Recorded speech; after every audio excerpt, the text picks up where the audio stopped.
Do you know what we're here for? The equal parts. Oh my gosh. Illegal. Help! Help! I'm being repressed! That's too much, man!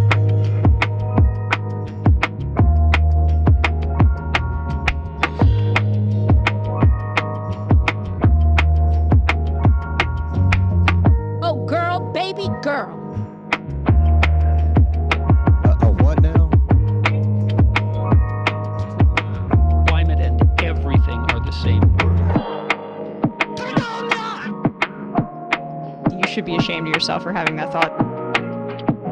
I mean, this woman is dangerous, ladies and gentlemen. Don't be creepy.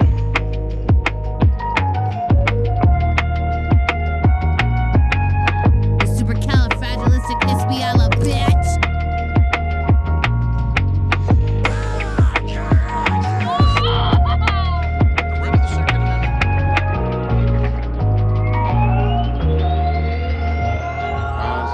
Consequences.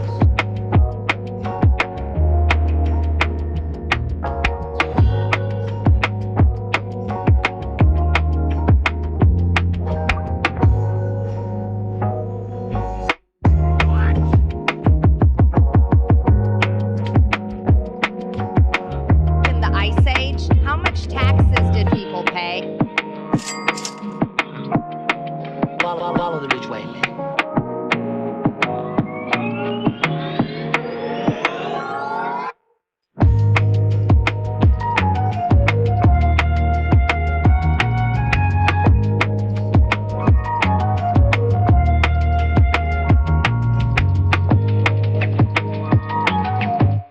Give me a joke.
This is from 12 Rules for Life.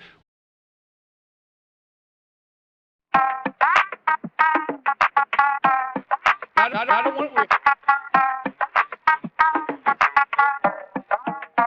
Give me a joke.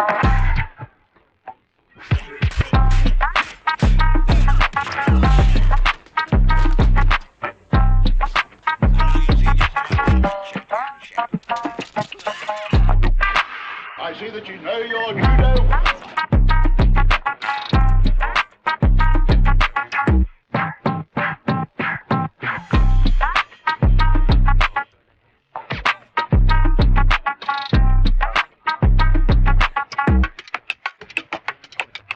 Arguably the greatest work of nonfiction of the 20th century.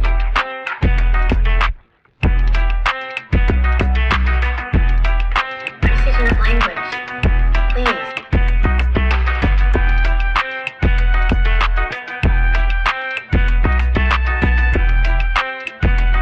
Come on! So hot right now. Right now.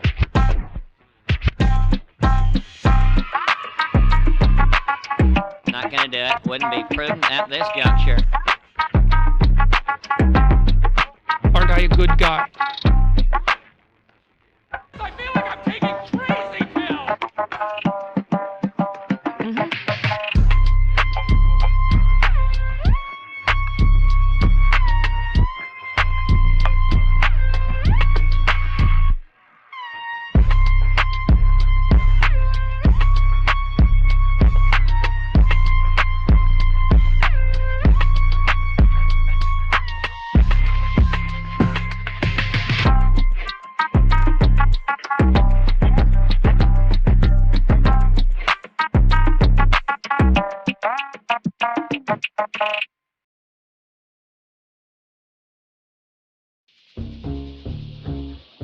I cannot believe how people come for you already. I don't know if you know this.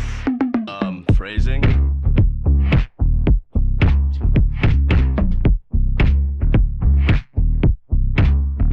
That's hot.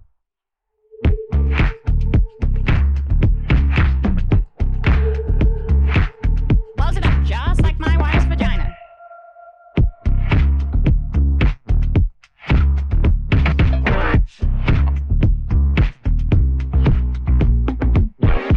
It's a great day for being sad. Oh, it never occurred to me. Interesting. It's just crazy enough to work. Yeah.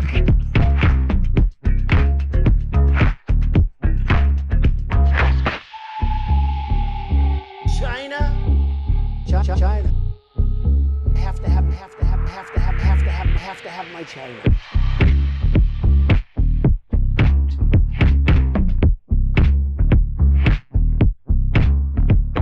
Cyclone Cheeto.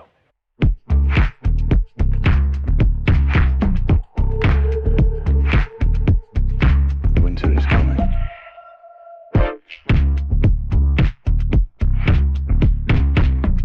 Donald Trump spent a lot of quality time with my wife. Don't be creepy. Science. Facebook books. Zuckerbucks.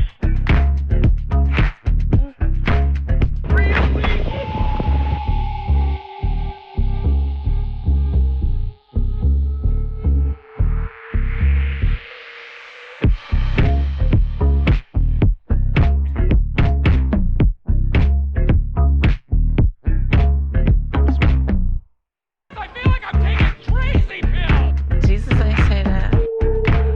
He looks good, and he looks hard. I got boxes full of Pepe!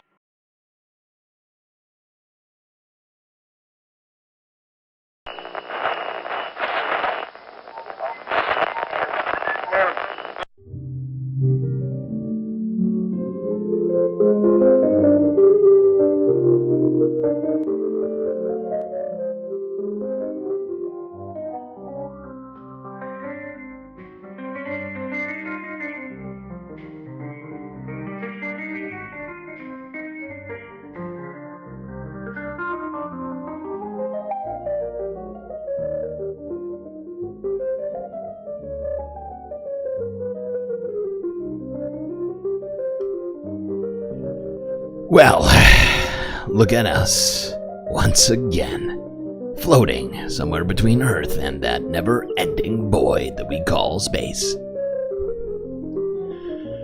Week-ending report, which means there is a lot to cover.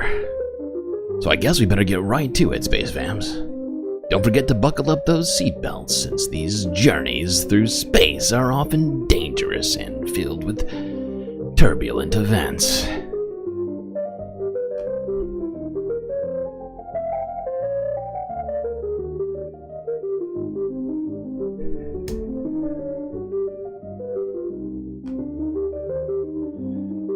Good to see you, Space Fams.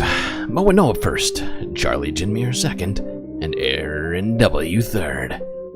May Wormy, welcome to being a galactic individual, also fourth.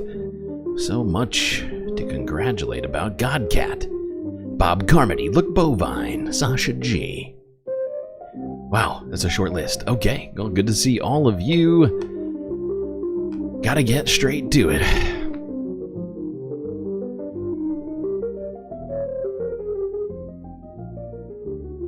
So much has been going on this week. Trump nominee hearings, ceasefires, TikTok. What hasn't happened this week? It's been utterly insane. The LA fires. I mean, the list is long and quite difficult.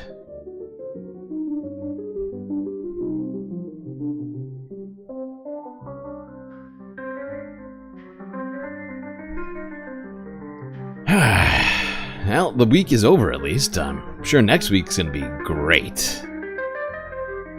There's nothing that can possibly go wrong next week.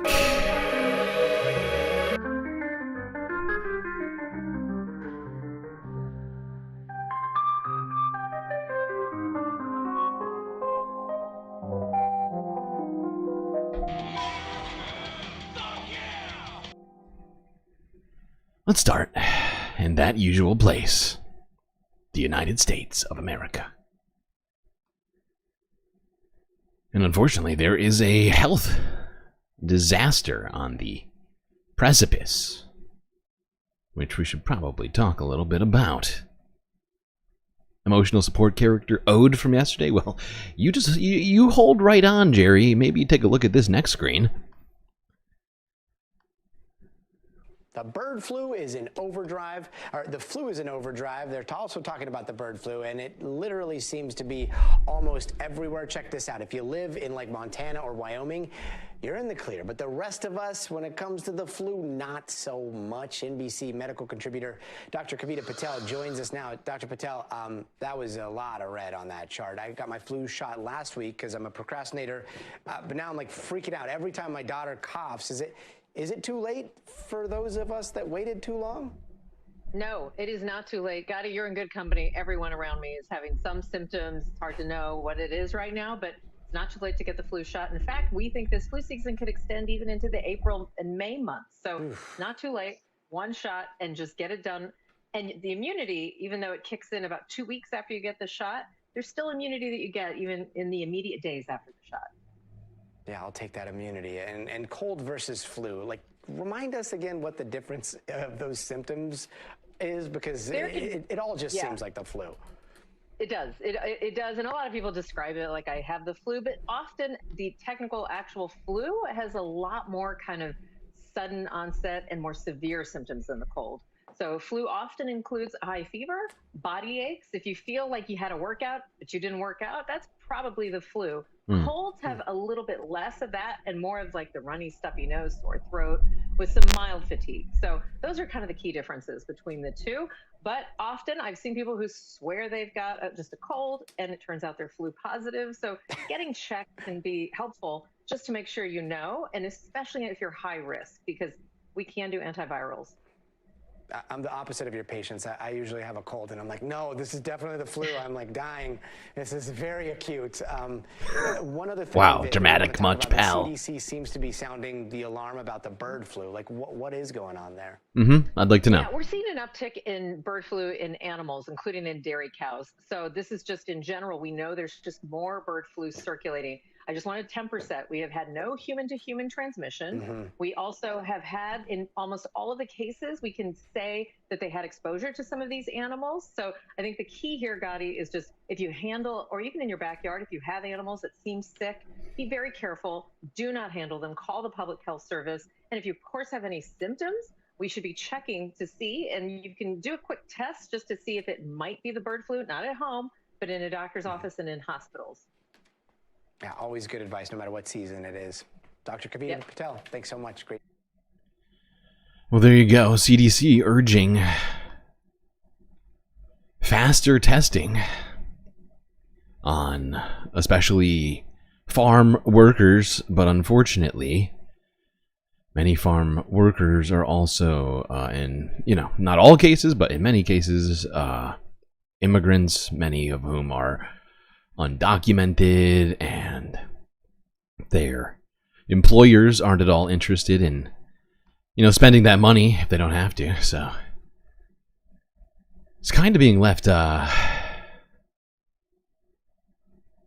to the business owners, essentially, and to people themselves, people with the health insurance or not. So that should be interesting to see how this all plays out with Donald Trump coming into office. I'm sure there's nothing that can go wrong. All right. Enough health stuff. We got other shit to talk about here. A lot of other shit. I just figured we'd start off light with bird flu,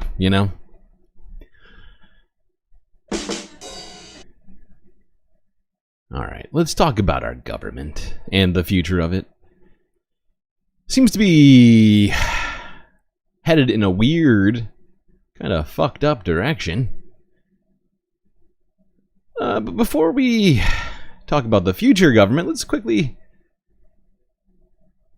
see what do you call it? Outgoing AG Merrick Garland had to tell his staff at the DOJ.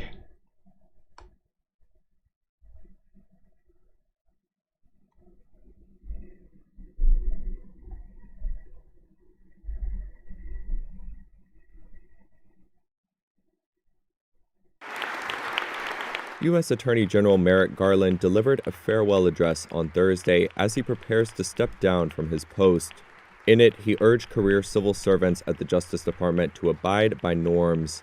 It is the obligation of each of us to follow our norms, not only when it is easy, but also when it is hard, especially when it is hard. Democratic critics of Donald Trump have voiced concern that the president-elect will undermine the independence of the judiciary when he takes office on Monday. Trump has said his administration will prosecute some of his political adversaries. He has often attacked Garland and others. I mean, beyond that, I mean, we spent some time over the last year talking about stuff like this, and of course, Donald Trump and people like Russ Vogt, but intrinsic part of Project 2025, Russ Vogt, people like that have been saying how they're planning to dismantle the administrative state and remove non-loyal government workers, such as people at the DOJ, right? If you work at the DOJ and you haven't sworn loyalty to Trump, well, then you might lose your job. Even though technically they're not supposed to be able to fire people like that, Russ Vogt believes that they have the power to do such a thing. Can't remember what it was I know he had some sort of vague reasoning over it. I can't remember the actual premise he was trying to use for it. Was it title? I cannot remember what it's called. My brain just broke. DOJ employees for what he says have been politically motivated legal cases brought against him. In his Thursday remarks, Garland also commended staff for not letting outside noise prevent them from doing what is right for the country. I know it is Title The 42. story that has been told by some outside of this building about what has... Is it Title 42? Maybe it's not. It's some sort of vague legal argument that he's been trying to make over how supposedly the federal administration, the Donald Trump White House should be able to allow to do whatever the fuck they want, fire anybody in government, regardless of whether or not they have the purview to do it. Happen inside of it is wrong. You have worked to pursue justice, not politics. Garland's address came on the second day of confirmation hearings before the Senate Judiciary Committee for Pam Bondi, Trump's nominee to be the next Attorney General. On day one of the hearings, Bondi faced questions from Democrats who said they feared she would abuse the department's law enforcement powers to appease Trump by seeking retribution against his political enemies. Bondi pledged to maintain the Justice Department's independence and not to target people based on their politics. There will never be an enemies list within the Department of Justice. However, that's very exciting. Glad to hear that, Pam. Glad to hear that, Pam. I'm sure that, she will not be going back on that. Or certainly won't be an official list. It'll just be sort of an unspoken list. If you don't write it down, it doesn't exist. All right. Well, let's talk about the future of the government a little bit more here, as, of course, the inauguration is supposed to happen on Monday. But over the last, I think, couple of hours, essentially, the Donald Trump White House, well, the Donald Trump administration, because they're not really the White House yet, but the Donald Trump team is essentially running away from the cold. Too many elderly individuals in the administration and in the attendees. So they decided to flee from the cold weather and have the inauguration indoors? What? Winter is coming.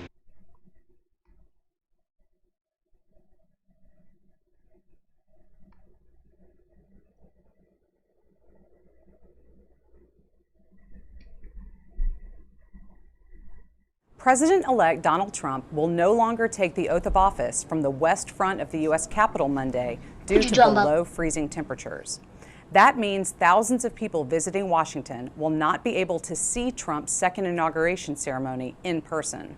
Trump will now take the oath inside the Capitol Rotunda. The last swearing in to move indoors was in 1985, when President Ronald Reagan began his second term during the coldest inauguration on record. Only select dignitaries, notable guests, and other presidents, like Joe Biden and George W. Bush, will be able to view the ceremony inside the Capitol. Some other events around the inauguration are expected to go on as planned. A litany of inaugural balls are happening around Washington, and the incoming president will hold a rally Sunday afternoon at Capital One Arena. Trump has said that the same event space will be open Monday for a live viewing as he takes the oath of office. There is limited capacity at the arena, so everyone who had been planning to watch the inauguration from the National Mall wouldn't be able to get inside. Trump has also said that he plans to join the crowd at Capital One after he's sworn in. That's not the same thing. That is egregious. All of those poor people who wanted to go to the inauguration now being excluded from partaking in this historic moment. Oh, God. Oh, this is so sad. Pathetic. Pathetic. Immediately, if not sooner.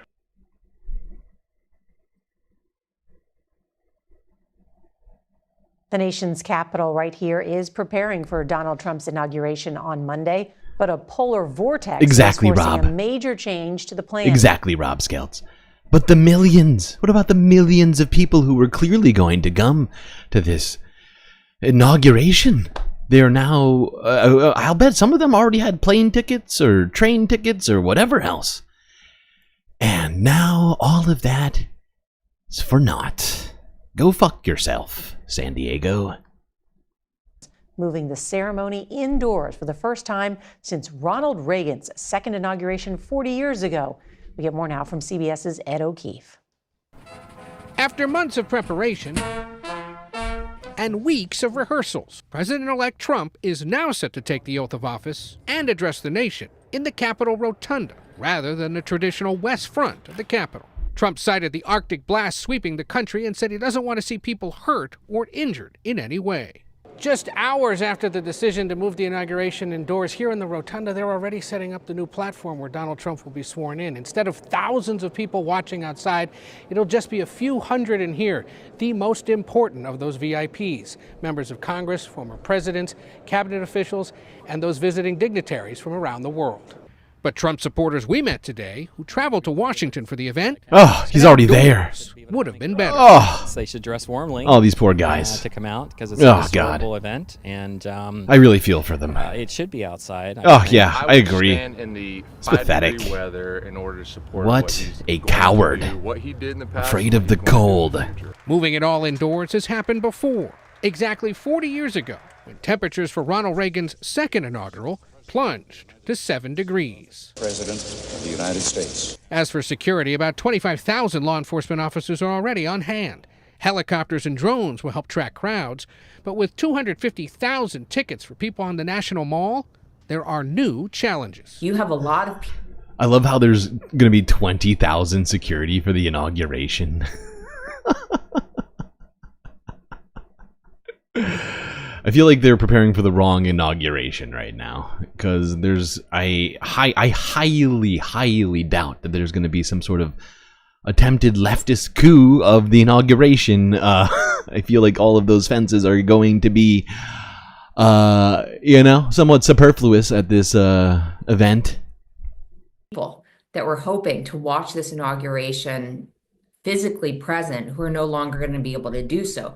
So there is a risk of mass gatherings in and around the inauguration site that was likely not going to be a factor when the inauguration was planned to be outdoors. Moving the inauguration indoors means organizers are now planning to stage the inaugural parade's musical acts at a downtown Washington arena, where Trump is already set to host a campaign-style rally Sunday night. No matter the weather, come noon on Monday, Trump is... Oh, yeah, but no matter the weather. Oh, okay.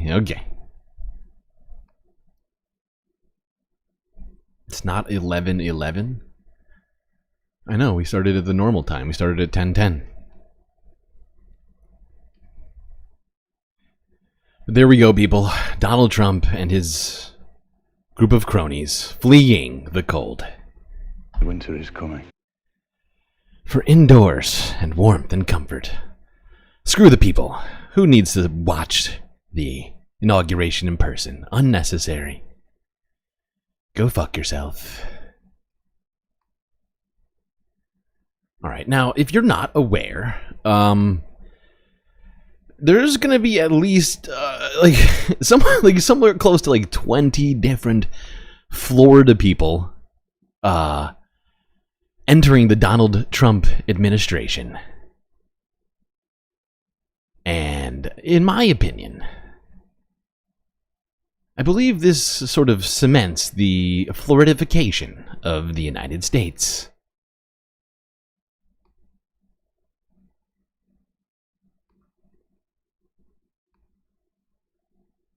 So let's see what's been going on in Florida for the last day, last 24 hours. Let's take a look at some of the things that have been going on in Florida, because maybe this is what is to come for the rest of the country. Let's start here with CBS Miami. Attempted kidnapping in Northwest Miami-Dade under investigation. Illegal. Now at 6, we continue to follow breaking news out of Northwest Miami-Dade, where police are investigating an attempted kidnapping near a school. Good evening, I'm Elliot Rodriguez. And I'm Lauren Pastrana. Thank you for joining us. Let's get right over to CBS News Miami's Chelsea Jones. She joins us live from the scene with what we know so far. Chelsea, what can you tell us? And Lauren, we do have new information at this hour that Miami-Dade Schools confirms to us a suspect is in custody. The scene, though, cleared about half an hour ago, and the only thing that remains is this Miami-Dade school police cruiser behind me. So here's what we know. Take a look at the scene from earlier. Dade Schools also says a minor called police about something they saw at a bus stop. The scene is a result of that call, but it is unclear what that minor saw. We do know, like you've mentioned, this is a case of an attempted abduction. At this time, no age or sex of the child is known, and we also don't know who police believe the alleged abductor is. Now, when we arrived here to the scene, there were dozens of parents picking up their children from after-school care. This is right near Biscayne Elementary School, and then right across the street from Thomas Jefferson K-8 Academy. Here's what one parent tells us she heard about this. So far, what I've heard was that a little girl was walking home from school, and a man came up behind her, and she ran back to the school, and he started running after her. As a parent, as a parent, oh my God, I want my kids from here, because like the second or third time this little area done been locked down over the most craziest thing.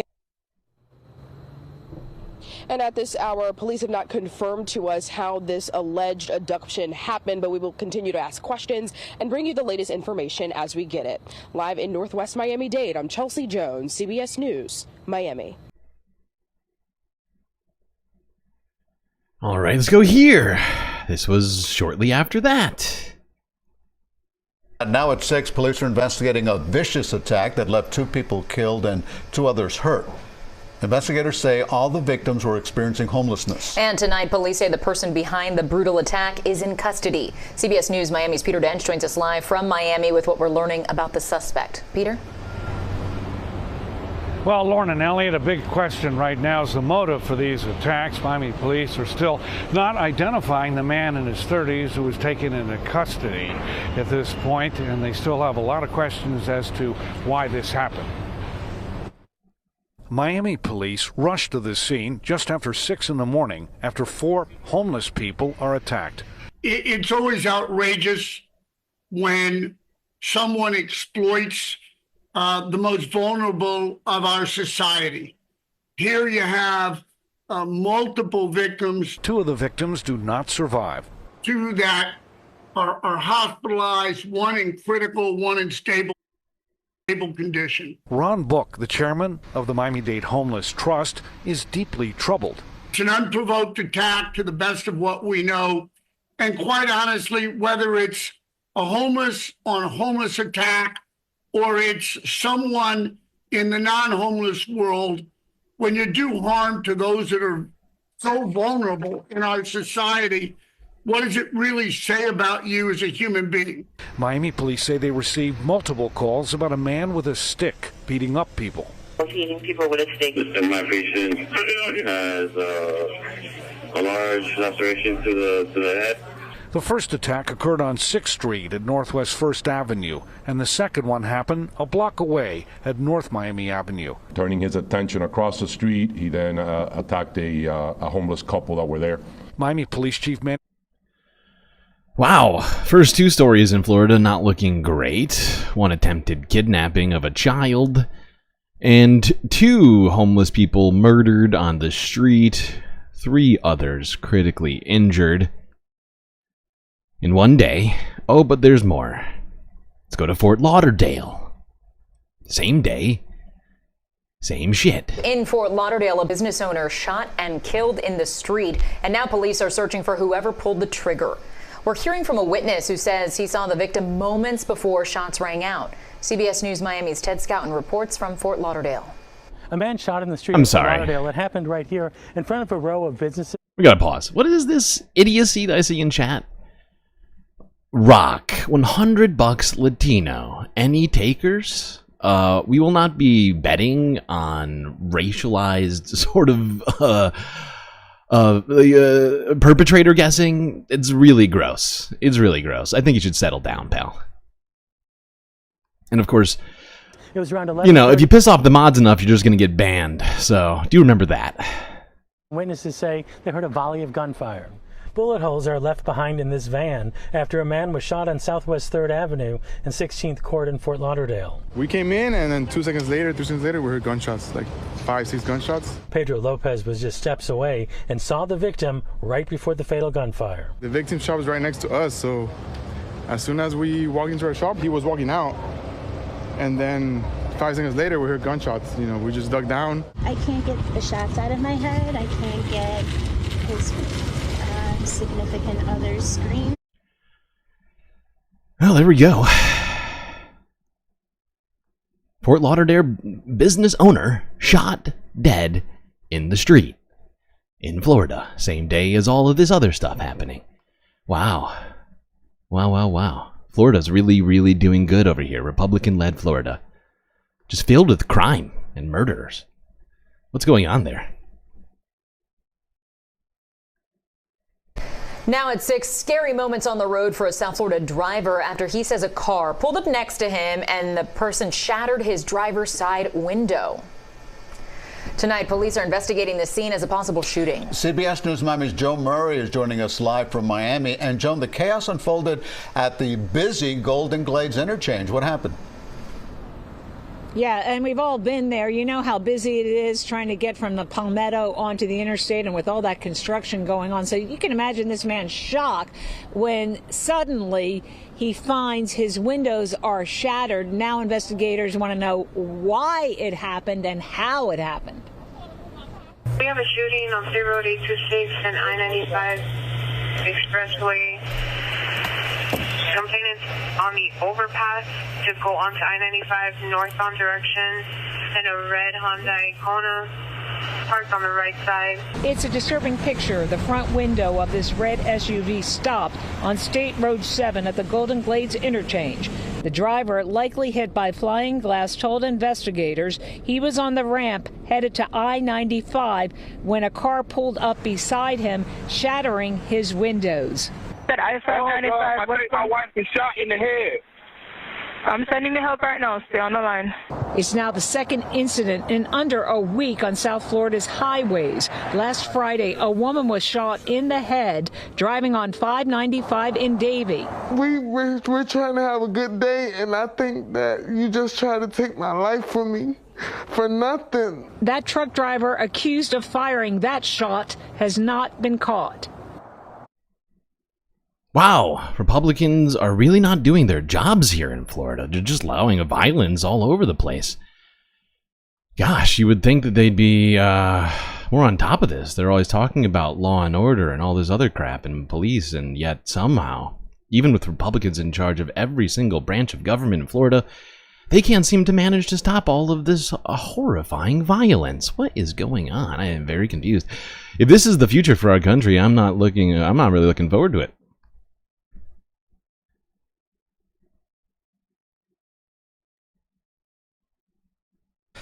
Now at 10, police are investigating what led to a deadly shooting in Lauderhill.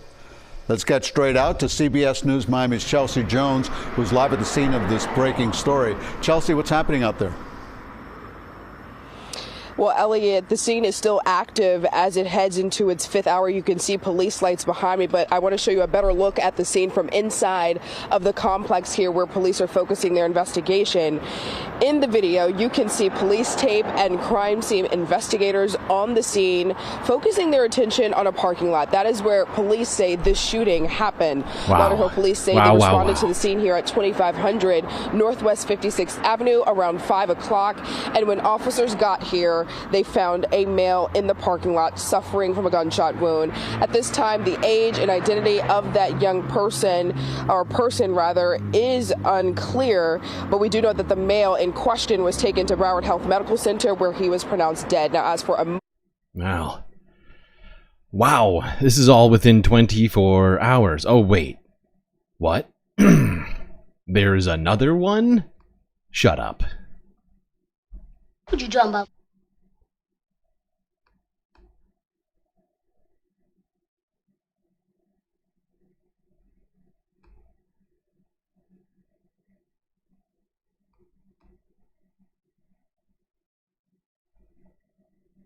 Some breaking news this morning out of Hollywood right now. I want to get over to CBS Miami's Morgan Reiner. She has got the latest on this investigation. Good morning. Yeah, good morning, guys. We did just get brand new information from Hollywood police a few minutes ago. Around 1:40 this morning, they said they were called out here to Douglas Street because of this. A car sitting in the middle of the road with a person inside. When they got here, they said that the officers discovered a man inside of the vehicle with injuries that appeared to be from a gunshot. They said that first aid was administered here at the scene, but that they transported him to the hospital, and unfortunately, that person did pass away. As you can see, the scene is still very active. They said Hollywood Police Department's homicide unit is actively investigating this now as a homicide. They've been walking around for the last few hours taking photos of evidence. We've seen bullet casings on the floor. At one point, we saw what appears to be cash on the floor as well. At this hour, we do not know the identity of the victim. We also do. Well, there we go, people. In 24 hours in Florida, multiple murders. I don't even know how many we just looked at. 6? Plus other just shocking incidents happening in Florida. Wow. Ron DeSantis, where are you, pal? Why are you not stopping this crime from happening?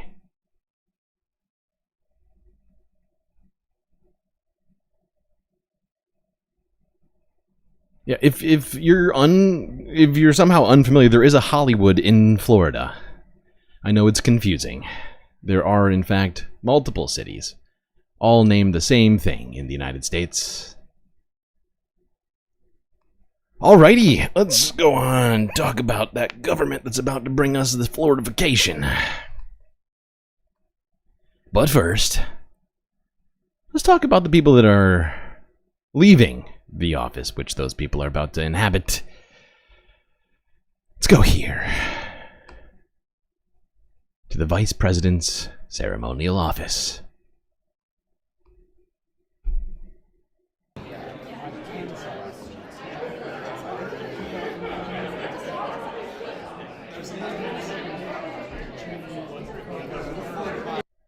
Oh, there it is. Kamala. Is that an H? I guess it is an H. It looks more like a Q. Yeah, there we go. Kamala H. 11625.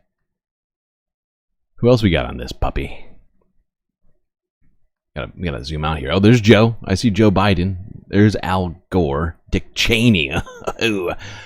Oh, who is this? I can barely read that. Dan Quayle. I see that there. George Bush. Harry Truman. Who is that? That is illegible. These guys need to learn to sign their names a little bit more clearly.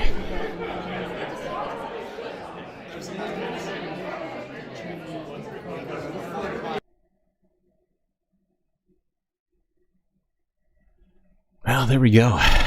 The ceremonial, well, maybe not ceremonial, but the very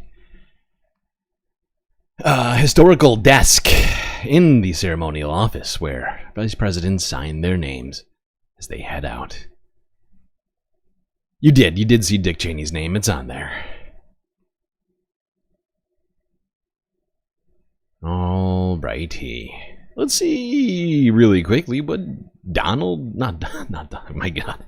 Brain just broke. What Joe Biden said earlier today. Now, recently, in the last week, he's been making a number of different sort of loud proclamations.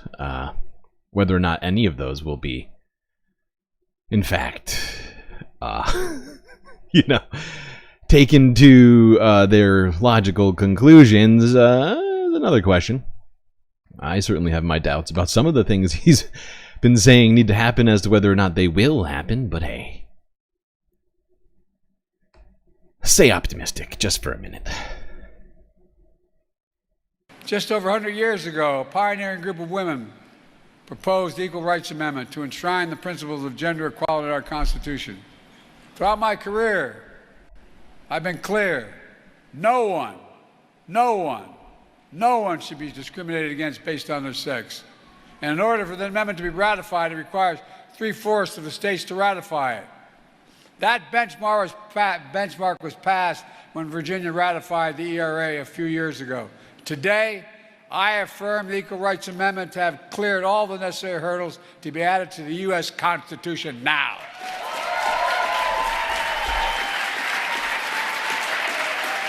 The Equal Rights Amendment is the law of the land now.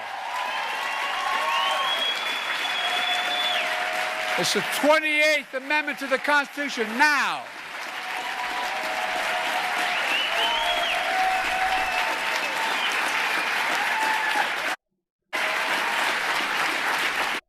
I honestly don't know why everybody is clapping, because of course it's not a constitutional amendment now. It would need to be signed into law by Congress. President can't just declare constitutional amendments, unfortunately. I mean, I do love the vibe of this. Would have been great to be talking like this a year, 2 years ago, maybe. Because then we might have actually been able to make it a constitutional amendment. So, like, I want to be like, yay! But of course, Democrats are leaving office right now and have no real path to doing such a thing at this time. So it's really just like, I hate to say it, it is just it's unverified optimism, okay?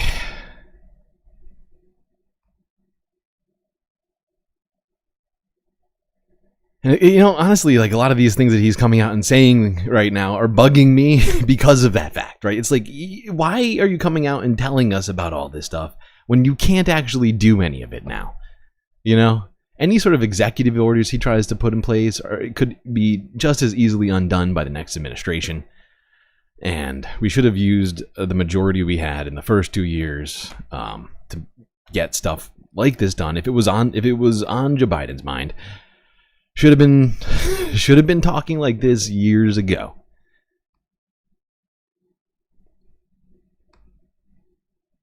All right, let's talk about AOC.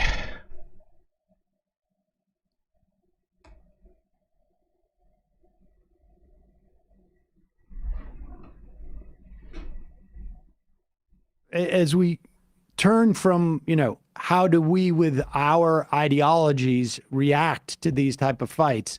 You had a tweet the other day that caught my eye, and I'm like, well, I got to have Jeet on. Because I am struggling with this as well. And I of course don't have the tweet in front of me, but it was something to the effect of, like, one of them.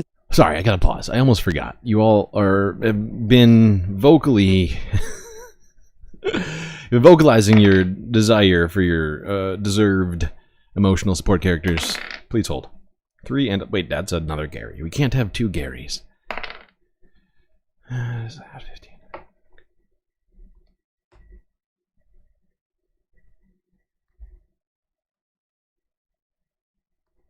You've made in your politics is the idea that you think Democrats, progressive Democrats, can work within the Democratic power structure. Elaborate on that.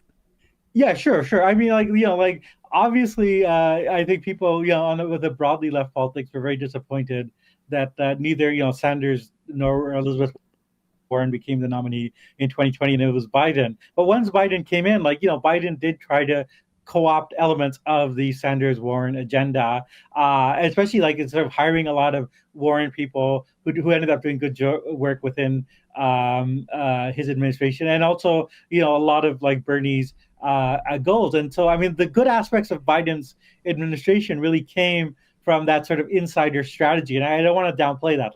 That was, there was the first 2 years of Biden, with Ron Klain as the chief of staff, you actually had the left having a role in national politics that it really has not had since the 60s, since Lyndon Johnson. But I mean, I think that strategy always came with sort of cost, and I think that especially on the sort of congressional level, there's the idea one saw sort of.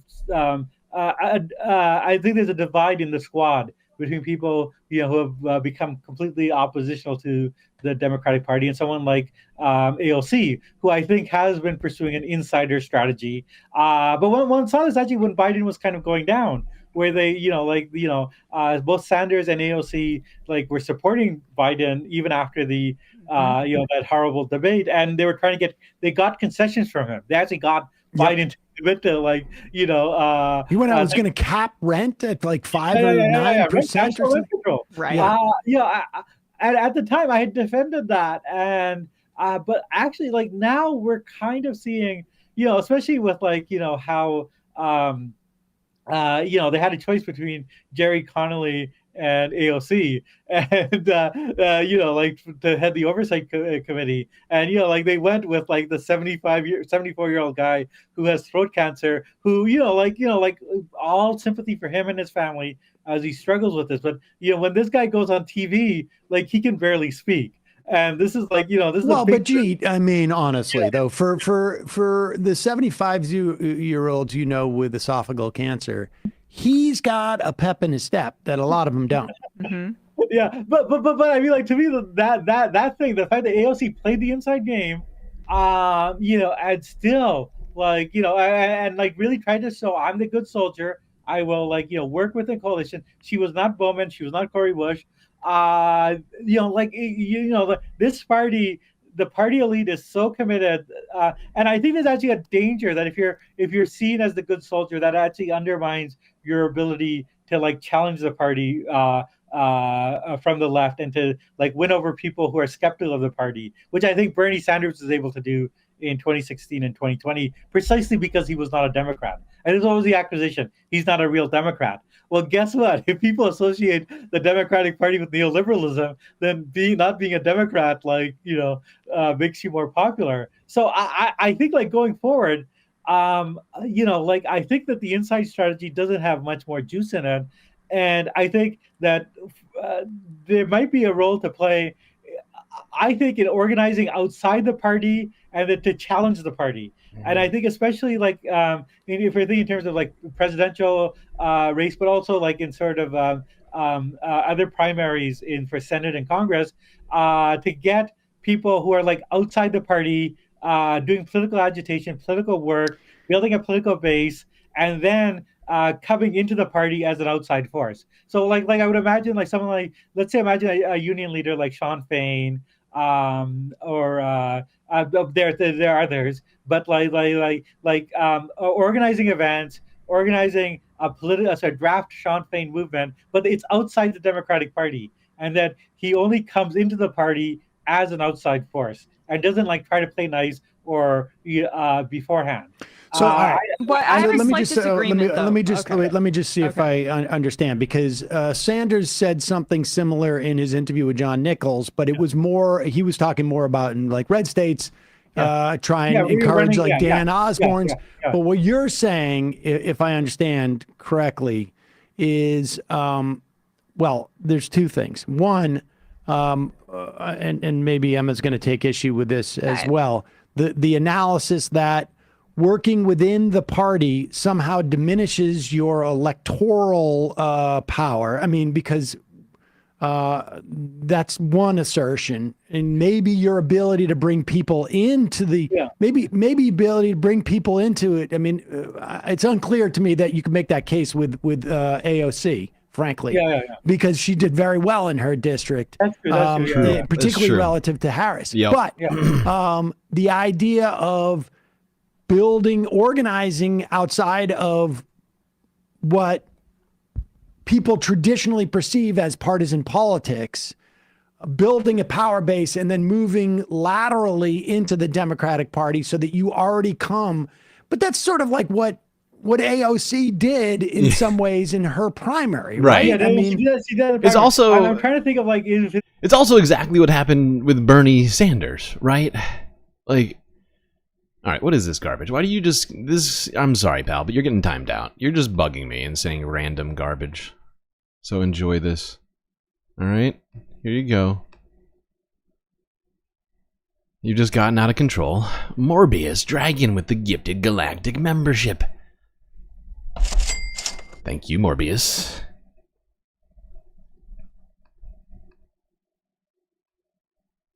possible to like replicate that model in this new moment where like Trump is again in power, because I don't actually see. And Aaron W. with a gifted Galactic membership. Look at all the Galactic love happening in chat right now. I appreciate all of you very, very much. Who was out of control? that guy, I don't know, Rock. Just kept saying completely irrelevant statements, often mistyped and full of sort of racist ramblings. Just nonsense. So I got tired of having to see it in between all of the normal human comments. So yeah, he can take his little half-hour break. He's lucky he didn't get banned.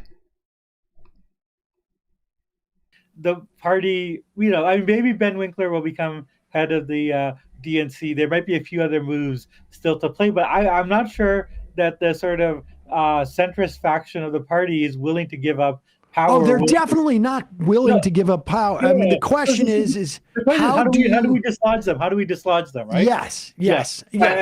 But the stuff about I disagreed with how Bernie and not Warren, Bernie and AOC were backing Biden at that time, right? So perhaps we had a different perspective on it at the time. And look, I got a lot of stuff wrong. I thought Harris would win. We're all just looking back and reflecting. I basically thought that propping up Biden in that moment, regardless of when we're talking about ideological gains, if he could theoretically win, which we now know that the internal polling said Trump was going to get 400 electoral votes. That was a miscalculation in my view, because to signal an outsider thing, or really it's about democratic responsiveness, right? Or looking responsive to the public in a direct way. That's what Trump has revolutionized with the Twitter and the vulgarity and whatever. People feel like they know him for better, for worse, and they feel like there's almost a more direct communication style. Why AOC was able to maintain her, I think, her popularity in her district, which is majority Latino, the group that Biden lost most from, was because she still has that insider status, despite what you said. Even if outsider, despite but despite what you say, because I don't think people paid attention too much to that period. It still is generally her working class background, her not talking down to people and coming off as critics of both parties in the way that Trump does, and speaking directly to people. I think that's what the Democrats really, really failed with. And that is because... No, Emma's absolutely right in this sort of estimation of things. I mean, we were talking about it the entire election, how Democrats seem to be more interested in winning over the billionaire vote than the working class vote, and or the Republican vote than the Democrat vote. And it's just, it's a fucked up. It was a fucked up election cycle that really was fucked up by Democrats. Democrat leadership more than anything.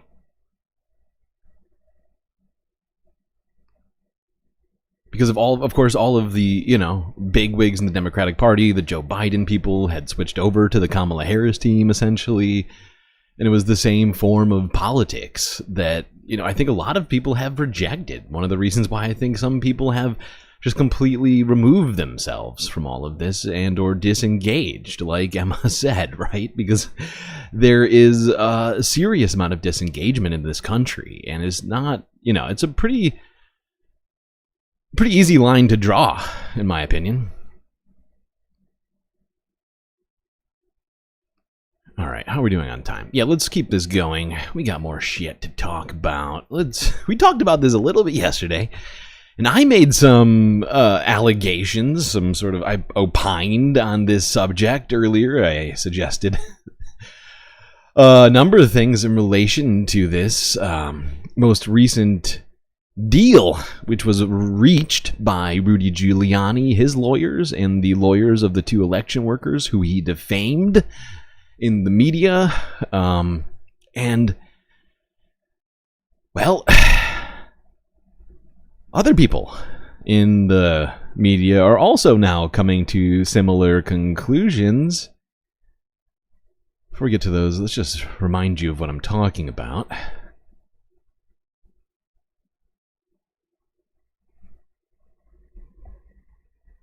Former New York City Mayor Rudy Giuliani says he has settled a dispute with two former Georgia election workers who had sued him and were awarded a $148 million judgment. Now, Giuliani said that he could not pay that full amount. He was due in court today to testify because the women instead wanted some of his property, including a Florida condominium and his World Series rings that he received as being a prominent New York Yankees fan.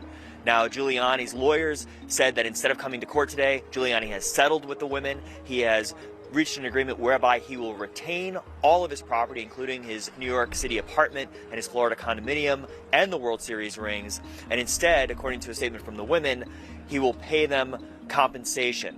Now, what that compensation is, how much, is unclear. Lawyers on both sides would not comment. But the bottom line, Rudy Giuliani has resolved a dispute over the massive judgment that he owed the two. Where, oh where, did all of that money come from? Follow the rich white man. Because of course, like they just mentioned, old Rudy, old flop sweat Rudy over here, had claimed that he was broke. And he was only asset rich. He'd spent all his money on, all these lawyer fees and trying to overturn the 2020 election. And, he just ran out of cash. So where the fuck did he get a sum of money which these two election workers decided to accept after being awarded a $150 million verdict by the jury? It's fascinating. I yesterday opined on this and suggested that Rudy had potentially perhaps used his, close proximity to the president-elect Donald Trump Illegal. in order to garner these funds from some, wealthy philanthropist of sorts, if you will. Perhaps some billionaire who's not in the circle yet, who's hoping to be. We have seen a number of them sort of lining up to kiss the ring. Mark Zuckerberg, Jeffy Bezos, all of them really have been doing whatever they can to prove that they love Trump. And maybe bailing old Rudy out be the sort of thing that would get you sort of a presidential get out of jail free card type thing, Just I'm thinking out loud here. There's no clear evidence of what I'm saying. I am just trying to connect the dots right now. Let's see CNN try and connect the dots as well. Tonight, who bailed Rudy Giuliani out? Oh, good question. The former Thanks, New York Jeff, for the City question. mayor and Trump lawyer, dodging trial today. By reaching a surprise agreement with the two Georgia election workers he is convicted of defaming during the 2020 election. Now, the stunning announcement came after a long, unexplained delay, as Giuliani was supposed to take the stand today because he was facing the threat of losing his $3.5 million Florida condo and several World Series rings from the New York Yankees. But he didn't show up to court. Instead, he posted this video of his dog at Mar-a-Lago, as reporters were sitting in the courtroom waiting for hours, wondering where he was. It was this sort of bizarre mystery. And then all of a sudden comes this announcement today, a settlement. The Georgia election workers, Ruby Freeman and her daughter, Shay Moss, saying in a statement, quote, "We have agreed to allow Mr. Giuliani to retain his property in exchange for compensation and his promise not to ever defame us." Compensation. That usually means money. In my many years of space exploration and such, and even my time on Earth, it's always been, the compensation is usually referring to money. Where did that money come from? Would you draw is out front. I mean, Caitlin, this is pretty stunning. I mean, there was. Do I think a garnering is afoot? Yes. Here. That's what. That is what I am alleging. A corrupt garnering. Illegal. And I guess it appeared clear Giuliani wouldn't have that full amount. But then at the very last minute, everyone's sitting in the courtroom, and then a last minute bailout after months of trying to hold on to things like those rings and apartments. So the big mystery today is who the heck bailed him out? What do you know? Aaron, what a mystery. I've been asking It is a many mystery. people, both sides involved in this case, and nothing. Nobody will say anything about how this happened, how it came about, if there is money that Ruby Freeman and Shay Moss are getting. But Aaron, if you step back and look at the situation as it stood for Rudy Giuliani going into today, where he could have lost that condo in Florida worth about $3.5 million, Sure. and also the World Series rings worth a couple tens of thousands of dollars. He only had about $10 million to his name, and they had already won the vast majority of it. He shipped them his luxury watch collection. They were pocketing all of these things. And Oh, God, yeah. announcement comes, it He'd says already this been- concludes all of the litigation. He'd already been separated from his poor vintage watch collection. He had been having to liquidate his assets over here, and suddenly he comes up with a sum. Wow, I mean, it is a mystery. It's really Twilight Zone-esque. Gotta say. I'm still confused. Alright. Now, let's move on from Rudy, because he's not technically going to be in the future government. He's just a sort of a amusing sideshow to all of this.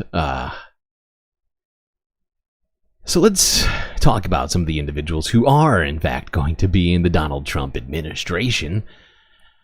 Many of them who have been in Congress this week, well, the Senate, for their confirmation hearings. All sorts of people. Pete Hegseth, Nomi, what's her name? Oh God, Christi Noem, Pam Bondi. I mean, so many. I can't even. We're not going to go down the whole goddamn list. But before we actually talk about the Republicans who are now going to be, who have been getting questioned by the Senate, I just figured we would do a little bit of a historical rewind, if you will, to some former nomination processes of the past. Let's go back 15 years.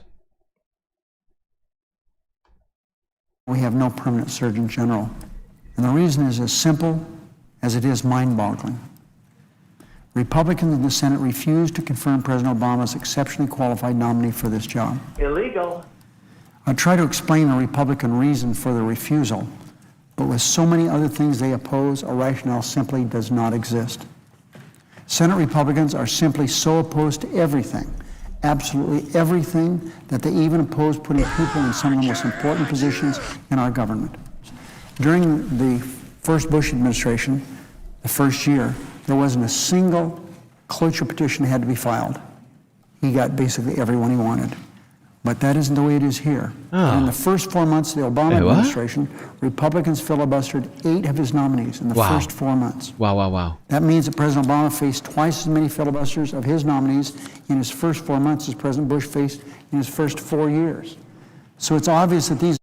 Wow, well, there's Harry Reid pointing out the fact that after George Bush got out of office, where Democrats acquiesced to all of their nominee choices once President Trump got into office, they did everything to block his nominations and stop the process from happening. Weird. And what did he say, Harry Reid? What was that? Oh, right, filibuster. They filibustered the vote process to allow these nominations to go through. Oh my God. Wow. That's incredibly rude. How rude. I wonder if Democrats could do that coming up. How many people do you need to filibuster? Just one, you say? Oh, interesting. Okay. just an idea. I'm just thinking out loud. Now let's come back closer to current. Here was 2 years ago where Senate Republicans did the same thing.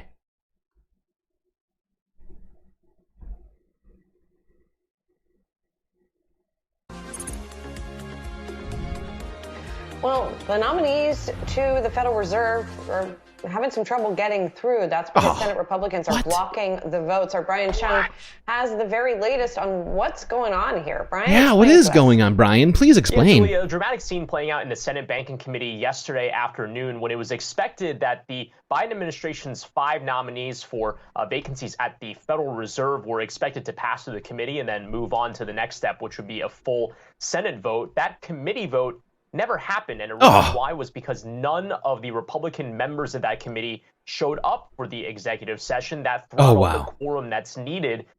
Oh, wow. So you're telling me that Republicans just didn't do their jobs instead of going to the Senate? Like, they are mandated to do by their voters and by the U.S., by Americans who put them in office. They decided to take a little vacation, not go into the Senate, and block nominees of the Biden administration not 2 years ago. Shocking. Absolutely mind-boggling.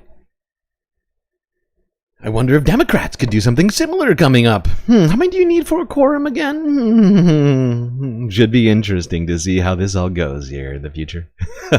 Especially with some of the fantastic performances given by some of Donald Trump's nominees over the last week. I'm sure Democrats will have no reasons to do anything like a filibuster or just a mass boycott of the vote.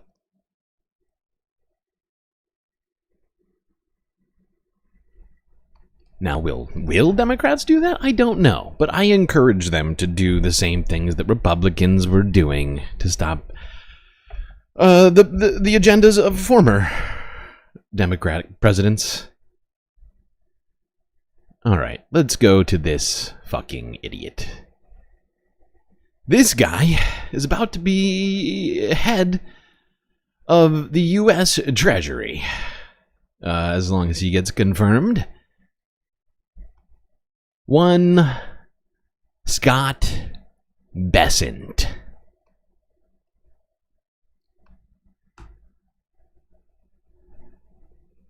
Follow the rich white man.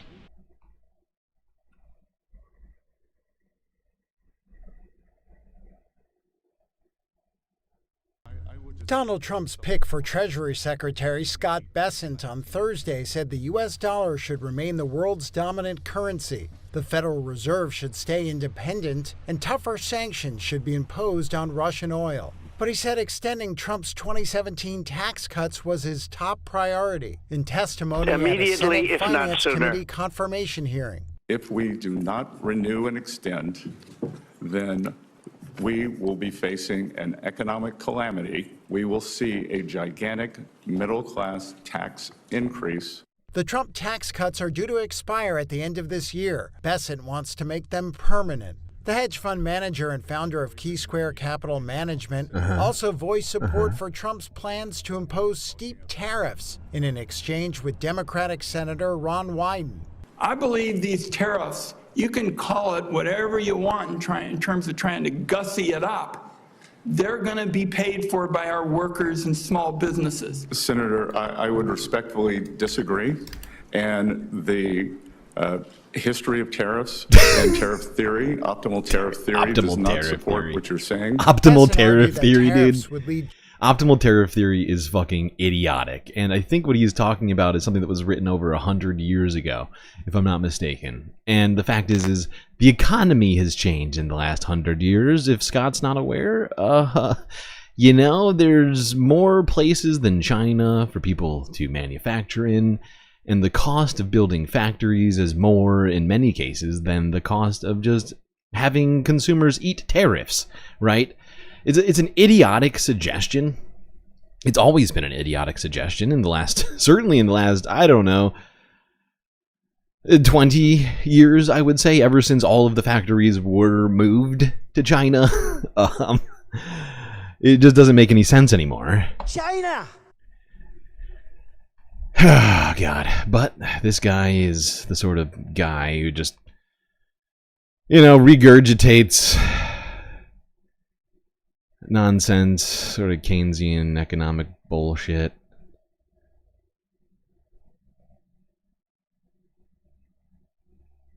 Actually, beyond. It's worse than Keynesian, actually. I'm trying to think.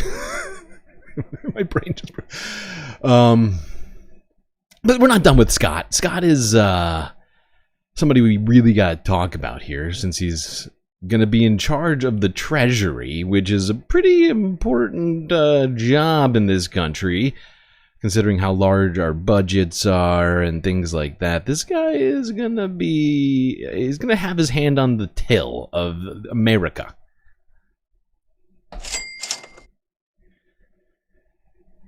Okie dokie. Let's go here. I think this was his opening statement, right?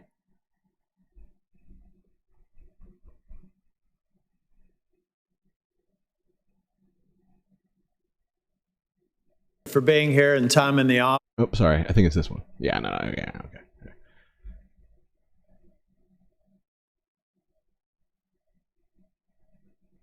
Thank you very much. Again, welcome to the committee, Mr. Bessent, and you may make your opening statement.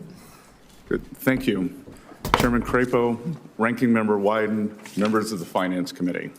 It's an honor and a privilege to be considered by this committee as the President's nominee for the Secretary of the Treasury. So honorable. I want to thank all of you who took the time to meet with me over the past few weeks. I want to thank my spouse, John Freeman, who is here today, and my wonderful children, Cole and Caroline, Mike, I'm not sure if Mike's there. who are sitting behind me. Mr. Bessent, could you pull the microphone a little closer to you? Who are sitting behind me for the ultimate civics lesson. I want to acknowledge 3 people who couldn't be here today. My 98-year-old mother-in-law, Celine Freeman, a World War II French war bride of an American soldier who lives with us in Charleston, South Carolina, making for a 3-generation household. My sister, Paige McLeod Bessent, who doesn't like crowds and prefers the mountains of South Carolina to large cities, and my recently deceased sister, Wynn Bessent, who worked tirelessly as a public defender in one of South Carolina's poorest counties. I also want to thank President Donald Trump for having placed his trust and confidence in me for such an important role in his administration. While I've met with many of you, most Americans watching at home will be unfamiliar with my background. I have been blessed with a fulfilling and successful career, but my presence here today was far from predetermined. I was born and raised in the South Carolina Lowcountry. My father fell into extreme financial difficulty when I was young. When I was 9 years old, I started working 2 summer jobs, and I haven't stopped working since. Oh, okay. I eventually made my way to Yale. I accepted my first internship in I had such a hard life that I wound up at Yale. Finance because the job came with a pull-out sofa in the office to sleep on, which allowed me to live in New York City rent-free. I've been involved in the financial markets ever since. I've been fortunate enough to work with some of the world's greatest investors in a career that has taken me to almost 60 countries over 40 years. My life has been the This guy is hilarious. He just basically spends this whole time talking about how hard his life was leading up to being a billionaire, even though at 18 he was at Yale, an elite private institution. Seems like a weird vibe, in my opinion. Now, of course, this guy, Scott Bessent, is the current, what do you call it, CEO of something called Key, what's it called? No, it's not right. Square Key. What? I can't remember the name of this goddamn thing. Key Group? Key Square Group. It's a fucking idiotic name. I don't even know what the fuck that's supposed to mean. Key Square? What's a Key Square? Anybody? Yeah, he is in charge of Key Square Group, a multi-billion-dollar hedge fund, which, I'm sorry, what's that?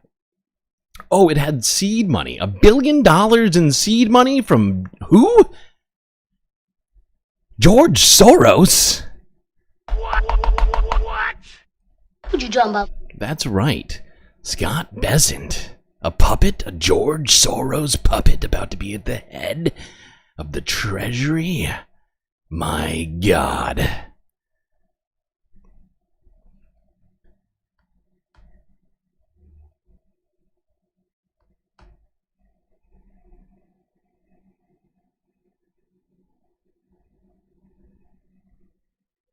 For being here and time in the office, and congratulations to you, your spouse, John, and your children, I think Cole and Caroline. He's doing a great job. I leaned over to Senator Johnson, and when you were being attacked on by one of my colleagues on the other side of the aisle, it says the guy looks like he's got a heart rate of 40. You're very composed. And so composed, I almost thought you were dead for a second. Demonstrating all the knowledge you possess. When I wasn't here, someone put into question your viability as a nominee because of a lack of public service, which I find interesting. Sometimes I think we have too much public service in people's background here, not real-world business experience. But can you give me an idea of why this nomination may represent your first entry into public service? Yes, Senator. Yes, please tell us. Tell us. Again, as an adjacent state and someone who's a homeowner in North Carolina, I appreciated our conversation in your office. Look, I have been in public service, just not in the government. When I lived in New York, I was a strong supporter of a charter school called Harlem Children's Zone, which takes the public service. His idea of public service is private chartered schools, helping to fund private chartered schools. That's public service, everybody. Write that down. That counts, I guess. Whatever. I don't want reality. Young residents in a multi-block, gigantic. Actually, this is the perfect time for this. Give me a joke. Yes, give us a joke. Thanks, Mark Wayne. I have been in public service, just not in the government. When I lived in New York, I was a strong supporter of a charter school called Harlem Children's Zone, which... Okay, great. Thanks, buddy. That is super cool.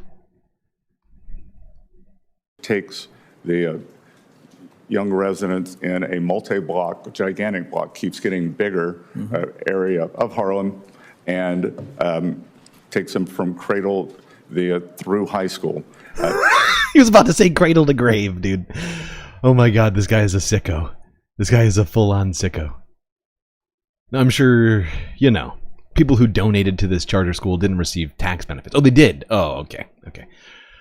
That's cool, too. I mean, whatever. Philanthropy. Yay.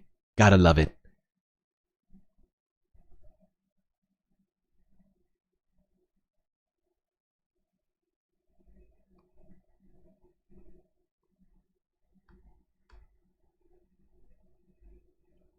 Public service doesn't include working for a private school? How dare you say that? That is so rude. How rude.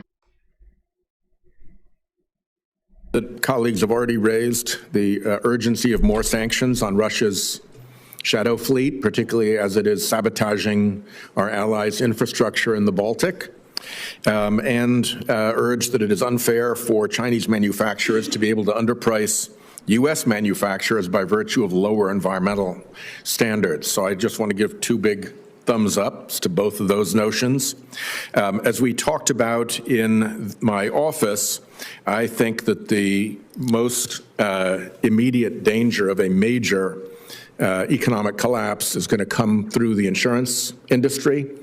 We're seeing signs of it in Florida already. The fires in LA are making it worse out in California, but it's occurring nationwide. And as we discussed, where you can't get insurance, you can't get mortgages, where you can't get mortgages, you can't sell properties at value, and that cascades, according to the chief economist of Freddie Mac, into a 2008-style massive economic recession. So I would like to ask first that you get somebody on your team to take a look at this report, which I'd ask to put into the record from the Senate Budget Committee while I was chairing it, on the non-renewals, price increases, and unavailability problem county by county across the country. And if somebody on your team looks at it and can give you a summary, I would be grateful. And I would actually ask you personally to read this Economist magazine article. I don't think it's complicated. No, Senator Whitehouse, you gave it to me in your office, and I did read it. Good. All right, so we're ahead of you. So I just want to make sure. I will point out to my children behind me, doing your homework's important. It is important, and thank you for doing that. I think you're the first person in a nominations hearing who's actually done the reading that's been proposed. So,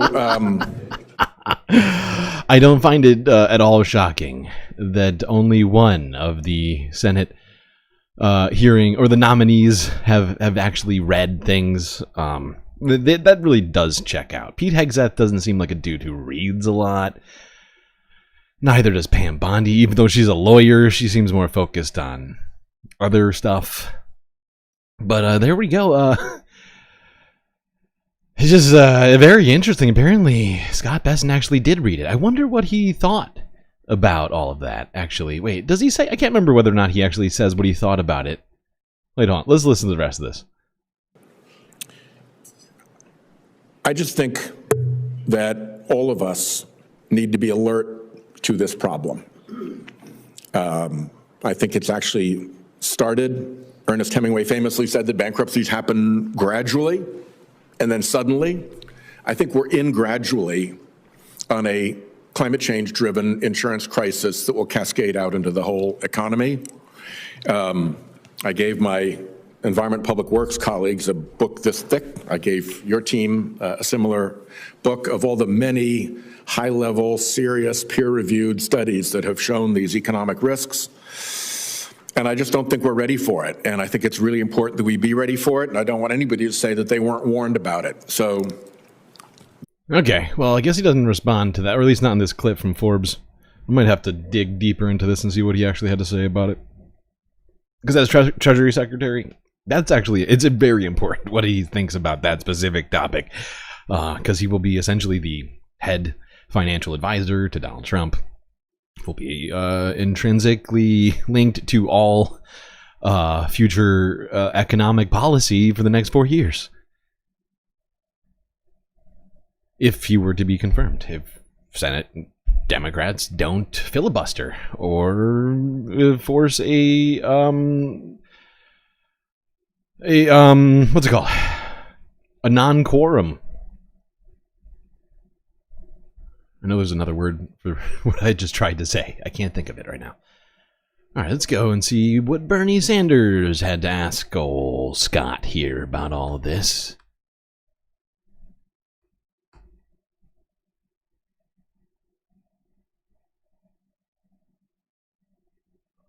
You thought that they were refusing? Personally welcome you and look forward to working with you. Well, thank you very much, and it's a pleasure to be here. Pause. Thank you.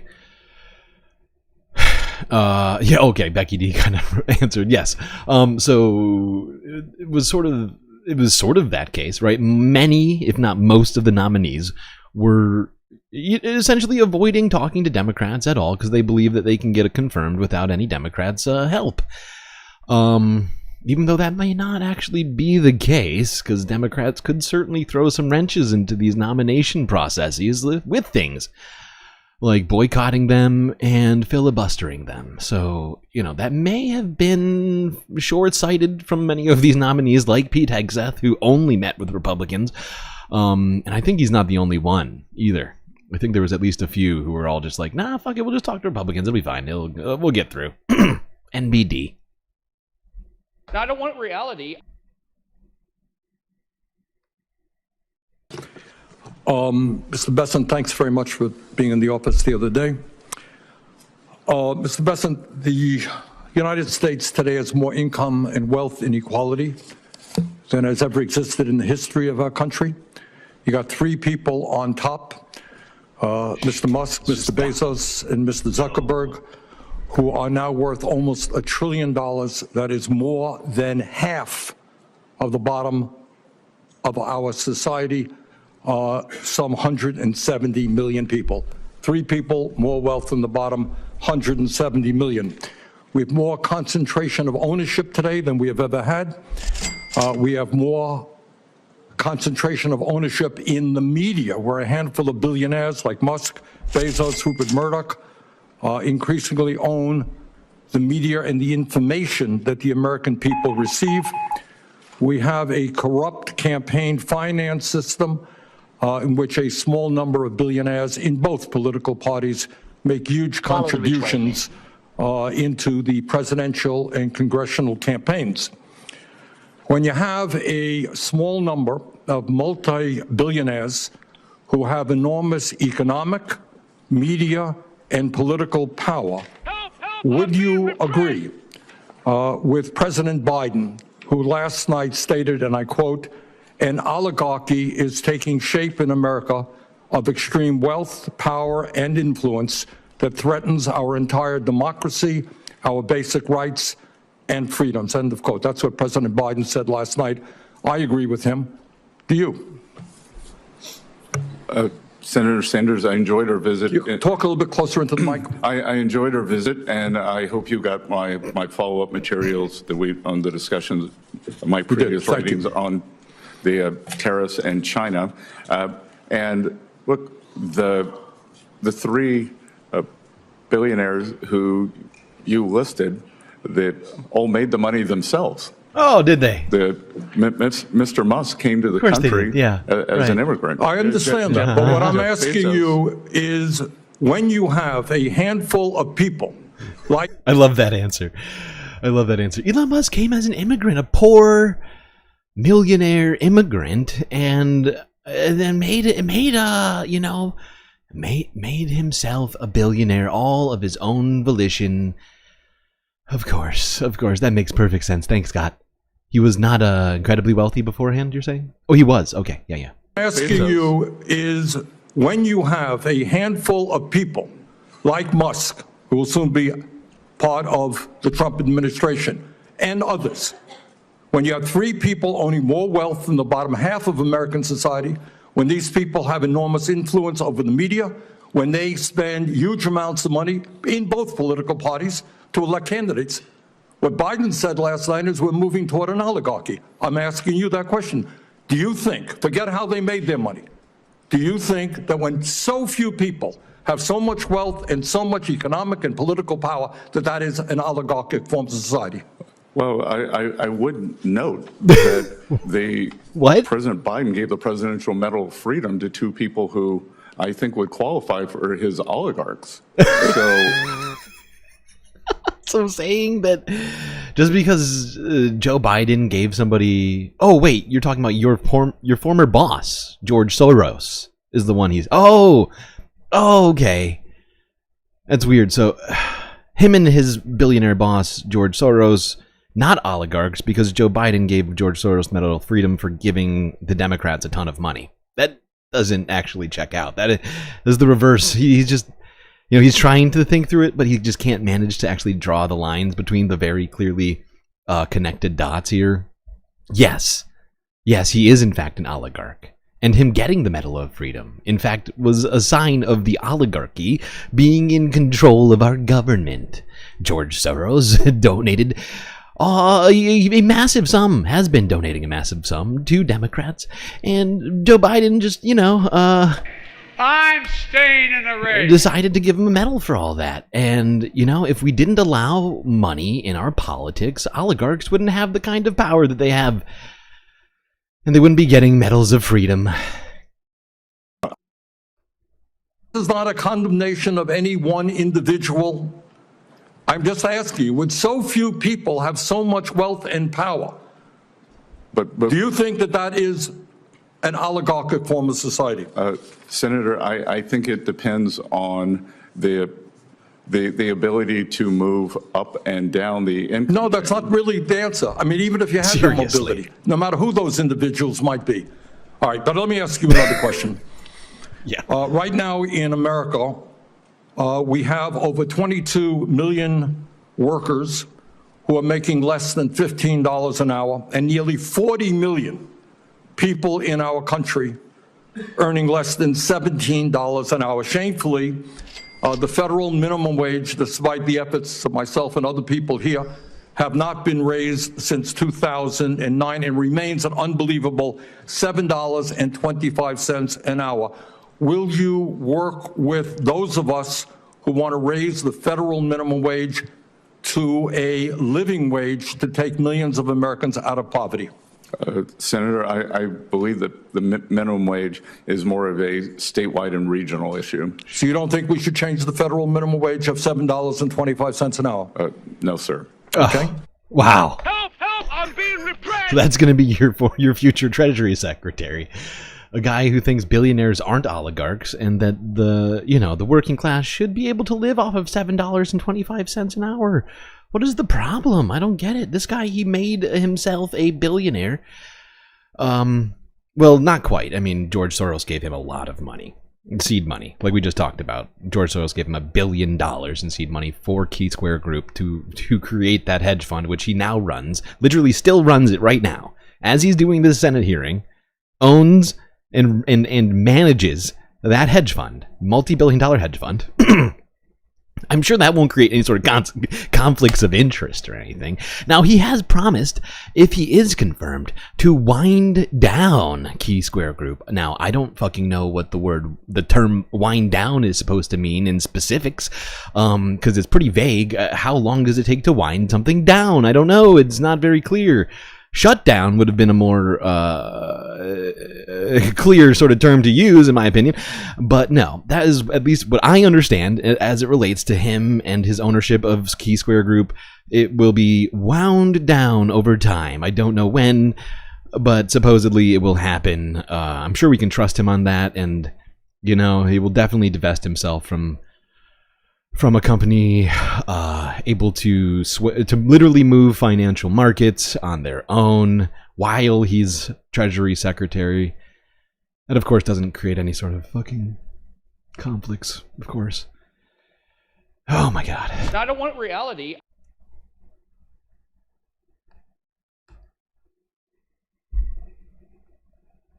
Now, this was from years ago. Goldman Sachs' YouTube channel. Wow. Exciting. Here we go. Goldman Sachs' YouTube channel. Oh, the excitement. Oh, it's hosted by Katie Koch. Oh my God, this is gonna be sick. I can barely hold on to my excitement right now. Look at this. A Goldman Sachs YouTube video presented to us by the host Katie Koch, co-head of fundamental equity at Goldman Sachs Asset Management. These are the guys. These are the people who are going to be in charge of our government. Oh, God, I cannot wait. Oh, here's Scott, looking so smarmy. Welcome to our continuing series of Talks at GS, where we have the opportunity to speak what a to fun some of the name. world's great investors. That's so fun. My Talks guest at for today's GS. episode is Scott That is Bessent, lit. who is the founder and CIO of Key Square Group. Before that, he was the CIO of Soros Fund Management.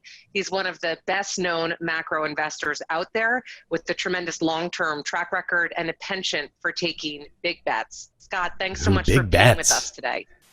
Thanks Look at how giddy she is. Her Okay, teeth so are let's jump practically right in. coming out of her mouth. Our first question is that when you were at Soros, you obviously looked across a lot of asset classes, public and private equity, the credit space, hedge funds, Oh, etc. sick. When you look at The credit space. Oh my God, that's so awesome. This guy is involved in private equity in the credit space. And when she says credit space, she means, I assume, credit lending. But I guess she could also mean like credit collections as well. I don't know. It's not clear. now, do you see particularly strong opportunities? Insider trading for beginners. I think there's always a lot of opportunity. I think we are probably at a big transition point now where the last 30 years are not going to look like the next 30 years. And so I think long, short, it could get very interesting again as we see dispersion and really the, I don't know how the Nifty 10 does.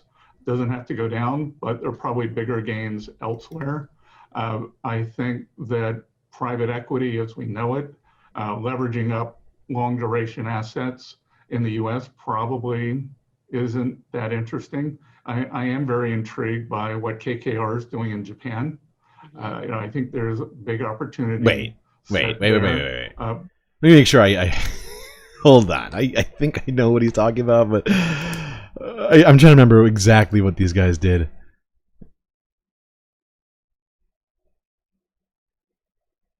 KKR. Oh, right. KKR brought private equity to Japan. That's right. Because Japan didn't have enough problems. They needed private equity to come in. That is sick. This guy's awesome. And by the way, higher levels of dispersion. is code for distribution of wealth. And he thinks that there's opportunity in sucking money up from said sorts of structures. It's just fascinating. What a sicko. Okay, great. We're not going to sit here and listen to this Goldman Sachs YouTube video. It's maybe one of the most boring videos I've ever seen in my life. It really is. I think they do it on purpose. I don't know. Maybe I'm wrong. But I don't think they want anybody to watch these fucking videos.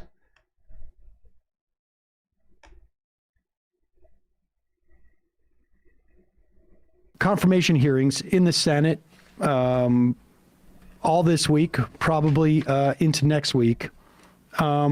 One of the ones that, and I would say that there's really two categories of Trump nominees to these. Wait, do we? Are we at 30 likes right now? Cabinet positions. One is just the. We are at 30 likes, aren't we? Oh, okay. Let me roll the dice. 1d20. That's another 15. There we go. I think that's Astrid. All right, take two. Try this again. Confirmation hearings in the Senate all this week, probably into next week. One of the ones that, and I would say that there's really two categories of Trump nominees to these cabinet positions. One is just the incredibly unqualified, but completely deferential and loyal to Trump. That's their primary qualification. Immediately, if not sooner. The second is that they are loyal to Trump, but really more just have completely aligned incentives, which is we're all going to make a lot of money. And we're all part of the same class that's going to make a lot of money. And that's about it. Here is Bernie Sanders asking the Treasury Secretary nominee, Scott Bessent, I love when Sam mispronounces basically people's just names. another. Is he a billionaire or is he just like 100 millionaire? Yeah, I think he's got half a bill. He's got like a half a bill, but he's got multiple billions under management, of a firm called right? Key Square Capital. Like it's complicated, right? Because I think, yeah, like he personally has a net worth of something like 500 million, but he also, his personal hedge fund has billions of dollars under management. So it's like, you know, he's got a bunch of play money on top of those hundreds of millions of dollars with which to affect markets by and all of that. So it's almost like he is a real billionaire. And, you know, if he ever runs out of money or whatever, he can always go to all of his billionaire friends like George Soros for a little extra capital. But no, you know what? He won't even need to do that now because he could just, I guess he could just divert money from the Treasury. Management. He has been a longtime Republican donor. That's really my recollection of his background. And he was a partner at Soros Fund Management, which is kind of... It's true. Really did. Okay, so he disclosed 500 million. All right, so he's a half a billionaire. He is hoping to, you know, as much as we are now at the top of oil production in this country, like peak. Even I think from like back in the late 60s when we were the biggest oil producer in the world, we're now like the biggest fossil fuel producer in the world again. All-time highs for this country anyways, 13 million barrels a day. That's more than any, more oil than any country, I believe, has produced like ever. Sheesh. But just like in his first administration, Trump is going to attempt to basically make us a petrodollar state. Many respects, we are in part. But, you know, when you talk about Greenland, a big part of that are the shipping lanes to be able to sort of sell this stuff. And here is Bessent asked, like, are we all going to share in this economic explosion under Trump? Ooh, good question. Thanks, Jeff, for the right question. now in America, we have over 22 million workers who are making less than $15 an hour, and nearly 40 million people in our country earning less than $17 an hour. Shamefully, the federal minimum wage, despite the efforts of myself and other people here, have not been raised since 2009 and remains an unbelievable $7.25 an hour. Will you work with those of us who want to raise the federal minimum wage to a living wage to take millions of Americans out of poverty? Senator, I believe that the minimum wage is more of a statewide and regional issue. So you don't think we should change the federal minimum wage of $7.25 an hour? No, sir. Okay. Mr. Bessent? Shocker. Well, here's the thing I don't understand. No one could have guessed. Why wouldn't you be for lowering it then? Like, I mean, if you think it's like, listen, if you think there's no purpose served, because you can't possibly think. Why not just get rid of it? That a minimum just allow wage slavery. that existed 15 years Come ago. on. Just lean in. And really, it didn't go up very much in that 2009 I raised. It was like from 50 cents? $6.55. Yeah, it was like 75 cents. A couple of quarters. Yeah.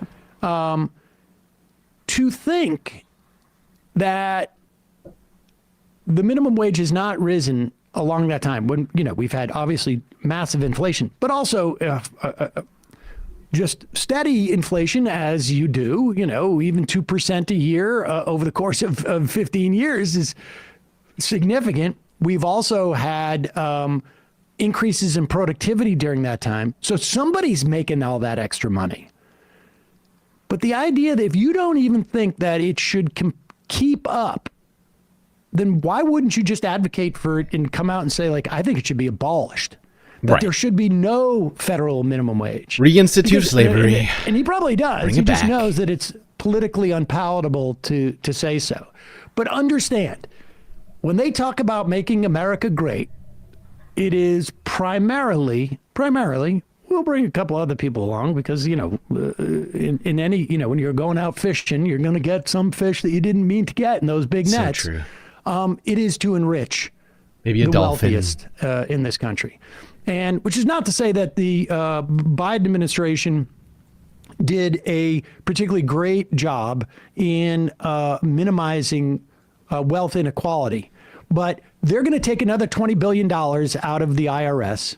We're going to see enforcement levels and the type of enforcement that we saw just 5 or 6 years ago, which was virtually nil for people making over $400,000, $500,000 a year.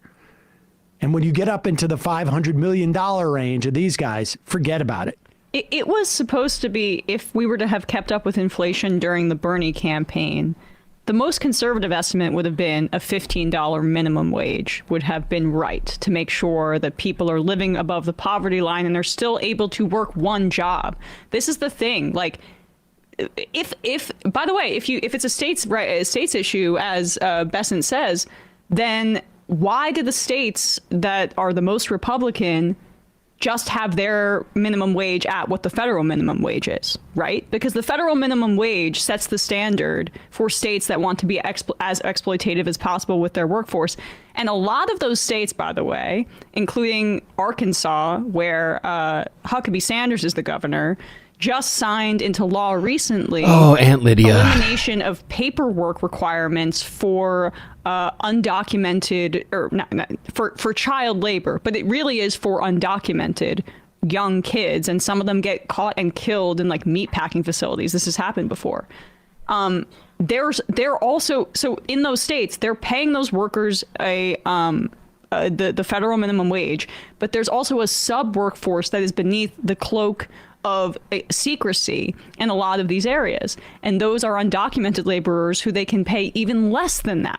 And that's what happens when you don't have regulation. So like those states that want to deregulate everything, they're bound by the federal minimum wage. But when they can get around it and they can exploit other labor forces that are even more desperate, they'll do that too. I mean, if the theory is that we shouldn't have a federal minimum wage because it, a place like Arkansas or some place like Mississippi or Pennsylvania still Alabama, has $7.25. Pennsylvania, maybe there are parts there where, it's people are just not wealthy enough to support a federal minimum wage because the businesses can't survive. Well, then,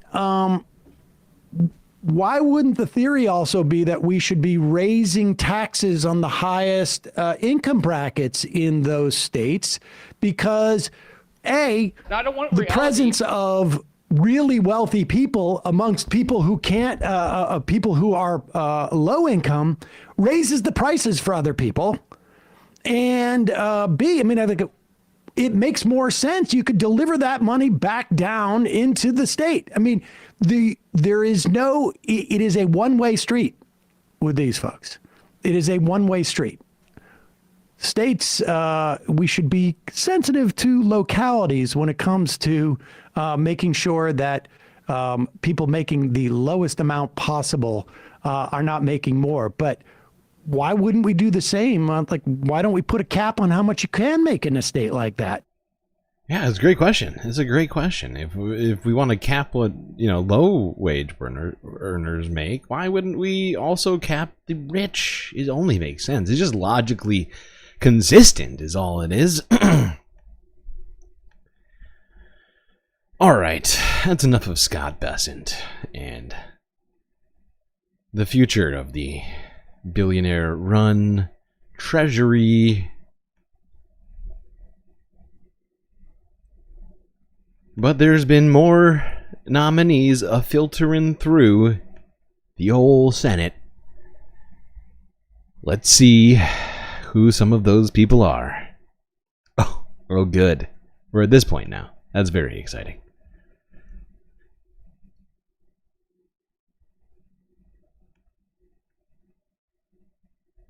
Let's see what former Bush AG John Ashcroft had to say about former Attorney General Trump's John Ashcroft CIA kindly offered to director. introduce his former colleague when Congressman Ratcliffe was nominated to be the Director of National Intelligence in 2020, but COVID forced him to do so only by letter. Fortunately, we have another chance to hear from him today, so I am pleased to recognize Attorney General Ashcroft for his introduction.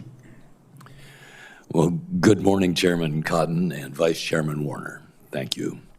Members of the committee, I want to thank you for your serious consideration and attention to the constitutional responsibility of confirming high-ranking. It's so funny that Mrs. Village Person wants to sue anyone who says that YMCA is a gay anthem. Bitch, we decide what is an anthem. In what I think it is, it really, I could be totally off on this, and I think I know who you're talking about, Donald Trump. You know what I think this is, right? It's like when a Republican who believes that how do I put this?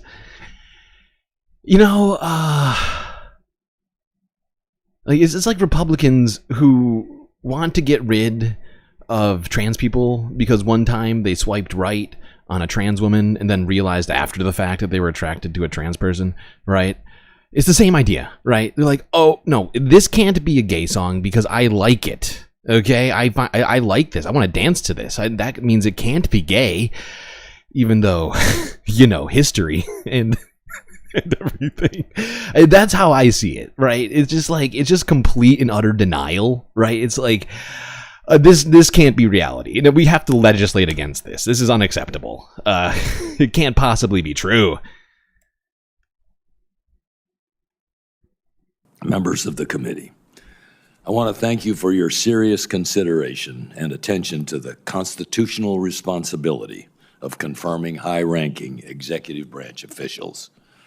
And it's an honor for me to participate with you by my appearance here today.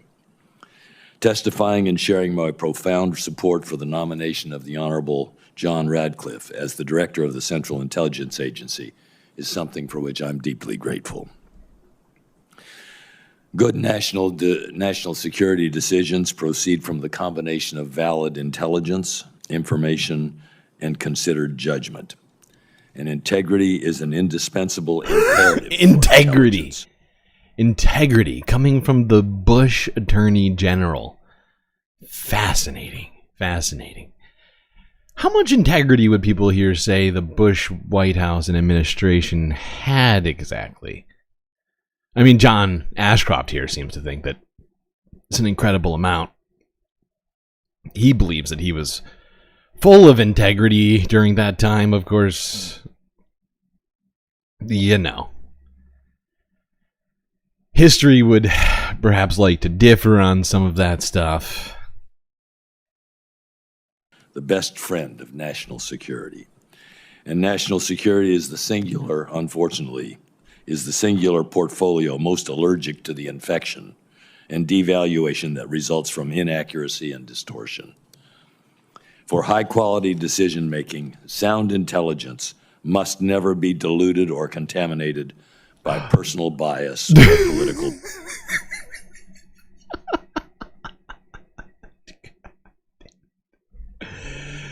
Hilarious, Ashcroft. Hilarious.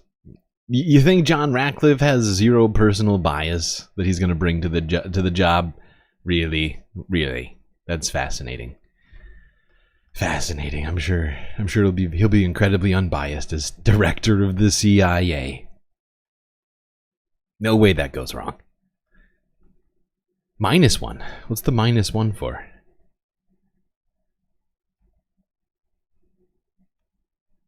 All right, let's go to another individual who was in the Senate earlier today, actually. Christi Noem. I can't even remember what's Christie's new job again? What's it gonna be, supposedly? I'm trying to remember. God damn it. And South Dakota is going to throw the biggest birthday party ever at Mount Rushmore. What? What does that even mean, Christy? The number 2 reason why South Dakota will continue to be an example to the nation is our freedoms. South Dakota has been a shining city on a hill over the past. I don't. What is she talking about? Why is North Dakota or South Dakota gonna have a birthday party at like at Mount Rushmore? I don't understand what does she even mean by that? Can anybody decipher that for me? It doesn't make any sense. What is this dog killer talking about? What is this puppy murderer even referencing? And why would a state need a birthday party? Can anybody explain any of this to me? None of it's making any sense. Years. We have proven that freedom works here. And here's what I love most about that fact. We don't have to just talk about freedom. We can look from state to state and compare the results. When COVID came in 2020, South Dakota was the only state that never forced a business or a church to close. Wow. What an accomplishment.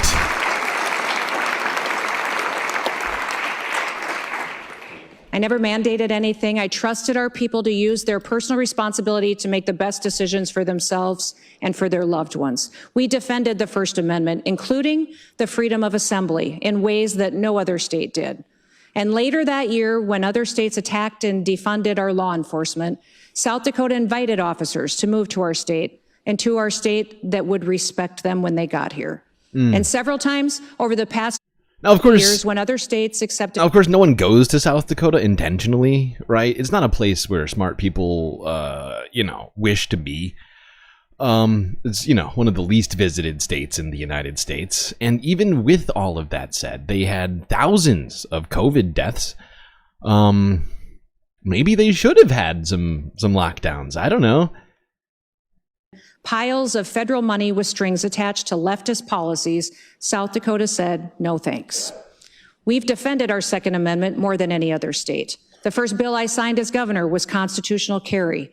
We blocked local governments from using emergencies to seize people's firearms. We strengthened stand your ground laws. Wow, I signed an how great. executive order to protect our God-given right to keep and bear arms from being infringed on by financial institutions. And we made South Dakota the first state in America where it will not cost you a penny to exercise your Second Amendment rights. Thomas how great. Jefferson once wrote a letter to James Madison where he said, "I prefer dangerous freedom over peaceful slavery." But don't you guys want to reinstitute slavery? Abolish the federal minimum wage? I'm confused. I thought that they were pro-slavery.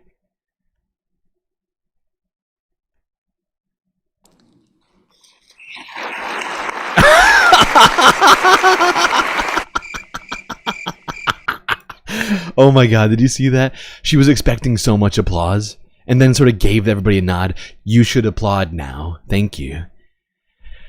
I gotta see that again. Rights. Thomas Jefferson once wrote a letter to James Madison where he said, "I prefer dangerous freedom over peaceful slavery."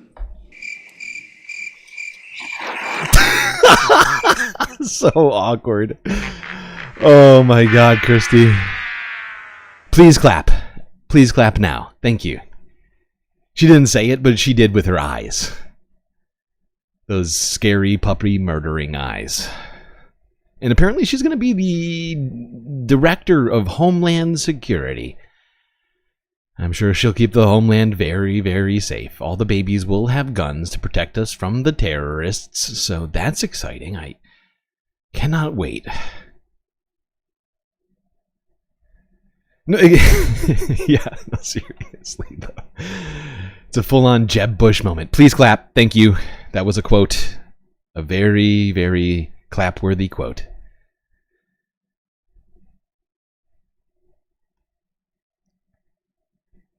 All right, let's talk a little bit about Canada. Got to talk about Canada.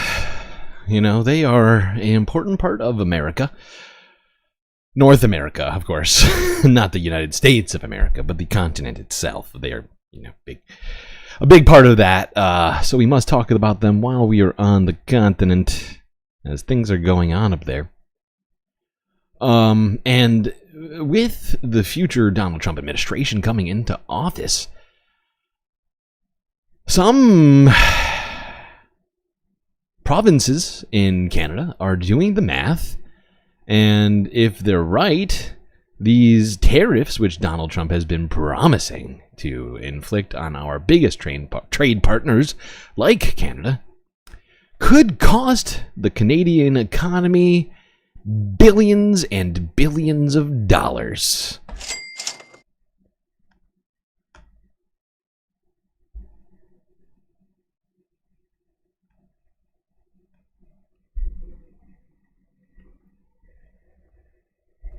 It's an economic war with BC under fire. Sharing this information with you is not to scare you. It is to reassure you that we understand the gravity of the threat. BC Premier David Eby and Finance Minister Brenda Bailey giving a preliminary look at the impact of tariffs, assuming U.S. President-elect Donald Trump enacts a 25% tariff on all goods from Canada entering the United States next week, and this lasts the entirety of his 4-year term. Corporate revenues in the province could drop anywhere from between $3.6 billion a year up to $6.1 billion. Government revenues would plummet from anywhere from $1.6 billion a year to $2.5 billion a year. Amidst higher cost pressures, investment would decline, and overall corporate profits would be lower.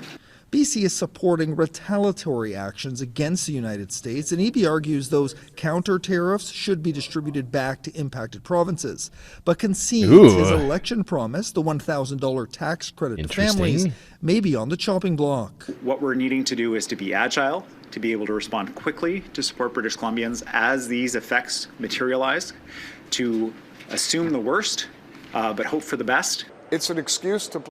Who could have possibly foreseen such a thing? I mean, who knew that both, that not only the United States can tariff people, but other countries can tariff people? What the fuck? That's too much, man! Come on!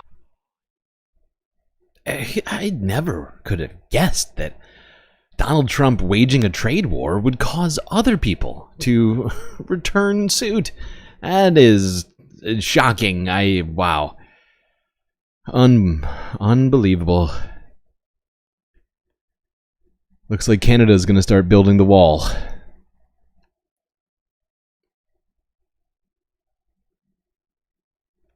Although, some Canadians would actually, like to be part of America. Donald Trump's comments about making Canada the 51st state have captured the attention of people across the country. Ipsos polling released Thursday found that 80% of people would never vote in favor of trading their Canadian identity in for an American one. Breaking it down by 3 age brackets, 18 to 34, 35 to 54, and anyone 55 or older, a clear majority is to keep the maple leaf flag. But those numbers start to shift with one group if our neighbors to the south sweeten the deal. When asked if Washington offered Canadians full U.S. citizenship, a full conversion of the Canadian dollar, as well as transferring personal assets into U.S. dollars, 7 in 10 still say they would not vote to don the Stars and Stripes. Damn. Even with a sweet, sweet deal, only 3 out of 10 Canadians would even consider becoming Americans. Interesting. Wow. Well, Donald Trump's supposed desire to make Canada the 51st state doesn't seem like it's going to go over super good in Canada. You know, doesn't seem like they have the political power to do it. Oh boy, yeah, it's going to take some effort to conquer Canada. All right, let's go here now and look at some more people talking about tariffs and such. Disgraced Prime Minister Justin Trudeau.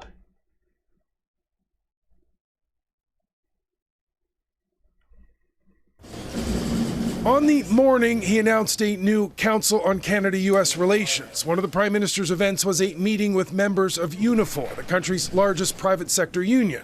The head of that organization is one of the members of Justin Trudeau's new group. Well, I was very honored to be asked to do this work. Our country is facing a very serious threat right now. The council is made up of leaders from different sectors, science, business, and politics. It includes a former ambassador to the U.S., as well as 2 former premiers, Jean Charest from Quebec and Rachel Notley from Alberta. I would actually like to point out to Danielle Smith. But it is the current Alberta Premier Trudeau is singling out. Wednesday, Danielle Smith was the only premier that didn't sign on to the joint statement meant to show a united Team Canada response to Trump's tariff threats. Trudeau says Smith is instead worrying only about her oil and gas industry. That's part of her no job. kidding. But every single premier other than Danielle Smith then chose to put Canada first. Yeah. I'm thrilled to be back here today. Even idiot Doug Ford. Danielle Smith is such a douche. I really don't like her. Everything I've heard about her is just awful. She spent more money enriching the oil extractors in her province while, lowering the budgets for fire response. And then we saw the fire that happened in her province, destroying one of her favorite towns. So sad.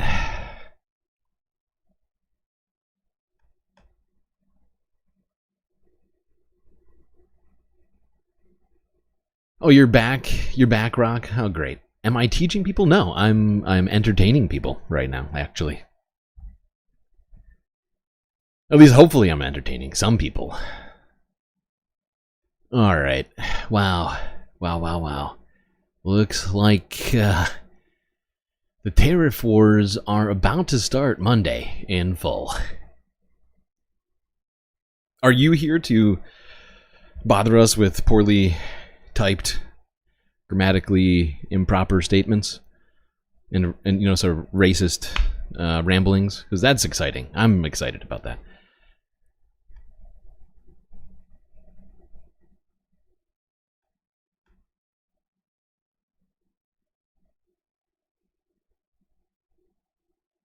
All right. Now, what's it called? In the wake of Justin Trudeau stepping down as Prime Minister of Canada, people are throwing their hats into the ring to take his place. Let's see what's up with this guy. The Bank of Canada's former Governor Mark Carney launched a bid to replace Prime Minister Justin Trudeau as leader of the country's ruling Liberal Party on Thursday. Speaking at an event in the western city of Edmonton, he cast himself as outside of Trudeau's unpopular government and said that his top focus would be Canada's struggling economy, which faces the looming threat of tariffs as high as 25% from incoming US President Donald Trump. I am going to be completely focused on getting our economy back on track. I've helped manage multiple crises, and I've helped save 2 economies. I know how business works, and I know how to make it work for you. I've worked around the world, but I'm grounded in what I learned right here in Edmonton. To be responsible, to be fair, to stay humble, to work together, and to never, ever give up. Despite his pitch, Carney did have close ties to Trudeau. He was named the chair of a task force on economic growth last year. Carney worked for Goldman Sachs before joining the Canadian Finance Ministry in 2004.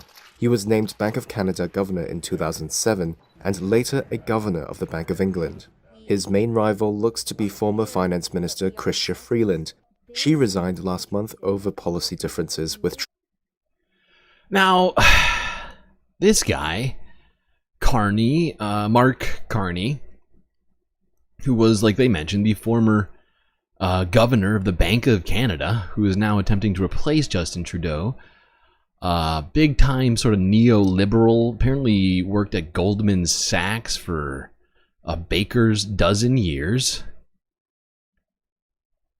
And, you know, is sort of a horrifying guy, in my opinion, to go putting into into place in your country as the head of it. But hey, I'm not Canadian, so, you know, I can't say, you know, one way or another what Canadians should do here. I think technically, I don't think there's going to be an election. I think it's really up to the party. My understanding of Canadian politics is not as good as it should be, but yeah, I don't know if putting a Goldman Sachs banker at the head of the country is the best thing to do. I know they're concerned about these tariffs, but there's other options. Okay. Let's go back to talking about America, where things are going down at the Trump inauguration. Oh, we're going back to talking about the Trump inauguration. That's right. Because this is going to lead us into a different topic. Let's talk about some of the foreign leaders who've been invited to attend Donald Trump's inauguration.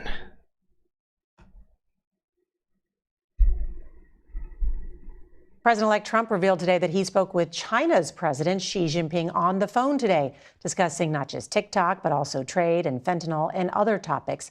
CBS News Chief Foreign Affairs Correspondent and moderator of Face the Nation, Margaret Brennan, is here. And Margaret, Donald Trump invited the communist leader to come to inauguration, but is he coming? He's not, but Xi Jinping is sending a special representative in his place, his vice president, also a high-ranking Chinese Communist Party official. It's highly unusual, not just because of protocol, but also because of the moment of time we are in. Just today, the Biden administration revealed that they have identified the hackers who not just breached the U.S. Treasury, but burrowed into 9 different U.S. telecom companies to siphon up American phone call data. And we know that Trump's own I'm sure they couldn't have bought it from the telecommunications companies. National Security Advisor Mike okay. Waltz has said they planted cyber time bombs in U.S. infrastructure. This is the Chinese. The Chinese. And so these could be used in the event of future conflict. China. And the U.S. can't get them out. There's also some other foreign leaders that have been invited attending that are raising eyebrows, right? There are, Nora. In fact, a European diplomat said to me just yesterday, it's pretty disconcerting that two leaders of a German far-right anti-immigrant group known as the AfD are attending. How great. Their leaders espoused Nazi propaganda slogans. They've been condemned by their own government, but they will be attending the inauguration. Margaret Brennan, thank you so much. And we'll be watching you Sunday on Face the Nation. Well, there we go. Chinese Communist Party representatives, AfD, Nazi, neo-Nazis coming. I think I even heard Viktor Orban's going to be showing up. This should be a real, veritable clusterfuck of foreign diplomats coming to this thing. Okay, we actually have to take a quick break. I just realized we passed over the 2-hour mark and I wasn't paying attention. I made a huge, tiny mistake.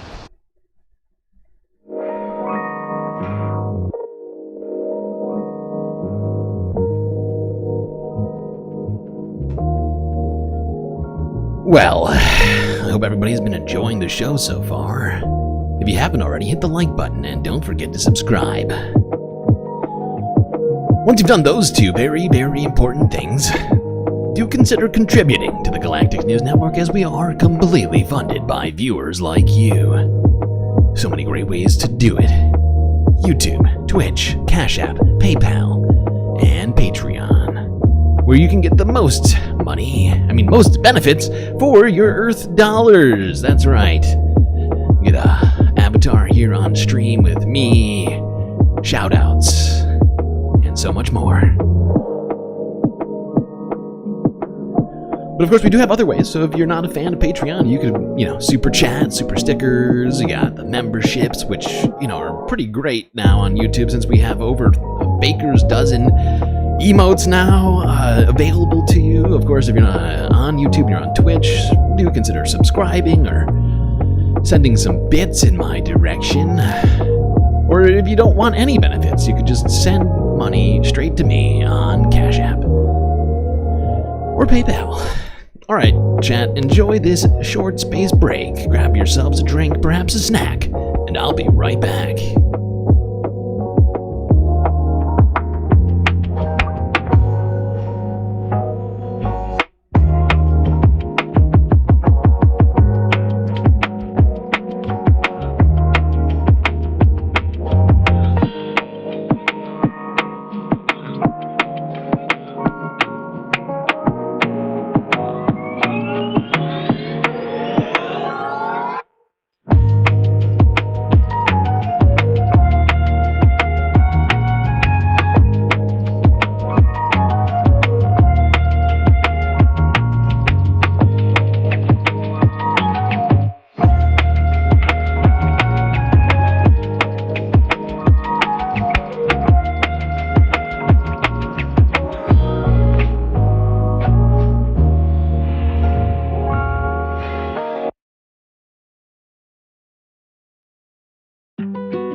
I am back.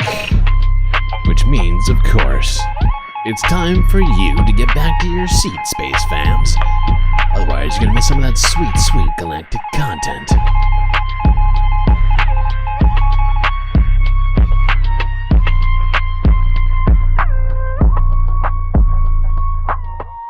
Alright, what do we have to do? Wait, no, before we do anything, we have to clear something up in chat. Who is Cisco? What kind of question is that? Cisco. Thong, of course. You broke me inside a little bit with that. I don't even know where to go from there.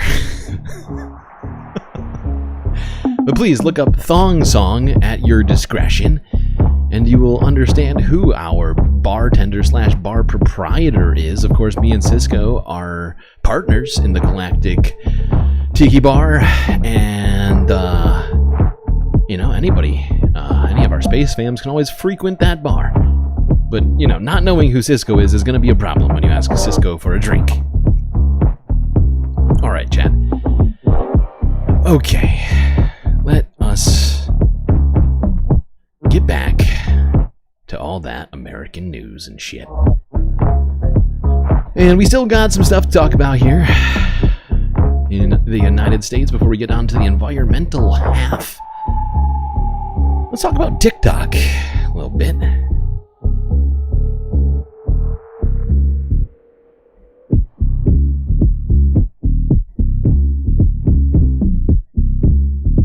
And if you didn't hear, apparently TikTok CEO, oh shit, what's his name? Oh, I can't even remember now. Whatever, the TikTok CEO is going to be attending Donald Trump's inauguration.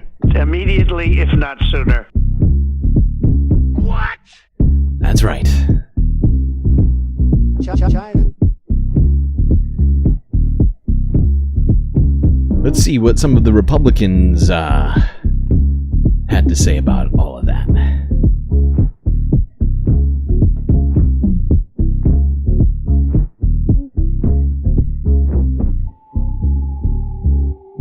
I don't get it. 80% of the Congress, Democrats and Republicans, agreed that TikTok is a huge national I'm sorry, security not just Republicans. Mark concern. Warner also here. Powerful propaganda tool. I forgot. It was both him and Josh Hawley who had words to say about this. Made a huge tiny mistake. I made a huge tiny mistake. Some of the Congress, Democrats and Republicans, agreed that TikTok is a huge national security concern. I can't think of a potentially more powerful propaganda tool. Now, TikTok's creativity is great. I think influencers, they ought to be able to continue. All we're looking for is a way to say at the end of the day, TikTok ought to be controlled not by an entity that pays first allegiance to the Communist Party of China. Wow. And the irony in all this was Donald Trump was the first guy to point out. I mean, that's one of the ironic things, but of course Mark is completely evincing another irony which exists, that, you know, senators and, well, all of all of Congress here have, you know, for years and years and years, ever since the creation of tech companies, have completely just allowed tech companies to roll over the rights, the data privacy rights of American citizens. You know, so long as, you know, they're American companies, no big deal. Sell that data. Sell that data to whomever the fuck you want. Even foreign nationals, no big deal. As long as it's making money. But you can't just have an app run by a, you know, it's not even run by the Chinese Communist Party, not TikTok. We'll be talking about the one that they do run. But it's just fascinating. That's the real irony that I see, is that Democrats, Republicans came together in a bipartisan way to ban one app, while the rest of the apps get to roam free, selling your data as much as you want. Comcast too, Spectrum, fuck it. You know, everybody just do what you want with the data, so long as you're not Chinese. China. Problem. What do you think of the TikTok CEO coming to inauguration? Not my favorite thing. It's not your favorite thing? Not my favorite thing. Oh, Josh, come on. Come on, Josh. What is your favorite thing? What is this? How did this get in here? Oh, God. How did this get in here? This is making me think of my favorite things right now. And at the same time, I'm thinking about Josh Hawley's not favorite things. Like the CEO of TikTok coming to the inauguration. So strange. What a strange, surreal world that we live in.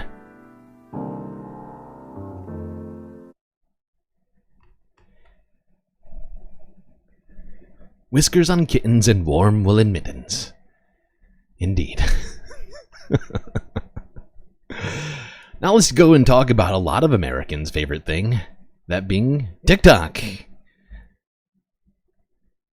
And what the future of it is, as it's supposed to be banned on Sunday. For good.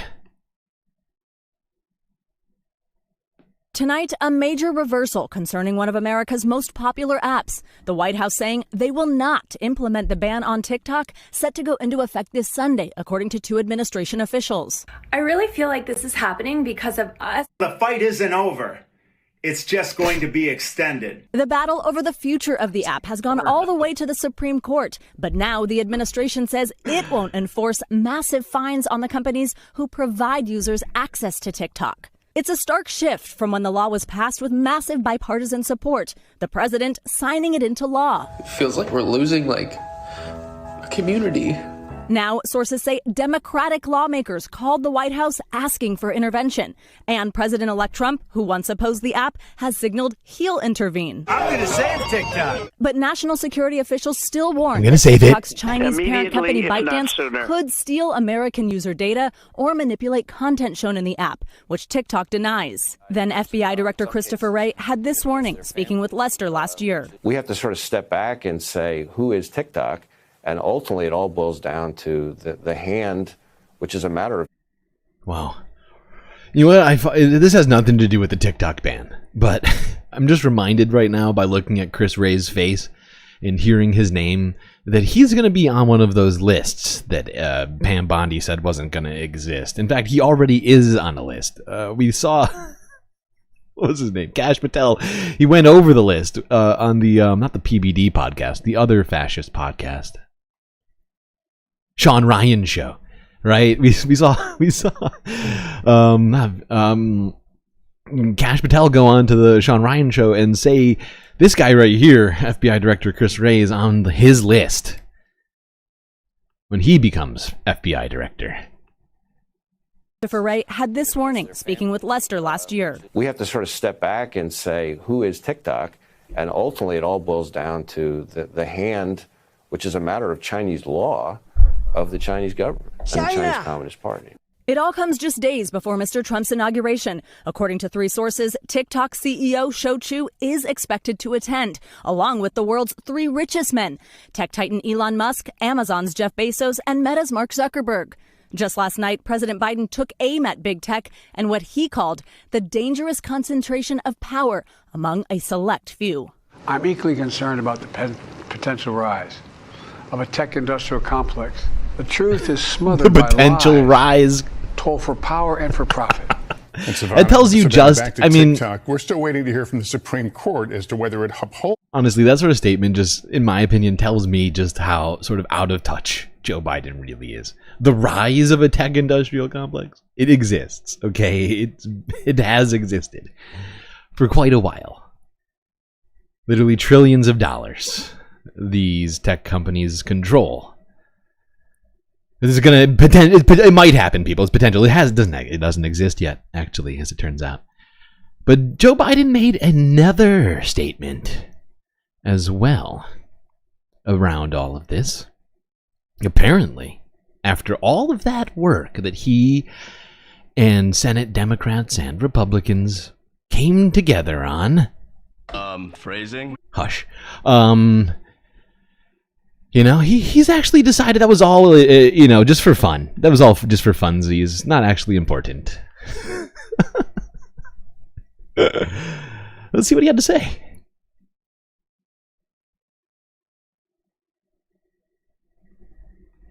Breaking news now about that looming TikTok ban. Minutes ago, President Biden said his administration will not enforce it. So that means he's going to leave it up to President-elect Trump to decide what to do when he takes office on Monday. The ban passed by Congress back in April was set to take effect Sunday. Trump has said he is considering an executive order to save TikTok, giving him time to help negotiate a sale. Karen North is a professor of digital social media at USC Annenberg School. She joins us now with more. Nice to have you with us, Karen. Thanks for having me. Thank you. So we are possibly days away from TikTok being banned in the U.S. So what do you think the impacts of that might be to social media users and, well, communication in general? So let's start with the fact that nothing will happen to users in the initial days or months of this ban. The ban is not an outright ban. It's basically the opportunity to impose fines on the app stores, the Google Store and the Apple Store, if they allow people to download or update. So whoever has the app on their phone now will continue to use it as it is until it needs to be updated. And whoever wants to get it will not be able to get a new, the new version or download it after the date. But it looks like it's going to be extended anyway. So there's no immediate impact on users, and there's probably going to be an extension of this action. Oh, very interesting, because we had heard originally that it was just going to disappear from everybody's phone, but you're saying that's not going to happen. No, it really creates, an onerous, it's like a $5,000 per user fine to the App Store for allowing any access to it. And so it would bankrupt the app stores. And so what's really going to happen not is the that poor there's app the stores. inability to go through the App Store. I love the way they're talking about it. It would bankrupt the poor Apple Monopoly App Store and the Google Monopoly Play Store. I mean, it's just fascinating to think about that. The poor tech giants would be fined $5,000, you say, per fine. Interesting. Access sort of the new version or to access new availability of it for your phone. So, Karen, let's talk about and therefore nothing will happen until you need an update. Right. Okay. Got it. So let's talk about the merits of the issue, though. Do you think that TikTok in its current form poses a threat to U.S. users? Oh, that's important. And why? It's an important discussion. Unfortunately, absolutely. Oh, yes. Absolutely, yes. So absolutely, the reason yes. that TikTok it poses as much of a risk as Facebook. Okay.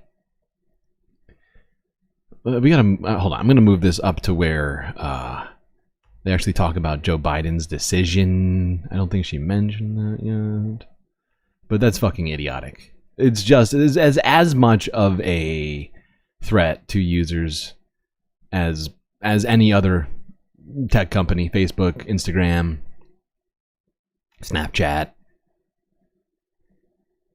They'll all sell your data for a price. It's not like, the Chinese government, the Russian, whatever government the U.S. perceives as being a national security threat can't get a hold of that information because it's on the open market.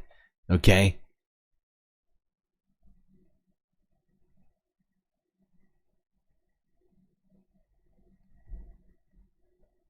But apparently, I'm not even we're done with this story. But point is, Biden came out and said verbatim that he will not enforce the TikTok ban for whatever, the 24 hours of his presidency between the actual date of it and Donald Trump's inauguration, right? Because on the 19th, right, I guess it's 36 hours, because, right, whatever, on the 19th, the morning of the 19th, 12:01, it will be, according to the legislation, all this stuff will go into place.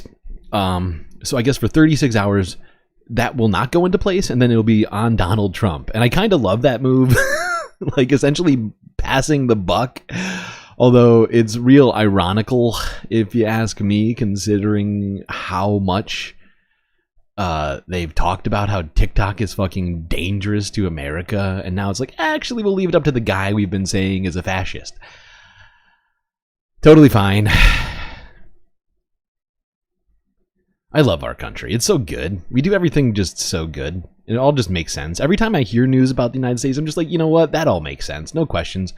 No further questions. Let's move on to something else, huh? But no. Ah, boy. Okay. Let's go here. Reuters. What can U.S. TikTok users expect on Sunday? Well, I think we know, but maybe Reuters has some more information. A U.S. ban on TikTok is set to go into effect on Sunday, so what can American users of the app expect to happen? It's not entirely clear. However, one Biden administration official told NBC that Americans shouldn't expect that the app suddenly be banned on Sunday, and that the administration is weighing options to make the app available to users beyond Sunday. But sources say that users attempting to open the app will be redirected to a website with information about the ban, and one TikTok lawyer told the Supreme Court last week that the app essentially goes dark. This all started back in April with a U.S. law that mandated that 352 to 65. Look at that. Either divest from that the horrifying app or bipartisan the shit. ban that goes into effect January 9th. My God, look at that vote count. We got to go back. 352 to 65 and 15 no votes, essentially. Wow. That is some of the most bipartisan legislation I've ever seen. With a U.S. law that mandated that ByteDance, which is TikTok's Chinese parent company, either divest from the app or be faced with the ban that goes into effect January 19th. Now, January 19th is also the day before President-elect Donald Trump gets sworn into office, and he is reportedly considering ways to delay the ban by 60 to 90 days, but it's not legally clear if he's able to do so. Fascinating. All right, well, I mean, it's all looking pretty bleak-ish for TikTok users and creators on the platform. And the fact is while Joe Biden said he would not uphold the law, Supreme Court said that they would earlier on Friday, this the evening. Supreme Court unanimously upheld a federal law that requires TikTok's China-based parent company ByteDance to sell TikTok's U.S. platform or face a ban in the United States. So under the law, internet hosting services will be prohibited from offering TikTok, and app stores like the ones operated by Apple and Google also can't offer the app to users. So that means for people that want to download TikTok, it likely won't be there. And for people who currently have the app on their phones, they would likely keep, having access to it, but they can't do updates, which over time is gonna make the app unusable and unworkable. Now, a sale of the platform really does not appear imminent, but some investors have been eyeing it, including billionaire businessman Frank McCourt, who said a consortium of investors that he's put together have reached out to ByteDance and made a proposal to buy TikTok's US operations. And if Shit is hilarious, dude. Why would TikTok want to dilute their brand by allowing a foreign owner to own their app in a specific country? It sounds like, sounds like foreign interference. And of course, it's not for sale. TikTok has not proposed anybody buy it. In fact, they've said as much, that they will not allow anyone to purchase the app and will be, would be much more happy to just continue running it in every other country on the planet aside from the United States. Because, of course, there's over 1 billion users on TikTok and only 120 million in the United States. So, we only represent like a tenth of TikTok's existing users on the planet. So, business-wise, TikTok would, I think, be losing out a lot to be, either diluting their brand or to be selling out outright. And it doesn't seem feasible, likely whatsoever, that is the resolution to all of this.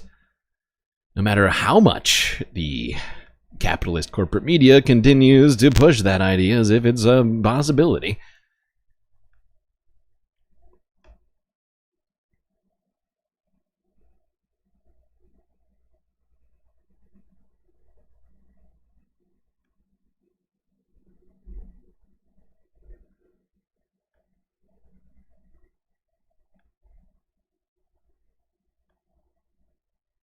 All right, let's talk about capitalism a little bit.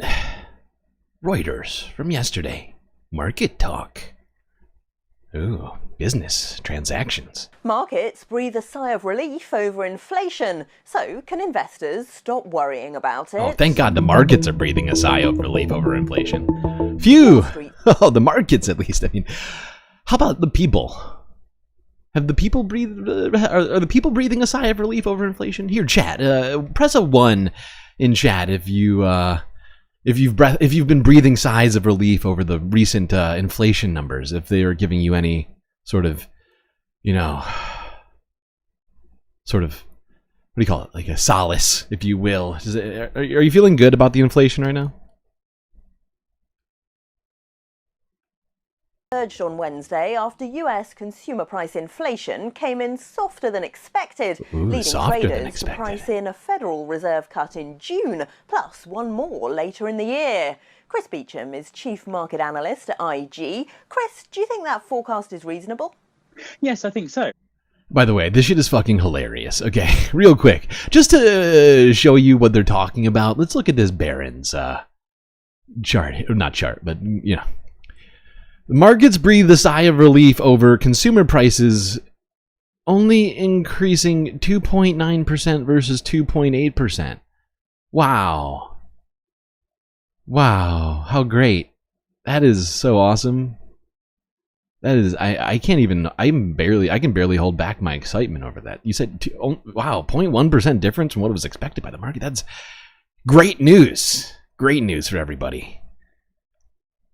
Obviously, over the past week, we've had a bit of a seesaw move in markets and indeed in expectations. But yesterday's CPI, and I think combined with earnings and the fact that the payrolls number was so strong, really sends a message the US economy is in a very good place, and that ultimately is a good thing for markets. And they should learn maybe to live without having to worry about the need for the Fed to cut rates anytime soon. The bond market has clearly been pretty nervous in the last couple of weeks, though, about a resurgence of inflation under Donald Trump. How worried do you think it should be? Yeah, it's a problem that won't go away. I think it's going to be very hard for investors, for central bankers and politicians, particularly in the US at the moment, to say that inflation is certainly under control. I think what we could see is the potential for volatility around these CPI numbers again, as we sort of, is it or is it not coming back to haunt us? And that, I think, will come into play once the tariffs start to be imposed as well. So I think... Yeah, what a fascinating state of our economy right now. All the capitalists cheering literally nothing. Some of the most idiotic, non-helpful to regular people type shit. Yeah, yay, eggs are free now. They only went up 3% from last year. Supposedly. Did they only... Are you sure about that, by the way? And of course, not just eggs. I mean, they're doing it over a broad base of goods. So, of course, some goods have gone up drastically more than 3%. When you average it out, it's all fine. Everything's actually fine, everyone. Only 3% year over year. Why are you all complaining so much?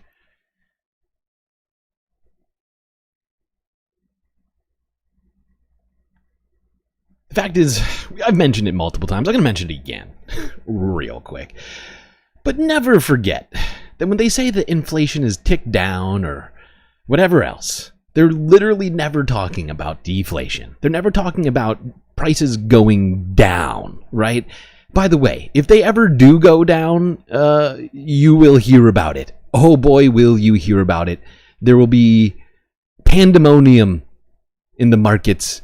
Oh my God. All the, talking heads will be, they're blown, exploded, live on television. Because that would mean that somehow the capitalists are making less money than they were the year before, and that would just be... That's too much, man! Which is why the Federal Reserve keeps playing around with interest rates to keep prices growing, but not growing too much. It's like, it's a fun dance. It's like, we must increase your prices, but not too much so that you revolt, right? And we can't let them go down, right? Because that would be too good for you, once again, and not good for capitalists. So always remember that. We will definitely hear it if prices actually ever go down. So yeah, let's not get excited about nothing burgers. Okay, let's go and talk about a different market thing. That being artificial intelligence. From the U.S. tightening its grip on chip flows to how AI was used to make rice art in Thailand, this is AI Weekly. Shares of American tech firm Nvidia took a hit after the U.S. government said it would further restrict exports of AI chips. The new regulations are aimed at keeping advanced computing power in the U.S., while finding more ways to block China's access. The U.S. will place new limits on advanced graphics processing units, or GPUs, which are used to power data centers needed to train AI models. Just what we need. Nvidia called the rules a, quote, sweeping overreach.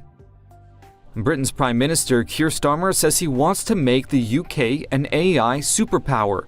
When questioned about the risk Elon Musk could pose to future AI investments in the UK, Starmer said key players have already set up offices in London. Ooh, we'll work with that's anybody exciting. in this sector, by the way. Whether it's Elon Musk or anybody else. Any Brits in chat right now? Could AI... No? Actually, yeah, I think I see a couple of Brits in here, technically. You excited about this? AI coming to a town near you. I'm sure it will have zero effect on your local ecosystems. Those data centers, they don't use any water. What's that? Oh, no, they use millions of gallons of water? Never mind. Badminton players up their game. U.S. Olympian Howard Hsu tried out an AI-assisted program at CES 2025 in Las Vegas. Yeah, so it's really cool, obviously, to see it kind of come out of the machine and kind of give me some data and output that the human eye otherwise wouldn't be able to catch on. Developed by Taiwan's Industrial Technology Research Institute, the training program combines high-speed cameras and a powerful AI chip. It gives instantaneous statistical feedback and motion imagery. Oh, we need this.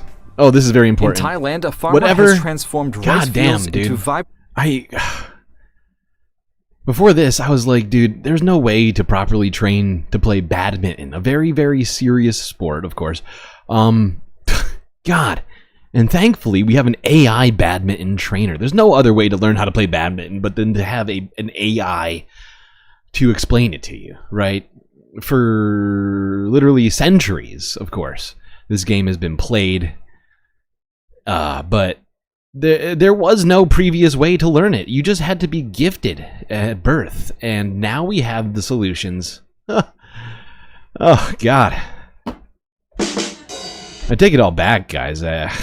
AI seems like a great thing for the planet. We need it. We need to destroy the planet for, AI data centers.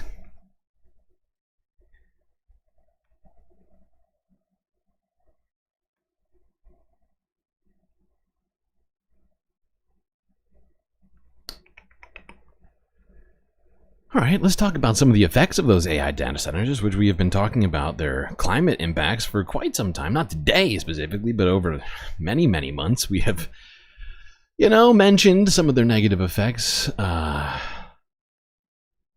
some say it's ruining the planet.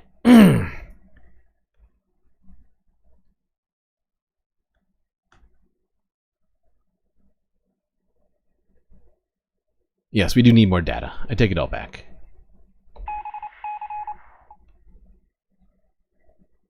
The largest insurer in California has canceled plans to run an ad during next month's Super Bowl, despite having one of the best received spots during last year's telecast. Oh, God. Jake from State Farm.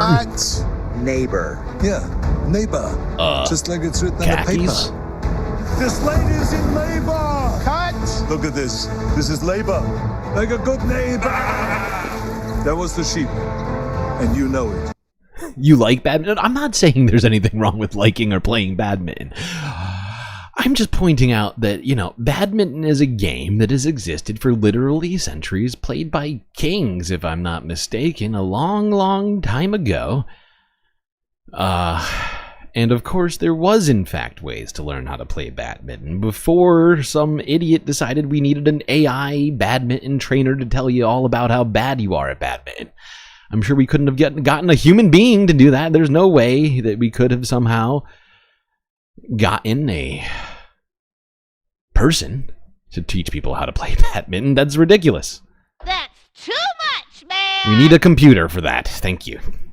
That's the ad that ran during the big game last year starring Arnold Schwarzenegger. Well, this year, State Farm won't be running an ad, citing the LA wildfires as the reason for pulling their spot. So far, the company hasn't released details about what the ad would have been, but the devastating wildfires complicate the optics of a lighthearted and jokey 30-second advertisement amidst the devastation caused by the fires. The ad was also supposed to somehow tie into the Apple TV hit series Severance that has also been delayed.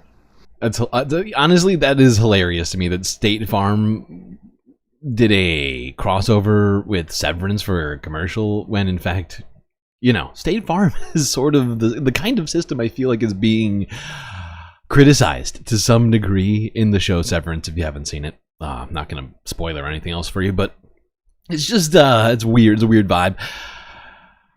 Of course, you know, my estimation of all this, State Farm just didn't want people to have those uncomfortable conversations around the dinner table about how their company had maybe, you know, canceled policies before Hurricane Helene or after it, or before the LA wildfires or after it. And it's just, you know, it'd be better for them if people forgot about them and just paid them money, you know? All right. We looked at this one as well yesterday, but we're going to quickly take a look at this because it ties into something else, apparently, that I hadn't even fucking considered up until now too much, but is actually going to be a potentially huge problem for the area recently affected by these fires.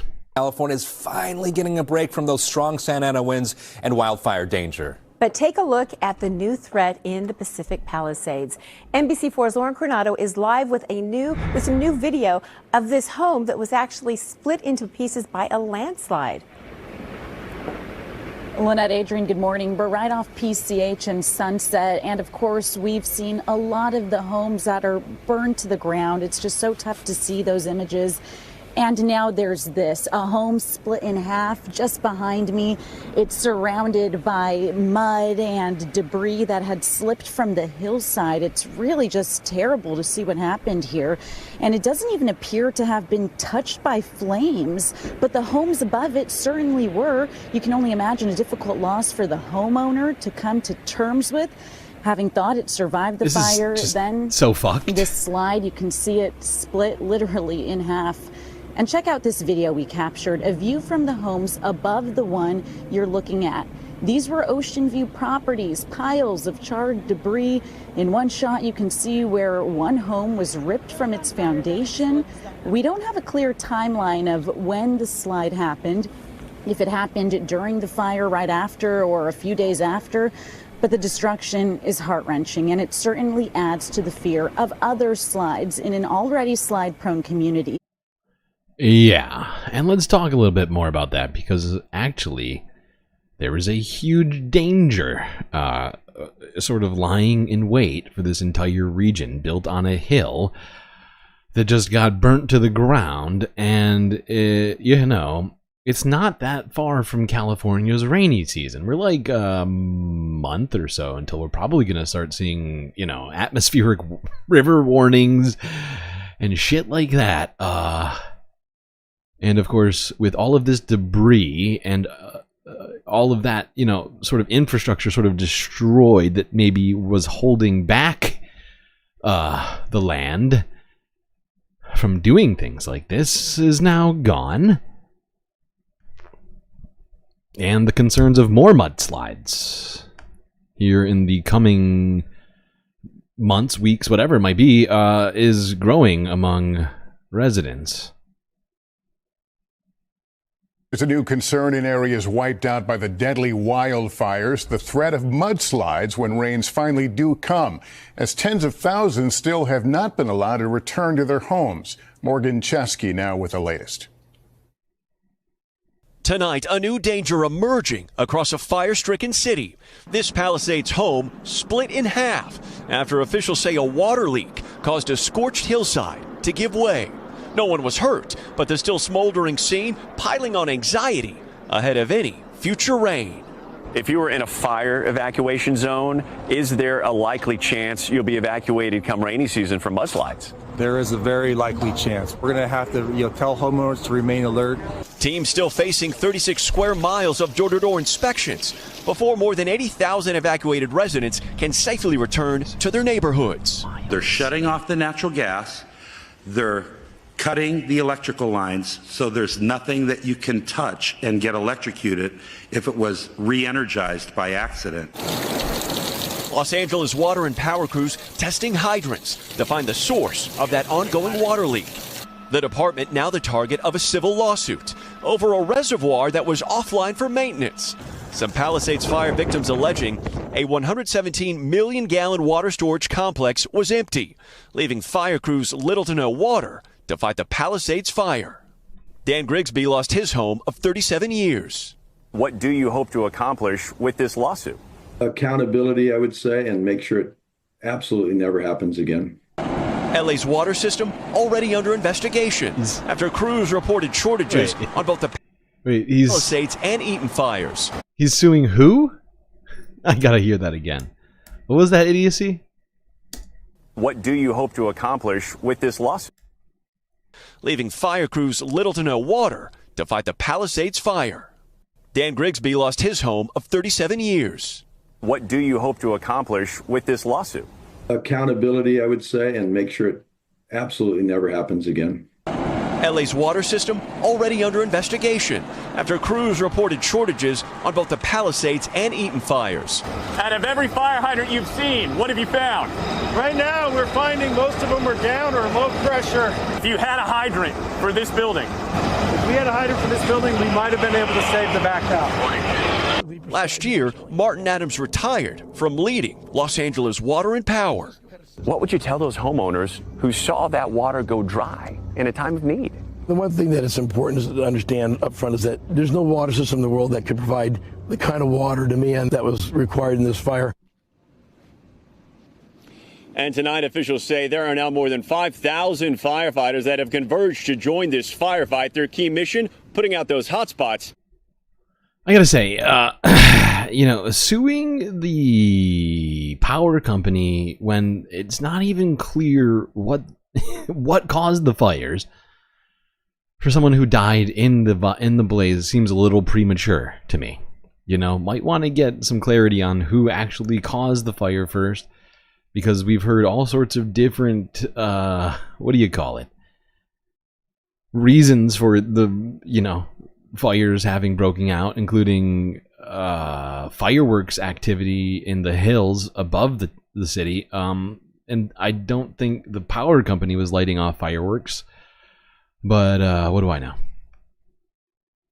And driving up those containment numbers. Lester. The damage from the California wildfires is just beginning to be tallied, but there is already growing concern about an insurer known as the state's last resort may run out of money. Liz Kreutz with our report. Okay, shut the fuck up, Lester. Okay, you all titled this video Concern of Mudslides. Let's talk about the fucking mudslides, alright? That was the point of this. We already know about the insurance problems happening right now.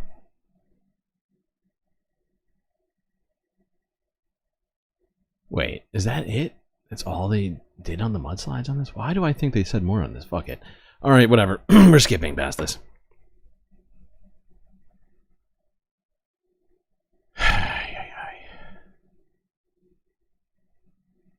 Point is, in the future, we will probably be seeing some mudslides, as rains will be coming to the area at some point, one would assume.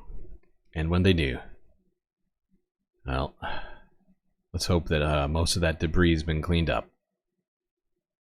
And how long did they say it was going to take to clean up? 6 to 12 months? Oh, wait. That's not gonna work out. The math ain't mathin'. That's too much, man!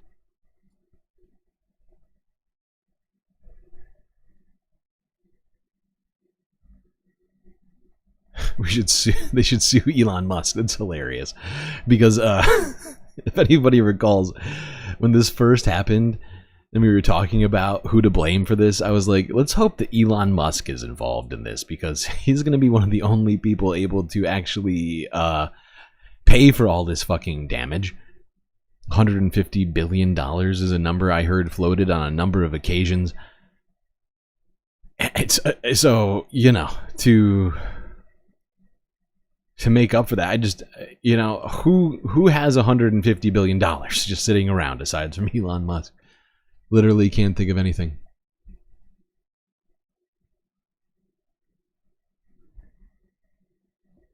Aside from, I guess, the U.S. government, maybe? Jesus Christ.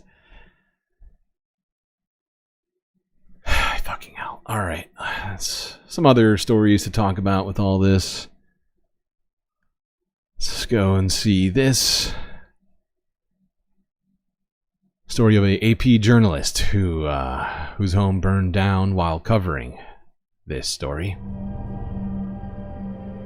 Hey, I'm Ryan Pearson. I'm an entertainment video manager for the Associated Press in Los Angeles. And I am back at my house in Altadena for the first time since the day of the fires. And this is heading into the back of the house. This was my daughter's room. She would be in here playing Roblox with her next door neighbors. I had been out helping to cover the Palisades wildfires on Tuesday morning, and when I drove back to home, I saw a little orange haze of smoke on my way home. And when I pulled up at home, a colleague texted me and said there's another fire in Altadena. I went out to check on it and see what it looked like. The Saudis have money. That's a good point. They could sue the Saudis. I think before suing the Saudis, we might want to just sue the oil producers. That'd be my first go-to beyond the things already named. Really, I think, you know, but the fact is when the U.S. government's going to uphold that, the Supreme Court that just turned down the Chevron doctrine is going to it's going to validate that lawsuit. I don't think so. I mean, I'd love to see it, but with a 6-3 majority in the Supreme Court, Republicans control it, and they don't even believe climate change exists. So, you know, some other, where was it? Sweden? Was it Sweden that won a lawsuit against? I can't remember who it was. But the point is here in America, I find it very difficult to see the path to that with the people in power that we currently have.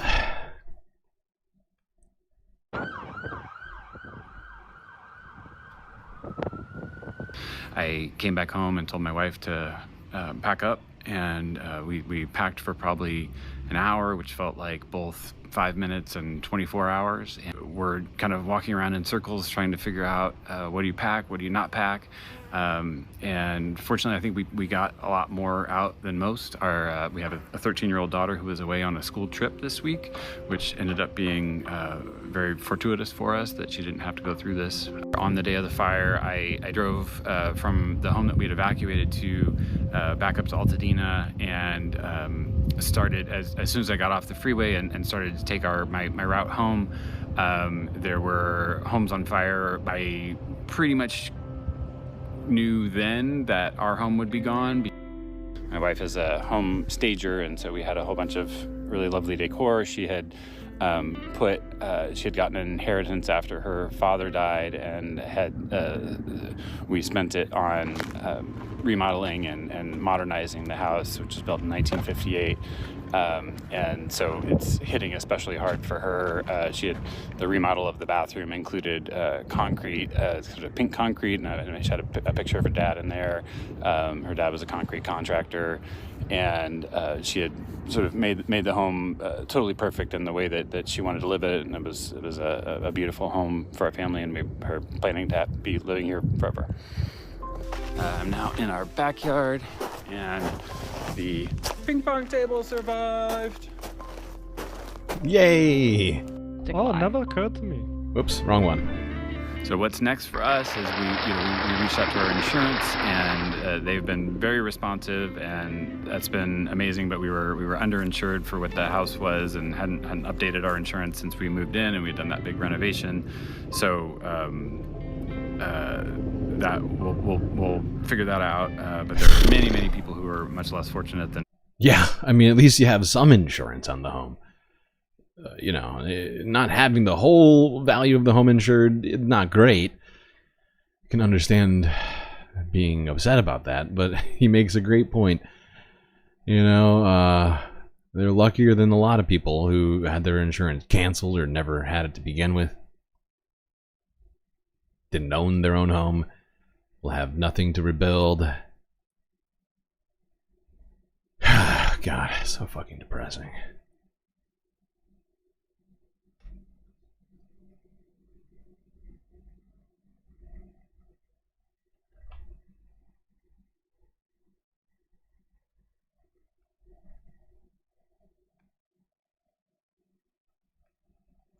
All right, let's go to one lady in this area who has unbeatable spirit when it comes to all of this.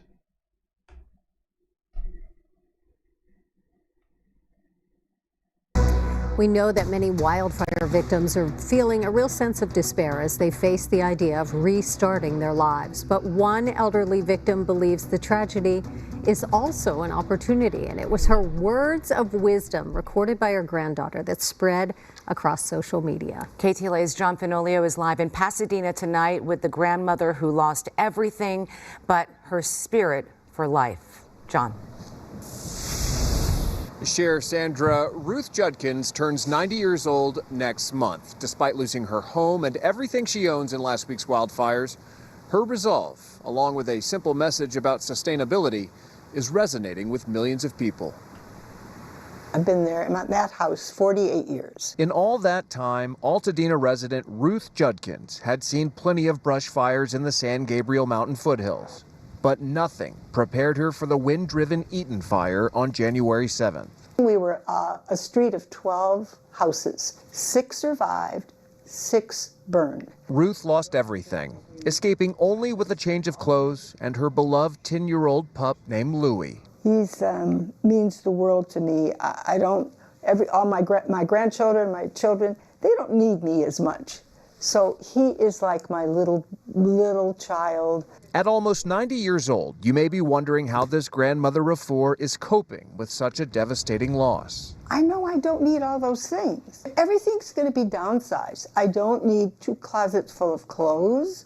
I need 1. Her humble perspective is resonating with millions of other people after her granddaughter posted this video on social media, which quickly went viral. I'm going to be changing my life and simplifying it because I don't need all this stuff. Now she's determined to rebuild her home sustainably.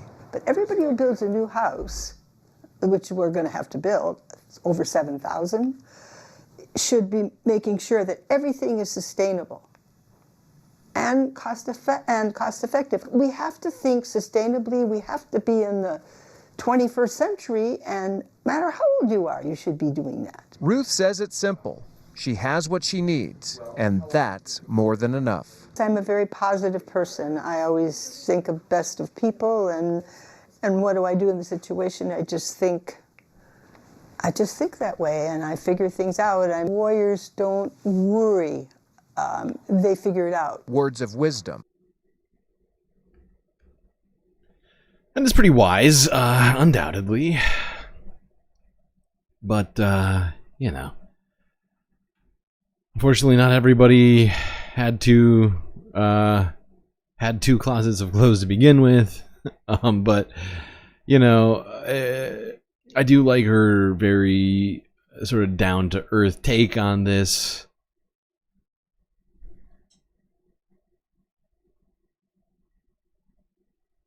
All right, now let's talk about this a little bit more. Take a look at some more footage here. This is some more drone footage. There hasn't been a lot of this, as much as I would have expected when they outlawed drones flying over this area. But here is some drone footage showing the Malibu beach, which as you can see is not completely destroyed. A few homes survived, but so much of it is just burnt to the ground.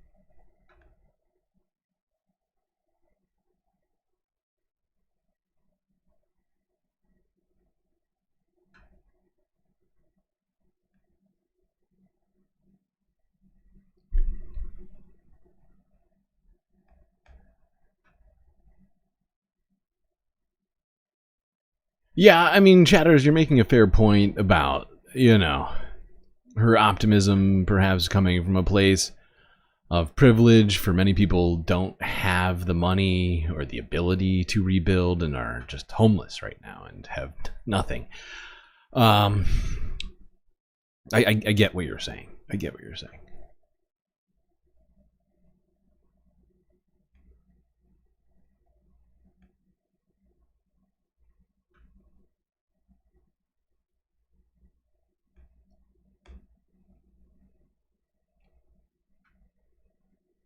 All right, let's talk about the future of LA. With parts of LA still burning and under mandatory evacuations, will the area be able to focus on the recovery while also preparing to host major sporting events over the next couple of years? The Gad Shaban from our NBC Bay Area station is helping cover all the angles of the wildfire disaster, and he's been digging into that story for us.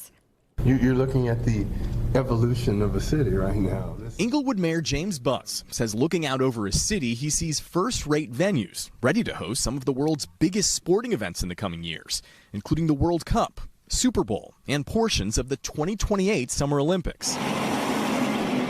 That despite raging wildfires that have devastated other parts of LA to the north.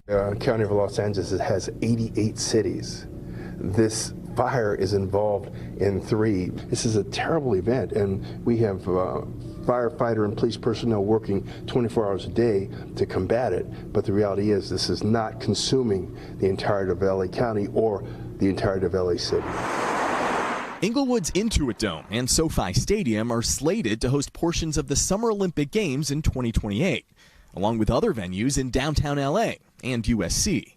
Myself, Mayor Bass, her staff, and the City of Inglewood, the LA 28 Organizing Committee, have been in continuous dialogue and planning process probably for well over 18 months to 2 years. And what have the conversations been since the fires? What are you guys talking about? What's the plan? There's been no conversation since the fires. We have an ongoing structured plan to be prepared for the LA 28, and this has not derailed those talks. Nothing has changed? Nothing has changed. We have experienced this nightmare in Napa Valley. Lindsay Gallagher heads the Tourism Bureau for Napa County, which has also experienced devastating wildfires in recent years. Rebuilding communities, she says, is most important, but says ultimately LA will need to focus on welcoming back tourism. I think many of the sporting events are slated to take place in unimpacted areas, and that's where I think the message is to invite the world to come again, to let them know that their financial and economic support are important.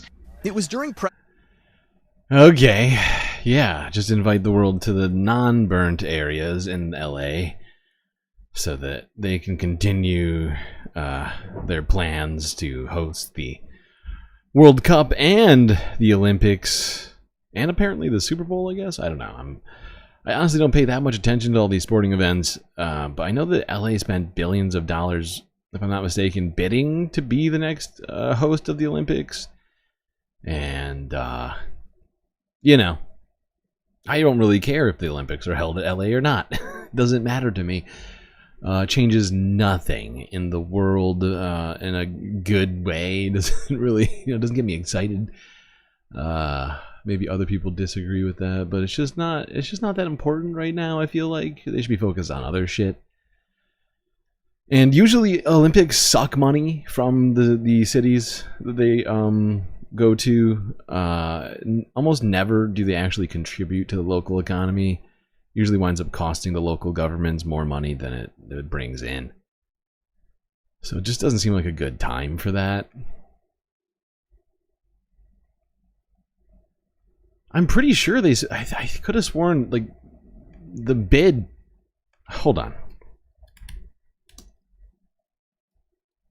I could have sworn it was like maybe it wasn't billions. It was like 1 point something. How much did they pay?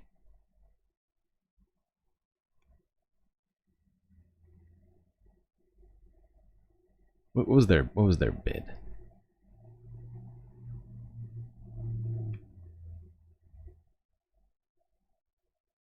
$1.8 billion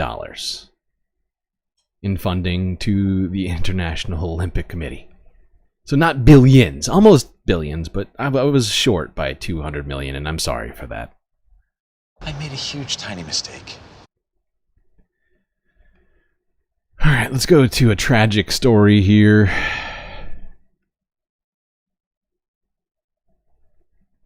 But they're all kind of tragic. A beloved high school music teacher and his wife are among those who lost their homes in the devastating Eaton fire. Many of his students are rallying now around the couple. KTLA's Rick Chambers is live in Arcadia with more. Rick? Yeah, Cher, I think we've all heard that saying about treat people how you'd like to be treated. We actually saw that play out tonight here in Arcadia when that much-loved teacher who was victimized by the fire reunited with some of his former jazz band students. I couldn't keep it together. I was on the ground in a fetal position. Jim Fosha is a music teacher who lost his home and treasured instruments on day one of the Eaton fire. It's a huge loss because, again, the instruments were what centered me, what kept me going. Just minutes before Jim's Altadena home was reduced to ash, he and his wife grabbed whatever they could. I took 2 clarinets, 4 ukuleles, and a change of underwear, and a change of shirt, and the clothes on my back. And my wife did the same thing in her car, and we got out. He left much of this and his piano behind, though. He means the world to me and so many other students. Jim Fosha taught and counseled hundreds of students during his 14 years at LA's Hamilton High School. And when word got out that he was a fire victim, his students started showing up to return that love and compassion he had showed them when they needed it. He was just a teacher and a mentor that just was such a guiding force for me. Always an open door policy, be able to talk to him in his office, you know, in ever a group setting or alone, and he'll always understand. Even if I was in the wrong, you know, he would be straight up with me, and, you know, we'd get through it. Fosha, as his students called him, was often a surrogate parent to his students. When you have a male figure in your life like that, it's kind of like another dad. Like, you can go and talk to him about anything and there's no judgment. And Dad had a reunion of sorts tonight with his extended musical family. And just at that moment in life when he needs it the most. I've had so many alumni reach out. It's life affirming. And Jim said that he felt compelled to ready his young musicians for adulthood, and he obviously did a good job there. God. Tragic story. Bittersweet ending. People coming together. You're living in crazy times, people. Maybe we'll feel, you know, let's stay optimistic. Maybe we'll figure everything out in 2025. Everybody's gonna, you know, we're all gonna come together and figure out how to stop all of these forces ruining our planet.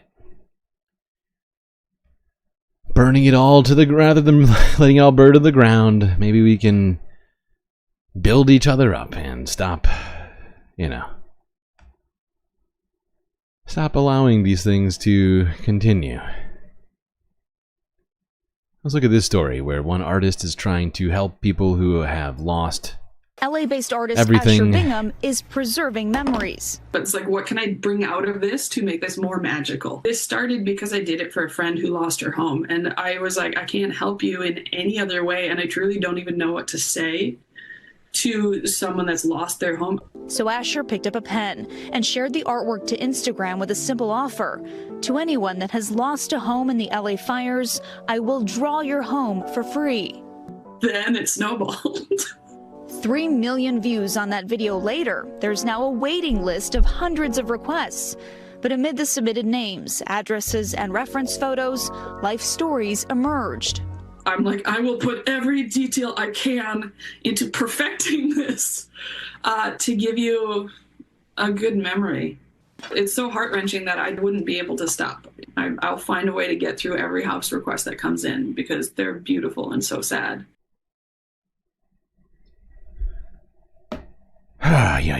Short but sweet. That is a very generous thing for this artist to do. I'm sure that's taking her a great deal of time and effort, but she seems to think that that's a worthy cause, and I would, I would agree. Giving people something to hold on to, the memory of what they've lost.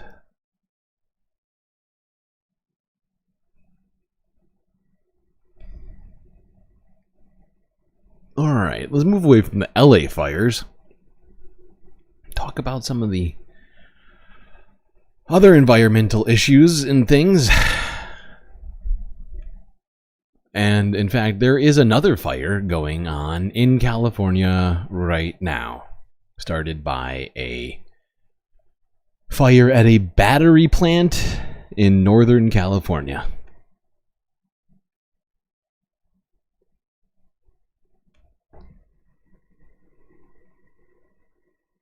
Jesus Christ.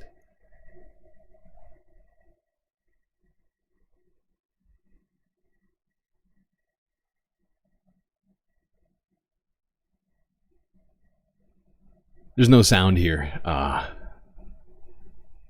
As you can see, this fire is pretty huge in terms of just like how big that smoke cloud is coming off of this factory here.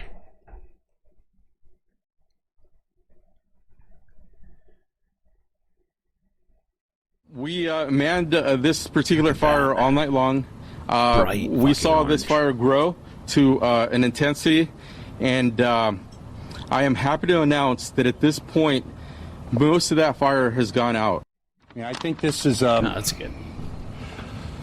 Best be described as a worst-case scenario of a disaster that's happened here. Nobody predicted anything on this line, and this is really a lot more than just a fire. It's really a wake-up call for this industry, and if we're going to be moving ahead with sustainable energy, we need to have a safe battery systems in place. We have some preliminary numbers, as Chief Mendoza talked about, that the gas was not released. That will be a danger to the public. However, we're waiting for more advanced monitoring systems to arrive before the county's comfortable and I'm comfortable to lift the evacuation order. So yeah, thousands of people were evacuated, I think, from at least like 2,000 or 3,000 people, I think, were evacuated from this small town where this battery plant is. I believe it's a battery storage facility or manufacturing plant, essentially for excess power, right? It's something that the U.S. has been trying to work on for quite some time. When it comes to things like solar and wind energy, the necessity for energy storage is hugely important, since they're collected at different times, and sometimes the amount of power produced is more than what is being sucked by the grid, and the energy is essentially just lost without the existence of battery storage.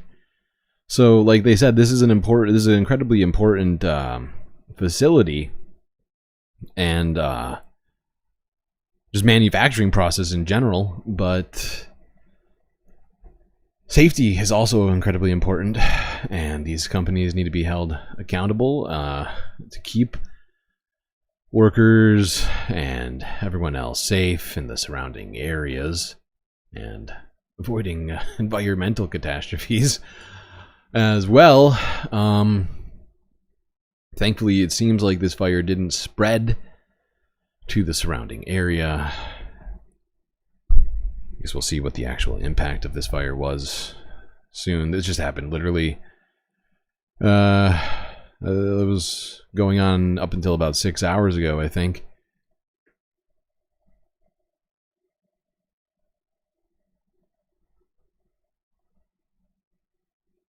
All right.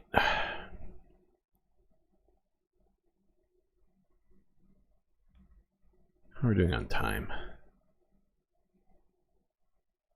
All right, let's hit this real quick.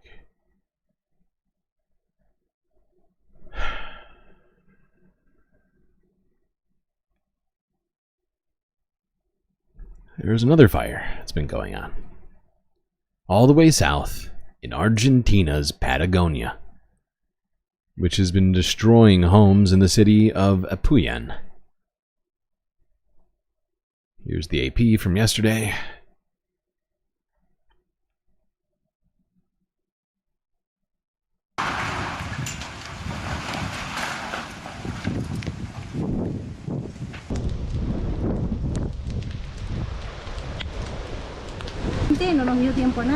We didn't have time to do anything. Nothing was taken out. We couldn't take out the refrigerator, just the television. We didn't think that the fire was going to be so devastating after passing so many times. There was a very changeable wind that not even a water pump or anything could defend our house.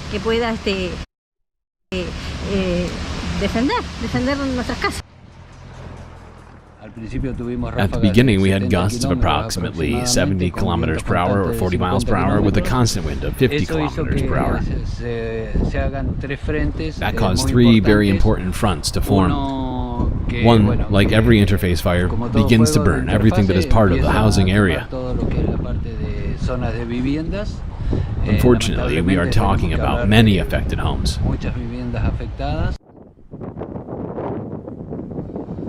Oh god, they have like prop planes dealing with the fire? Jesus Christ. Now, this fire's actually been going on for quite a while, apparently, and I just didn't hear about it, but like I think it's been going on for weeks. Somehow, we missed it here, even though we talk about most environmental disasters and sort of weather-related events.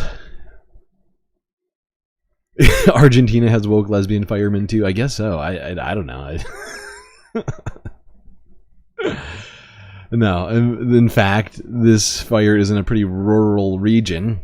Very little infrastructure to deal with it, and as you can see there, they're fighting it with tiny prop planes rather than, you know, sort of stuff that LA has. And Cal Fire, and you know, all the other sorts of stuff that was sent there. All right, let's stay in South America. Go to Brazil. Talk about the production of a particular fruit.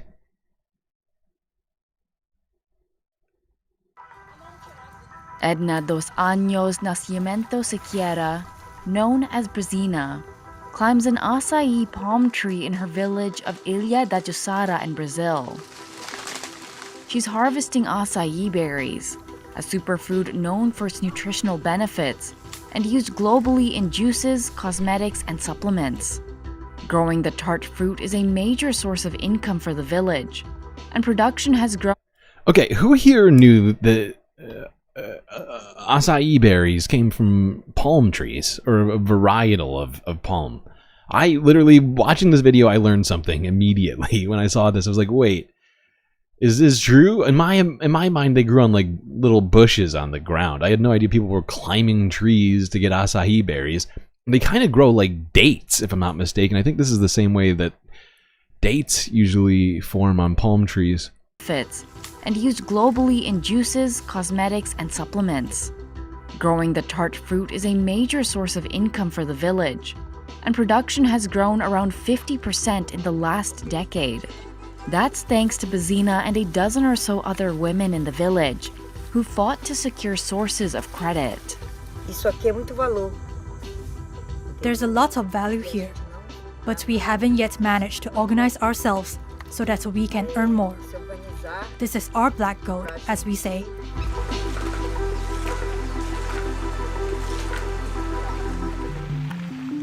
Bessent is 60 years old and grew up watching her father climb the village's acai trees.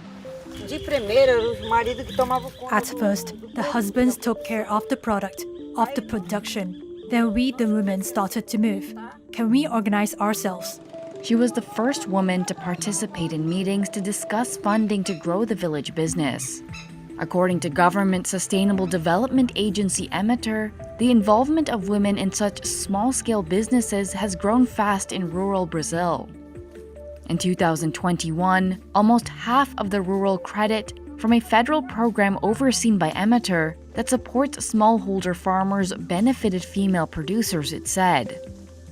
The initial investment in projects like the acai of Ilha da Jussara is around $3,300. After that, it's financially self-sustaining, according to an agronomist at Emitter. Acai berry production in Brazil grew 15% between 2020 and 2023, according to government statistics. Para State, where Ilha da Jussara is located, accounts for 94% of the country's output and is a top exporter of the fruit to companies around the world. Some 200 people are dedicated to organic acai production in the village.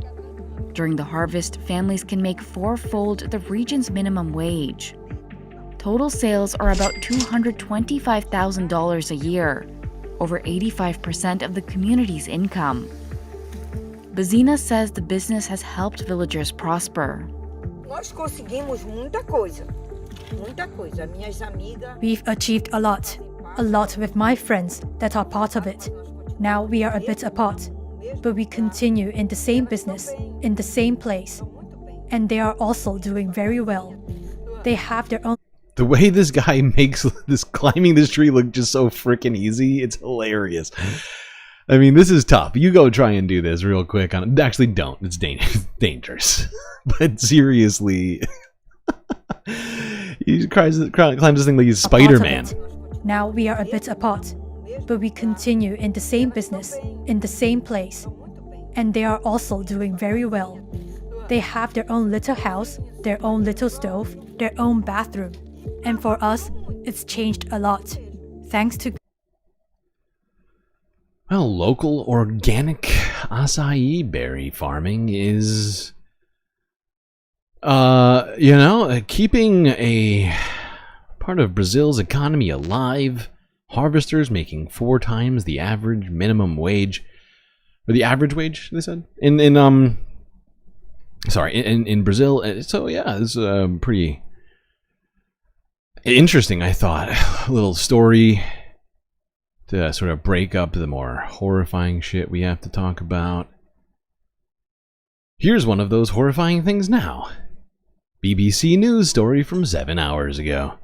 Climate change. Carbon dioxide rises more than ever in 2024. What? Yes. CO2 levels higher than ever before in 2024.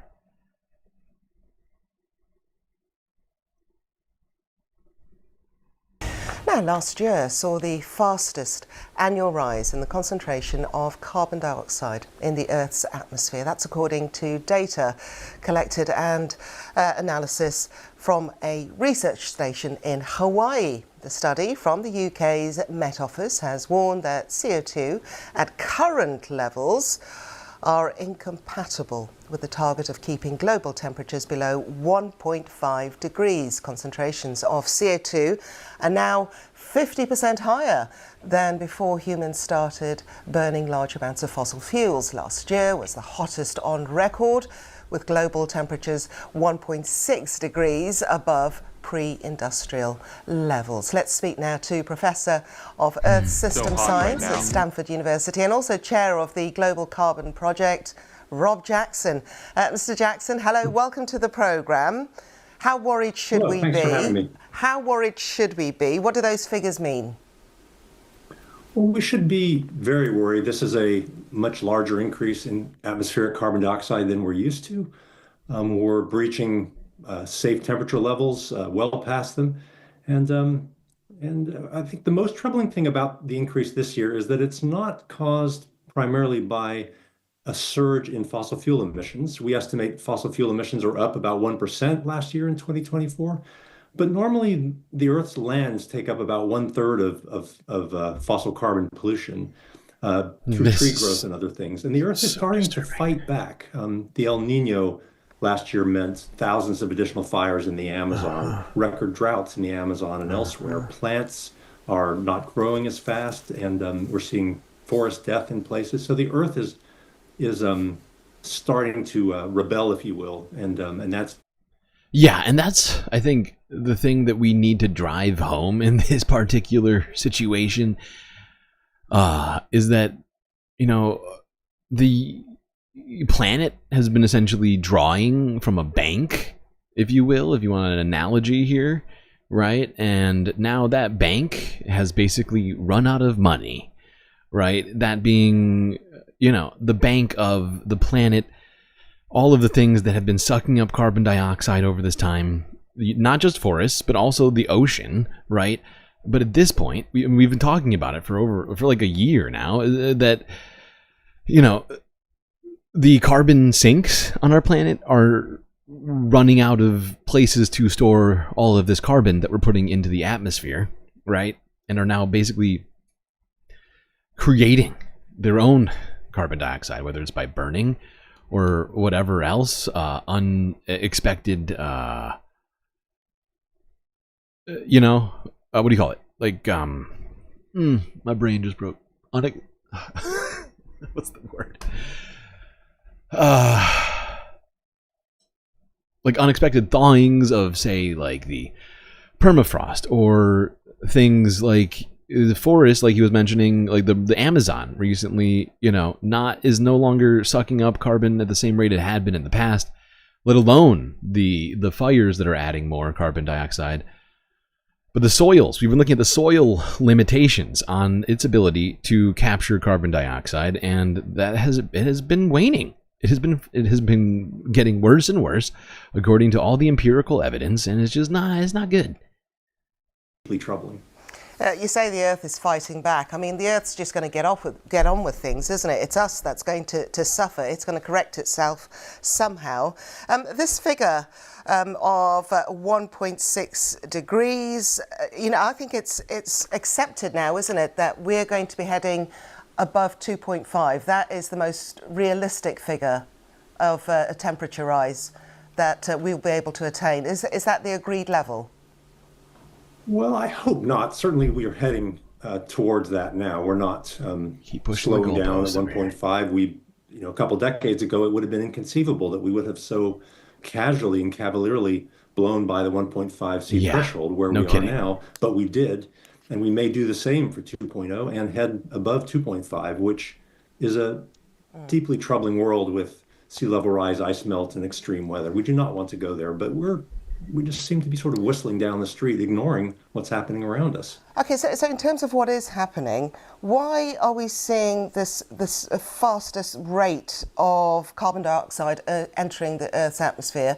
I mean, we've got the COPs, we've got the statements, we've got the increase in renewable energy. Why are we...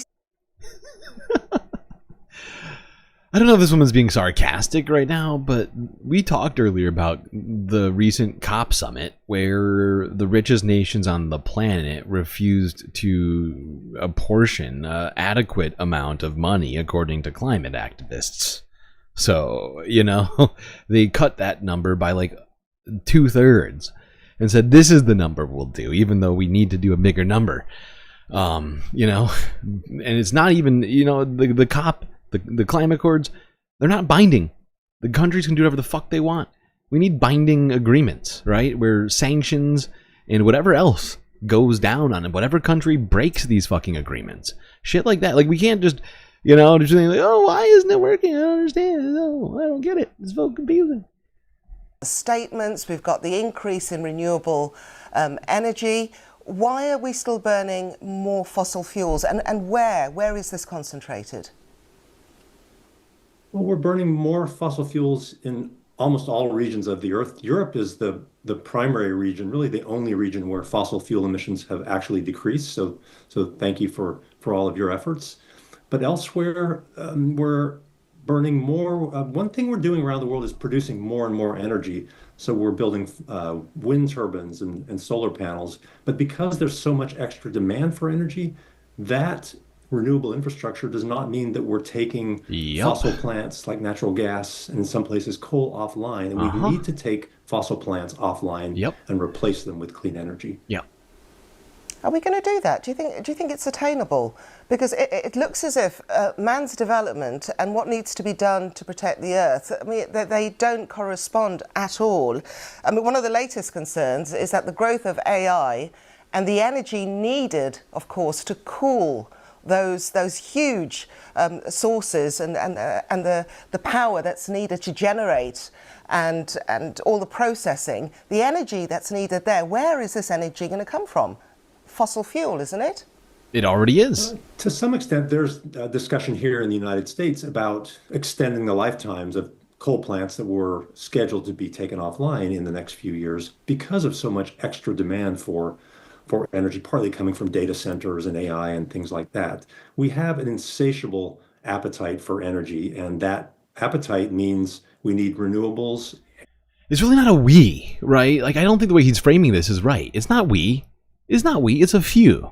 It's a few individuals who are insistent upon their domination of everything, and that includes, technology, the AI, right? AI, like we've talked about how Peter Thiel, is, attempting to start building mini nuclear reactors and other things for himself to deal with all this stuff.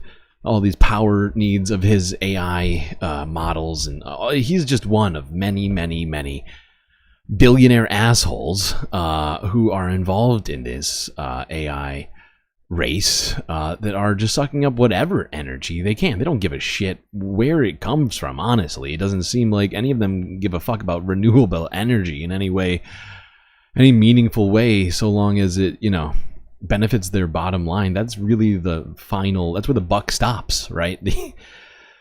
Is a small group of people who are controlling our energy infrastructure and the future of our planet right now. And, we have to stop them from doing what they're doing.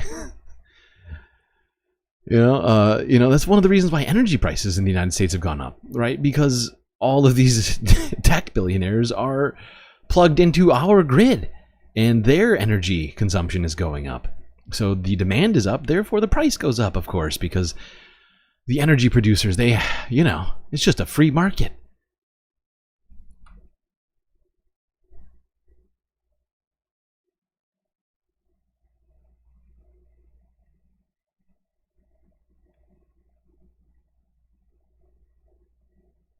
All right, let's go to The Hague. If you didn't see this yesterday, this was the climate activist group Extinction Rebellion at The Hague in the Netherlands, blocking roads, protesting the use of fossil fuels and the destruction of our planet.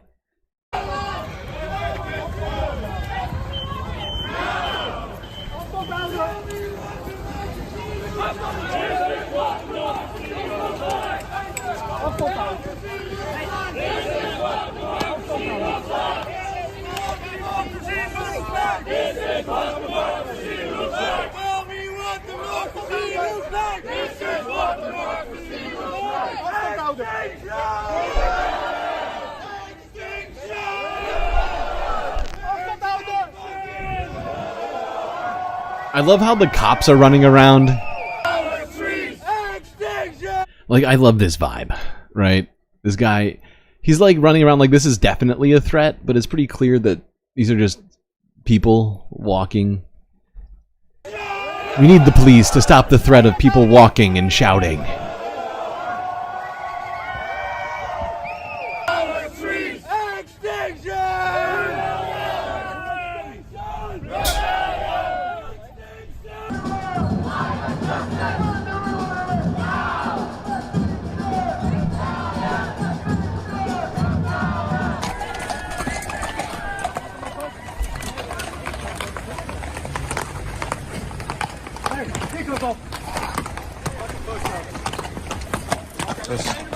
Press.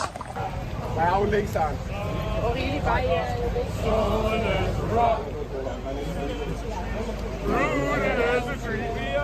We are here.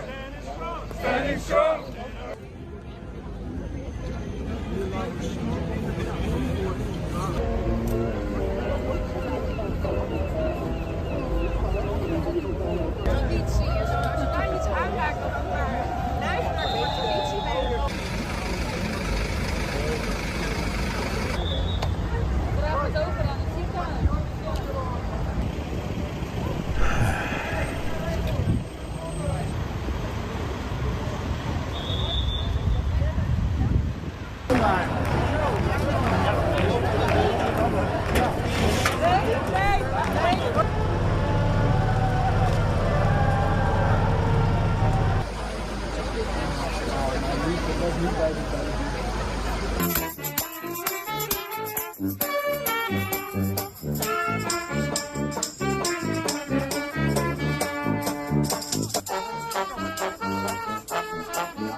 Het is een langetermijn protest. Je moet elke keer doorgaan om de fossiele subsidies toch uiteindelijk afgeschaft te krijgen. Je ziet nu de branden in Los Angeles. Overal is het mis en er moet gewoon veel sneller worden gereageerd. Now, I don't speak Dutch, but I did read the translation that AP so generously put in their description, and she essentially is saying that we need this now more than ever, especially around, you know, with the LA fires going on. It's a, you know, very stark reminder essentially on the importance of what we're doing. And you know what, I feel like here in the United States, we really need more music at our protests. We need more tuba. We need more trumpet. We need more tambourine. In fact, we need all of it. We need more cowbell, actually. All right, let's go to our last climate environmental half video in Thailand, where they are dealing with a garbage crisis.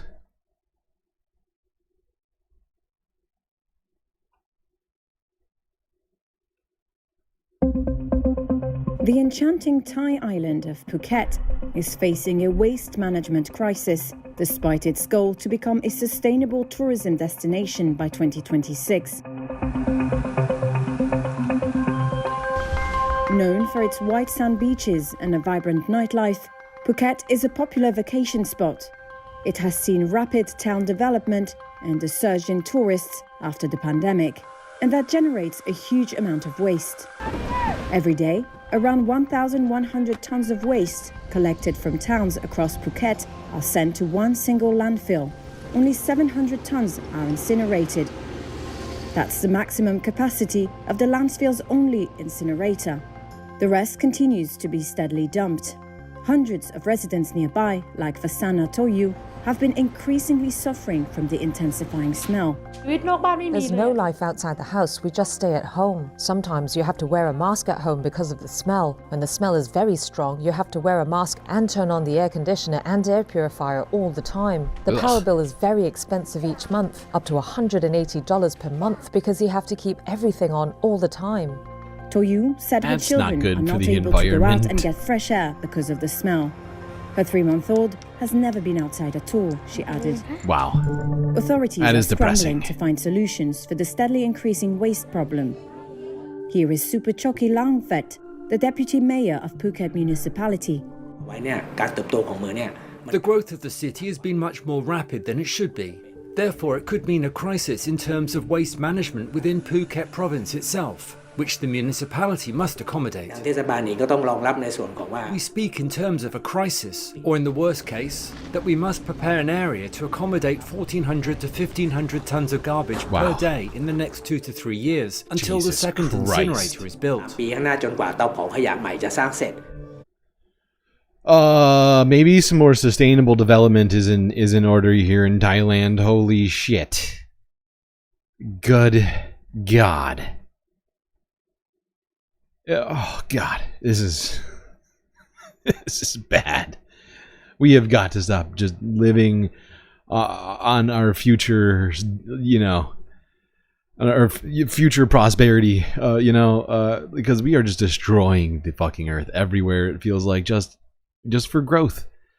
We need to stop. We need to think about how we grow sustainably and stop destroying our planet as we do it. It is such a problem right now. And it's the way that we consume goods, right? Plastics all over the place, even when it's not necessary, just for ease of use. The authorities are collaborating with private agencies to reduce waste. Their plan involves transforming the waste into fuel. An NGO has also launched an initiative to help decrease organic waste by £1,100 per day.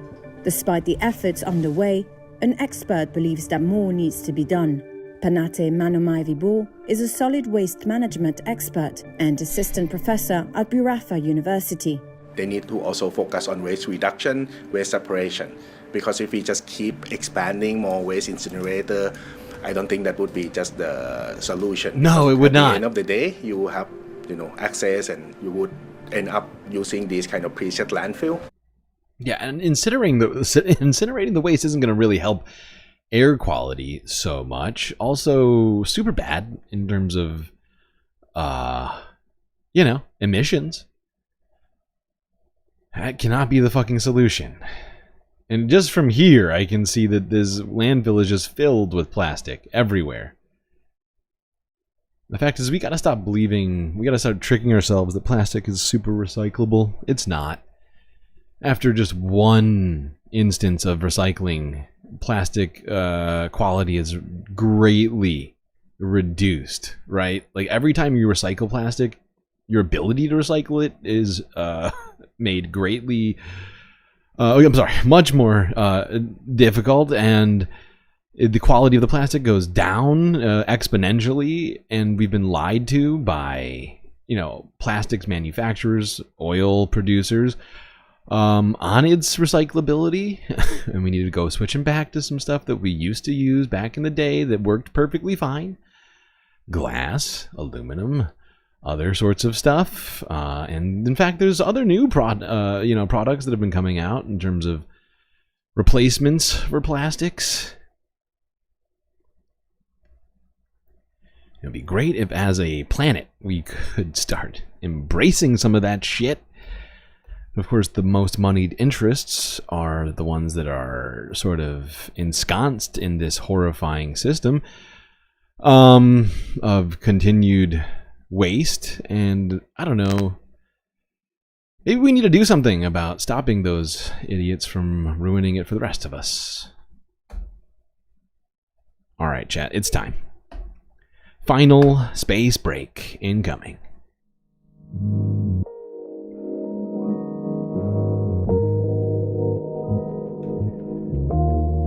Well, I hope everybody has been enjoying the show so far. If you haven't already, hit the like button and don't forget to subscribe. Once you've done those two things, I must urge you consider donating in one of the many ways we have available to you to help us keep this galactic news network alive.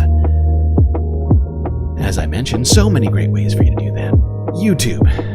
You got memberships, you got super chats, you got super stickers.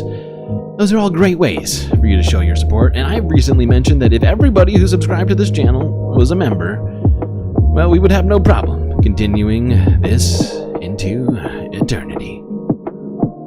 But of course, if you're not a YouTube fan or you'd like to support in some other ways, we've got Twitch, we got Cash App, and PayPal. If you just want to give me money without getting any benefits whatsoever, whatsoever, but of course you can in fact get the most space benefits available to you for your Earth dollars by becoming a galactic patron on Patreon. Just a few US dollars. And you will have a bounty unseen by the rest of the goddamn Milky Way galaxy. Alright, chat, enjoy this short space intermission. Grab yourselves a drink and a snack. I'll be right back.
right. All right.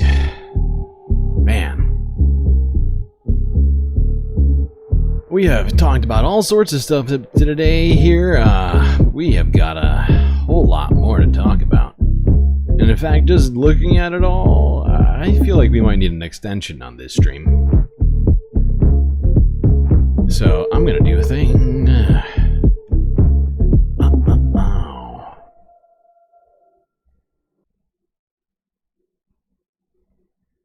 Yeah, a 2-hour timer to get this done.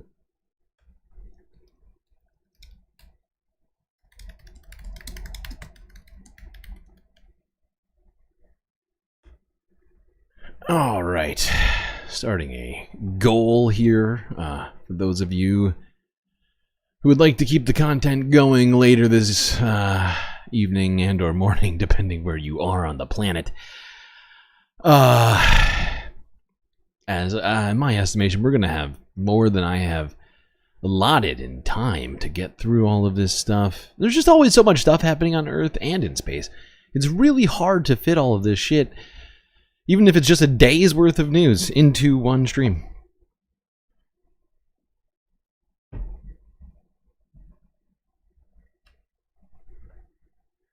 So there we go. Alright, goal initiated.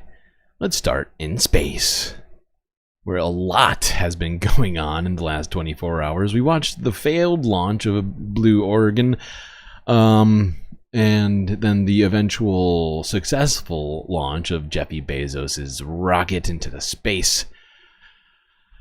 Some other stuff has been going on out in space, though, as I can clearly see here from my perch in low Earth orbit. Let's start over at the ISS, where astronauts have been doing a little bit of spacewalking.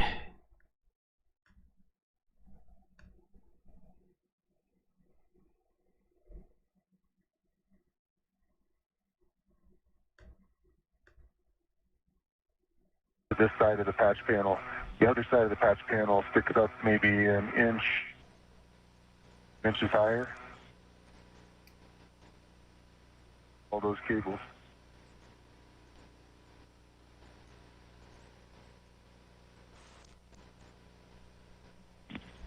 Okay, copy, Nick. We're good with that. We have about a minute and a half until a quick handover. I think we can knock out the next one. It's going to be column 2, row 1, and connector number 11, if you can see the number. Connector number 11, trying to see the label. I see the label.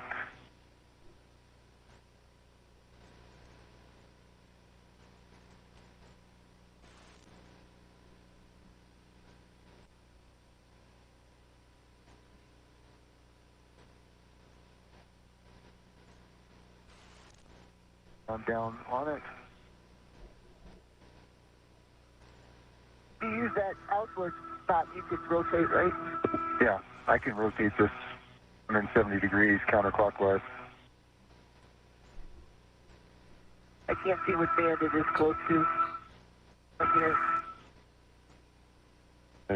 It's the same one, I think. Yeah.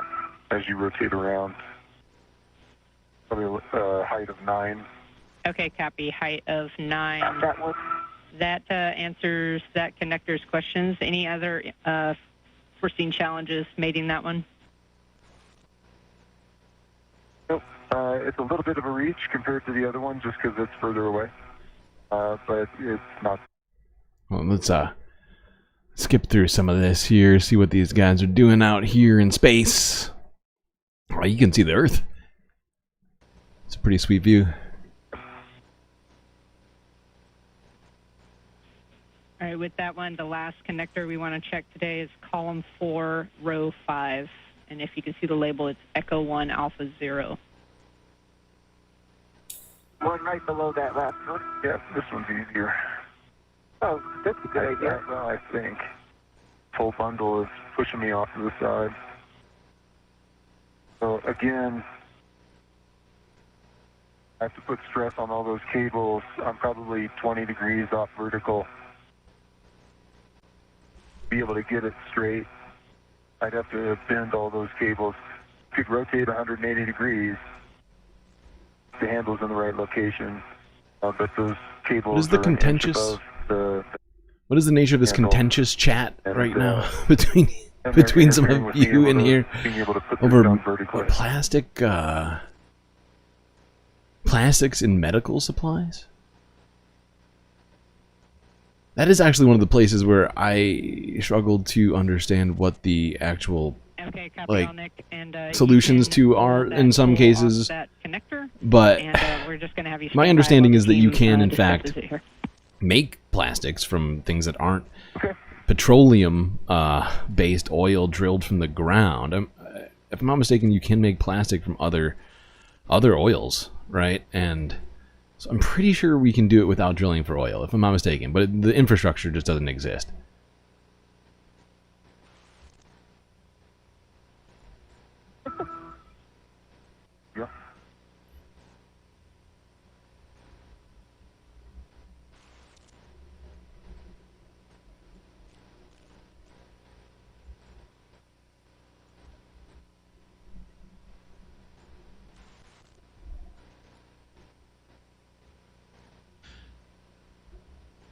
You are tuned in live on NASA Plus to the ongoing progression of U.S. EVA number 91, featuring NASA astronauts Sonny Williams and Nick Hague as they continue to progress Sonny through Williams. their checklists. We are now 4 hours and She's one of the 26 stuck minutes. astronauts. Poor Sonny Williams. How long has she been up there now, dude? It's blowing my mind. I can't believe these people are still stuck on the space station right now. Even I come back down to Earth. To today's EVA that has seen them replace the rate gyro assembly number 2, remove and replace a planar reflector for communications for visiting vehicles outside the zenith port of the Harmony module, the space-facing port.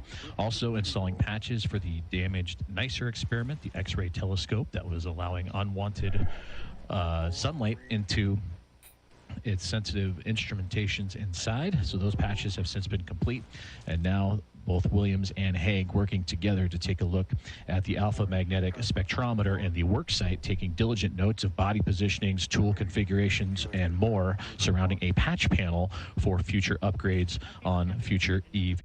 Well, there you go.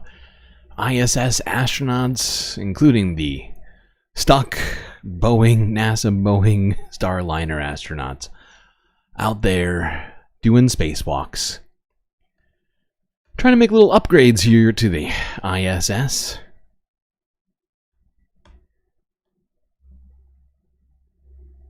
Here's a different angle of all this, because that was more like a body cam view. 7.5 minutes into today's EVA. We'll open things up as you see there and get ready to traverse out into the vacuum of space. I'm coming out. All right.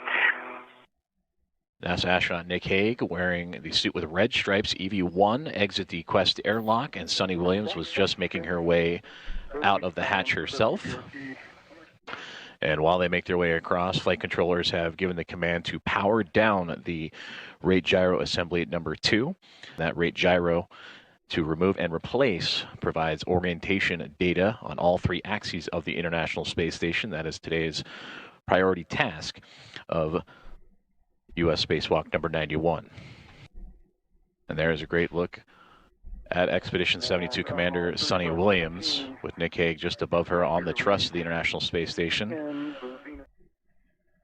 You don't want to throw people under the bus who have medical issues to make the world, but I get what you're saying. I don't think anybody here is suggesting we do that, because like I was trying to get into is that, you know, you can create plastics from all sorts of different kinds of oils, right? Like, it doesn't have to necessarily be petroleum-based oil drilled from the ground, right? And you know, we create all sorts of different oils in our planet, right? On our planet, all the time. You know, sunflower oil, canola oil, rapeseed oil. I mean, the oils go into the. I can't list all the oils because there's so many of them, right?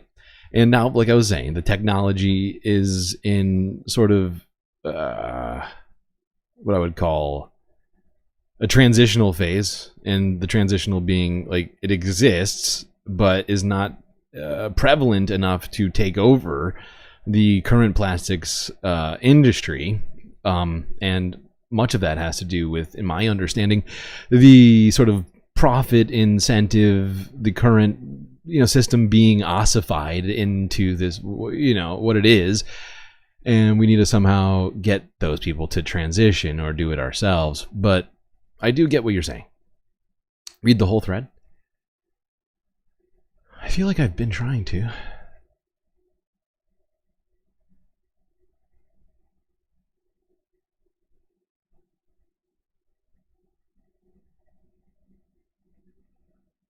You're saying that there's potential side effects of plant plastics. True. I mean, I'm not saying it's a perfect. We're as a planet, we have to somehow work together to figure these things out, and that's why we can. I think that's why we need to be able to have these conversations with each other about it. And I hear what you're saying, and it's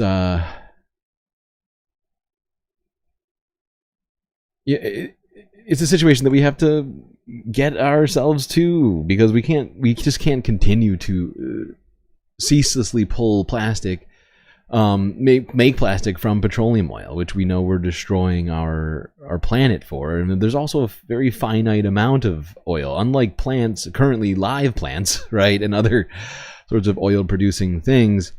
There's only so much petroleum in the ground, right? It takes millions of years for it to form. So we do, I mean, the fact is, if we want to live for, an extended period of time as a species, continue to have all the stuff that we have, we need to start finding viable options for some of these finite resources that we have, some of these resources that, the extraction of and whatever else is kind of fucking us anyways right now. And there's compromises here that need to be made. I'm not saying that, one in particular has to, the people who are sick need to make big sacrifices right now. I'm just saying that as a society, we need to make sacrifices to find these solutions, because they do exist, and the science is constantly evolving. All right, we still have more space news to talk right now. And that is the most recent Elon Musk Starship launch, which, they were very excited about over here at SpaceX. Very, very excited.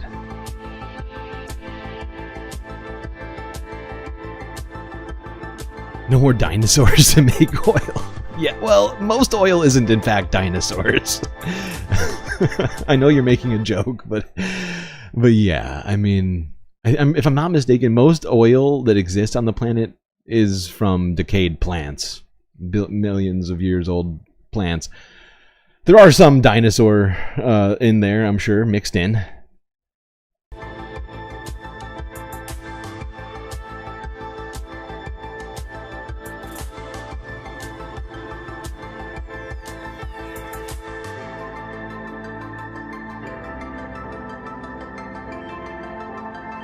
All right, we're going to skip past this ridiculous shit here. Let's go to the launch itself. Come on. Amid a very excited crowd. Do you know what I love about this? Hawthorne is just...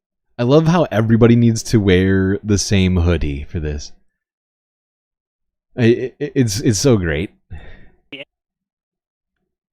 Jesse, how's everything going in LA? How else are you supposed to launch a rocket into space if you don't have matching hoodies? Good here on the factory floor. We're just outside of Mission Control, and we're T-minus 31 minutes away, but we already have a really big crowd here building. There you go. Starting to build up here.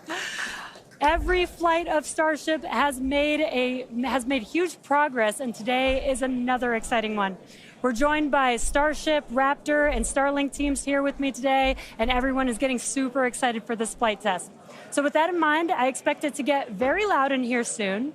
But for now, I'm going to hand it back over to you guys at Starbase for a quick look back at the flights that brought us here today.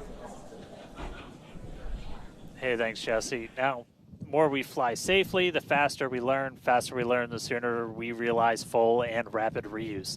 The previous 6 flight tests proved we're on the right track. Each one of those tests provides a ton of invaluable data, and of course, pretty great views along the way. Oh yeah. Oh yeah. Every one of those so tests true. informed the More than you two even know at this time. Because at this moment, everything looks so just sunshiny bright on the future horizon that are debuting for these on today's Starship flight test. weirdos. And you know, we've all been watching this, following through the incredible testing campaign for every flight, and man, I can't wait for today as well as everything else we've got planned this year.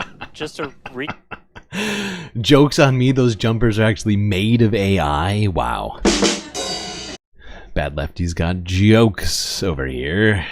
Cap of what happened just before this flight test. Our most recent one was back in November 19th. I mean, was does that flight mean 6. that It lifted off. they're wearing no clothes, or that just people in Africa and India made them, and then Elon like put them through some sort of conveyor belt run by AI, and then it's like, oh look, we made them, but with AI. Oh. But really, it was just impoverished sub-minimum wage workers in different countries doing it.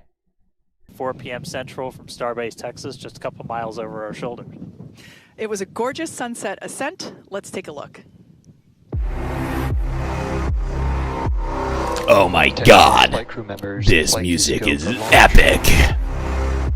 Hold on to your hats, folks.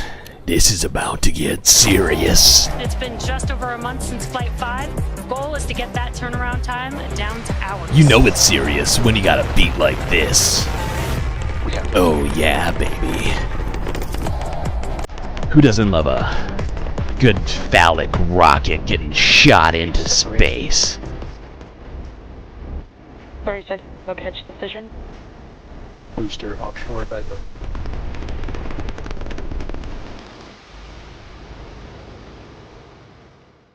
Tune in and watch the ship fly around planet Earth. The excitement is tangible. Now, this isn't the actual launch. They're just sort of previewing all of their great success. Great success. This is going to be super successful, everybody. Don't you worry. Prop on board. Our range team also reporting that the range looks like it will be clear at our current T0. So that's super important. We're going to keep an eye on that all the way up to the end. As for what we've already done with the vehicle leading up to today, we stacked the vehicle over the weekend. We lifted the ship on top of the super heavy booster. Hours ago, we cleared the site with your hands? of all personnel. And of course, our flight controllers came on console, some of them sitting in the building behind Dan and I. And as Dan mentioned, the range team was deployed. They are standing by in the Gulf to make sure that the booster has a clear to return back to here at the launch tower, but also they're located in the Indian Ocean, standing by to make sure that the targeted landing zone for the ship is also clear as well. That's super exciting. We knock out a whole bunch of things in the hours before launch. We do an alignment on all the guidance, navigation, and control. Well, thank God you did all that. Pressure checkouts, make sure we're ready for prop load, check the booster, quick disconnects. With that much effort put in, this is definitely going to go super good. Thanks, Jesse. I can already tell. We are now T-minus 8 minutes and 40 seconds until liftoff. Oh my God. Flight controllers It's on tangible. console there in the building just behind Dan and I. You can actually see the rocket in the distance at the pad 6 miles away. Our excitement is growing. Oh my God, me too. Already, I'm not sure if I'm going to be able to remain She coherent is after going witnessing this, to wet her Looking pants. forward to it. You'll be all right. You'll be all right. Just a quick status check. The ship fully loaded in its main tanks on LOX and fuel. We're going to load the header tanks, and boosters going to be closing out real soon as well. Let's talk about that second catch attempt, though. So we're going to use the tower's 2 gigantic robotic arms, call them the chopsticks, same thing we used to stack Starship onto Super Heavy for all the integration ahead of a flight, and that's what we used to catch by moving stuff like landing legs from the booster to the ground side. It's a lighter booster, means you can carry more into space. Neat. Now, in a nominal operational scenario following liftoff and after the two stages separate in flight, Super Heavy will return to the launch site, reignite its engines to slow the vehicle down, and the tower's arms will catch the rocket booster. Just to get to this point, just like before, thousands of distinct vehicle pad criteria have to be met prior to that return and catch. We need healthy systems on the booster, healthy systems on the tower, and a manual command from all our of that stuff. flight director for the day. Yeah. If we don't send that command before the boost back burn ends, or if any of those automated checks kick us out, that's what happened on Flight 6. Let's see how this flight goes. Minus 40 seconds if necessary. We scrub at any point after that, we'll be done for the day, and then teams will need to refill the deflector as well as all of our prop that we use to load on board the vehicle. It's pretty much just under 11 million pounds of prop sitting on that thing right now, and we can actually recycle in about 24 hours now. Which is incredible given the sheer volume of propellant that is on board the vehicle there on your screen. All right, coming up on the 2-minute mark. Again, a lot of ambitious things on the plate for Starship today. So ambitious. T-minus 2 minutes. New ship, new year, a lot of upgrades, doing a lot lot of that is sick things in space this time. Our first payload deploy, relighting a Raptor engine. We're looking good. So as we mentioned before, we have an opportunity to hold at T-minus 40 seconds, not tracking any issues at the moment that would be necessary right now. So fingers crossed we can pass through that checkpoint without stopping. But the folks on console are continuing to evaluate the launch commit criteria. Thanks for the space fact, Bob Carmody. I didn't know this. Apparently this model has carried one whole load of one banana into space. That's impressive. All worth it. All worth it. Billions of dollars. So at this point, all the prop has been loaded on the vehicle. We've closed everything out. We're doing our final thrust vector control, our steering for the engine checkouts. Once we hit the 30-second mark, we'll hear the flight director give the final go for launch. So we're under a minute. As we said, we're not expecting a hold at T-minus 40. But do not be shocked for a couple of minutes if we need to. If memory serves How me dare right. you? Hold my breath for How dare you? seconds. How dare you make me hold my breath for 40 seconds? That is very rude. All right, we passed right through that prop load. Hot diggity dog. All right, so we're gonna let our flight director Ty Huntington take it away. Go for launch. Yay! I'm so excited.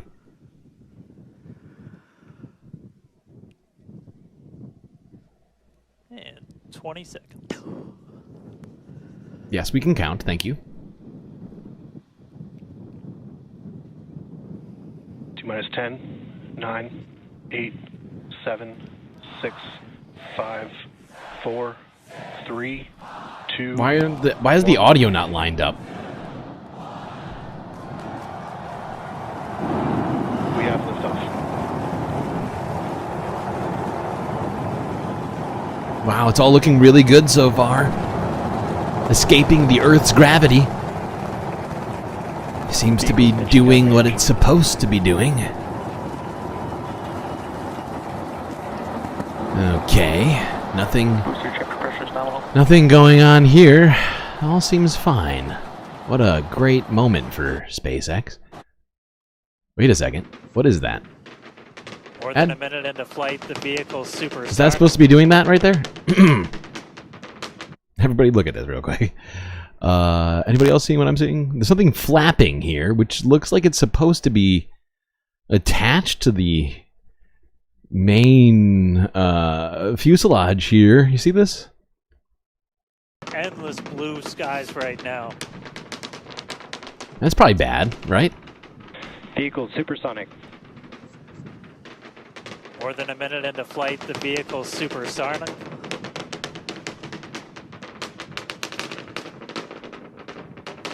Max Q. So we just passed through Max Q. That's the greatest stress the vehicle's going to experience on the way uphill. Is it? Are you Reminder sure? that all of our teams down here on the ground are now looking at systems on the tower. They just did a manual check through. That's going to inform that manual flight director's decision.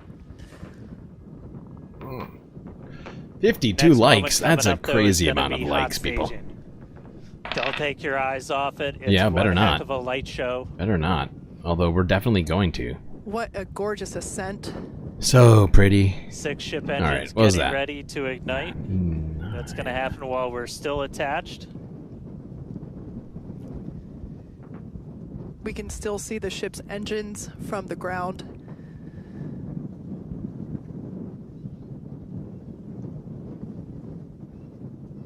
Got a little under 30 seconds away from that. We are hearing good call-outs on the tower preparedness from the manual checks. Reminder, though, we've still got automated checkouts on the booster and the ship itself.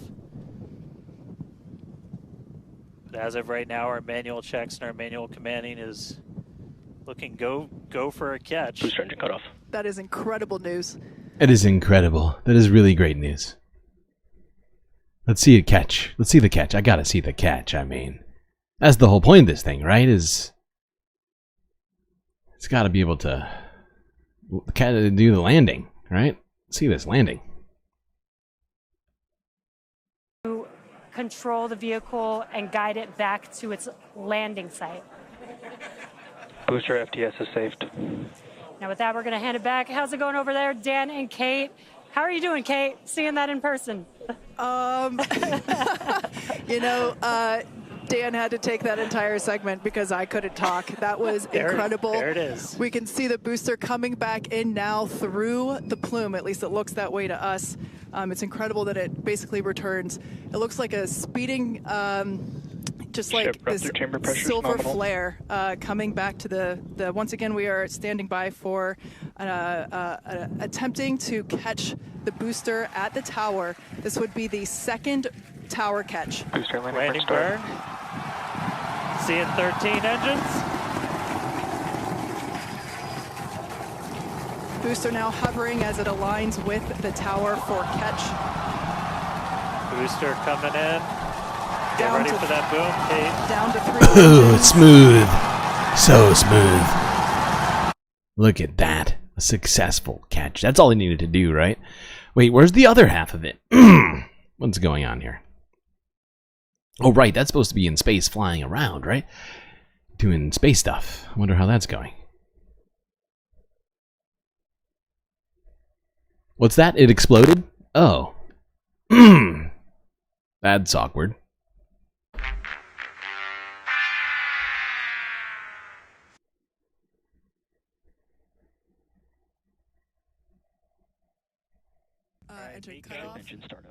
A SpaceX Starship rocket broke apart in space minutes after launching from Texas on Thursday.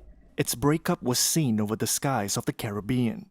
Clips online showed fiery debris above the Turks and Caicos Islands, and Reuters captured a view of Haiti's capital, Port-au-Prince. The company said it lost contact 8 minutes after liftoff when its upgraded Starship upper stage, the top one of the rocket. It was carrying the company's first test payload of mock satellites. Were people supposed to be in that thing or what? I mean, that's the future of this thing, right? Like, that's sort of what they're claiming, right? Is that this is super great because they can launch spaceships with people in them eventually attached to these rockets that can leave and re-enter Earth's atmosphere and make a landing. I mean, that half of it's cool, but if the Starship explodes when you get into space, that's not great, I would say. I don't know how you're going to convince people to ride along in there. Telling us that we had an anomaly with that upper stage, so we were just coming up to the end of that ascent burn for the ship when we stopped when we started to lose a couple of the engines. We saw those dropping out, and then we did lose telemetry from the ships. Elon Musk said a preliminary assessment showed an internal preliminary indication is that we had an oxygen fuel leak in the cavity above the ship engine firewall that was large enough to build pressure in excess of the vent capacity. Apart from obviously double checking for leaks, we will add fire suppression to that volume and probably increase vent area. Okay, Elon, thanks, pal. Of liquid oxygen fuel led to the rocket's breakup. The incident caused airline flights over the Gulf of Mexico to reroute to avoid debris. The U.S. Federal Aviation Administration said it briefly slowed and diverted planes around the debris area, but that normal operations have resumed. Oh, how good. The FAA will likely open a mishap investigation. Yeah. That would ground Starship and check if debris fell on populated areas or outside the hazard zone. Yeah. A probe could delay Musk's goal of 12 Starship tests this year, depending on fixes and an FAA investigation. Though, yeah, might get investigated here. It would make sense. Oh, yeah, that's right. The U.S. government has also been funding some of this, haven't we? That's so good. So glad we can spend our money on this. Let's take a look at some of this pretty footage of this rocket.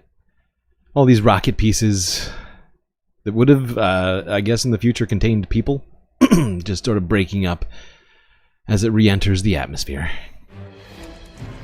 Back to some breaking news on that SpaceX Starship that lost comms with SpaceX right after launch. SpaceX is now saying there was a rapid, unscheduled disassembly. And look at this video. We cannot confirm that that's breakup from the Starship, but it did happen right when the ship was Can't confirm, huh? Wow. So diligent, NBC. Marissa Parra, who's joining us now. And we want to be careful, obviously, because, what diligent journalism from them. Still can't say 100% with certainty that that's what it is. Experts are saying it potentially looks like that. I love that the one time NBC is like taking like some caution on saying some shit is when it's about Elon Musk. It's like, actually, well, we can't confirm for sure this is. Meanwhile, they're like, breaking news. Hamas committing genocide in Israel.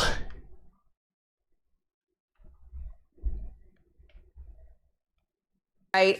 Talk us through sort of what has happened here. Tom joined us earlier and told us how SpaceX did confirm that they lost comms here and that there was this, rapid disassembly, which is sort of absolutely. Yeah, aerospace speak for it came apart.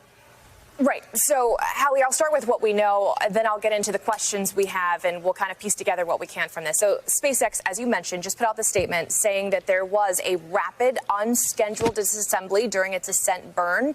We know from the live stream they had said that happened about 8.5 minutes after launch. That's just before or around Starship engine cutoff. That is supposed to be around 5:45 p.m.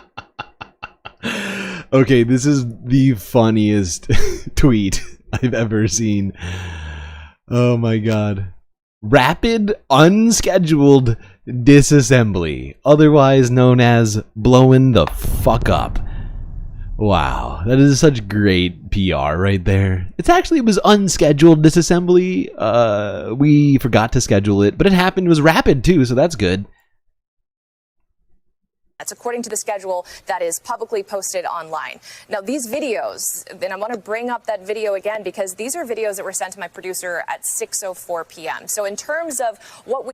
Stop giving Elon Musk your tax money. You know what, Jerry? I wish I could, but it looks like he's just going to keep getting even more of it because now he's probably going to be getting paid some kind of salary as well from the U.S. government, right? Like, we're about to be paying his Doge salary, so he can take off some time from his companies to tell us what to do, which should be very exciting for everyone. And do not know. SpaceX has not confirmed anything beyond that, particularly about re-entry. This is a big question that all of us have as we're getting these images, which are striking out of Turks and Caicos. That is from our local contact on the ground. You see those streaks across the sky. And it's not just this video, because we're seeing it all over social media. If you put in Turks and Caicos on X, for instance, you will see many similar videos from different angles of exactly that. What we also know is that... That's why I found your suggestion that you didn't have confirmation on this one to be most hilarious, because of course, NBC, I don't know how many times we've seen NBC just repeat ad nauseum Israeli propaganda, IDF press releases with zero qualifications added to it. But they're like, we just, even with dozens of videos on the ground, we're pretty sure this might be a hoax, actually, even though SpaceX just tweeted.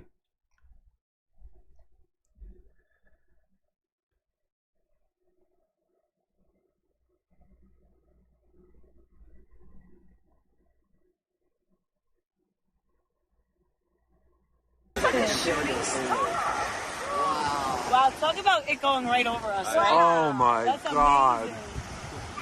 That's so sick. 1 in a million. Oh my God, how cool is this? Did you see? Like, what is this even? It's billionaire poop.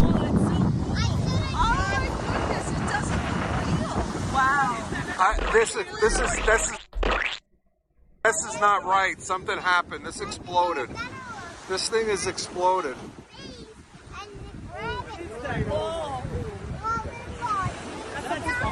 No, I don't think so. You think something's wrong? Yeah, oh, absolutely. There's no one in that, right?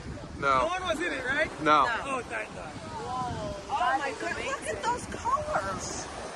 There we go, look. Yeah, Abe, look at the chocolate stuff. Look. Right? Good? All right, great. Thank you. So why not get one more? Everybody look at me. Well, there you go. Elon Musk's rocket blew the fuck up and re-entered Earth's atmosphere in a truly stellar fashion. Literally. Here's my sound.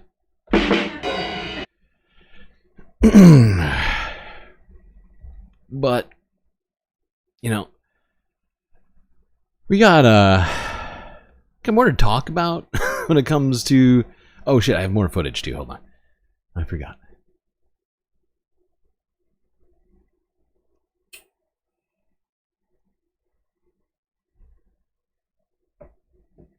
Here's some more of this space debris of Elon's littering our planet and atmosphere.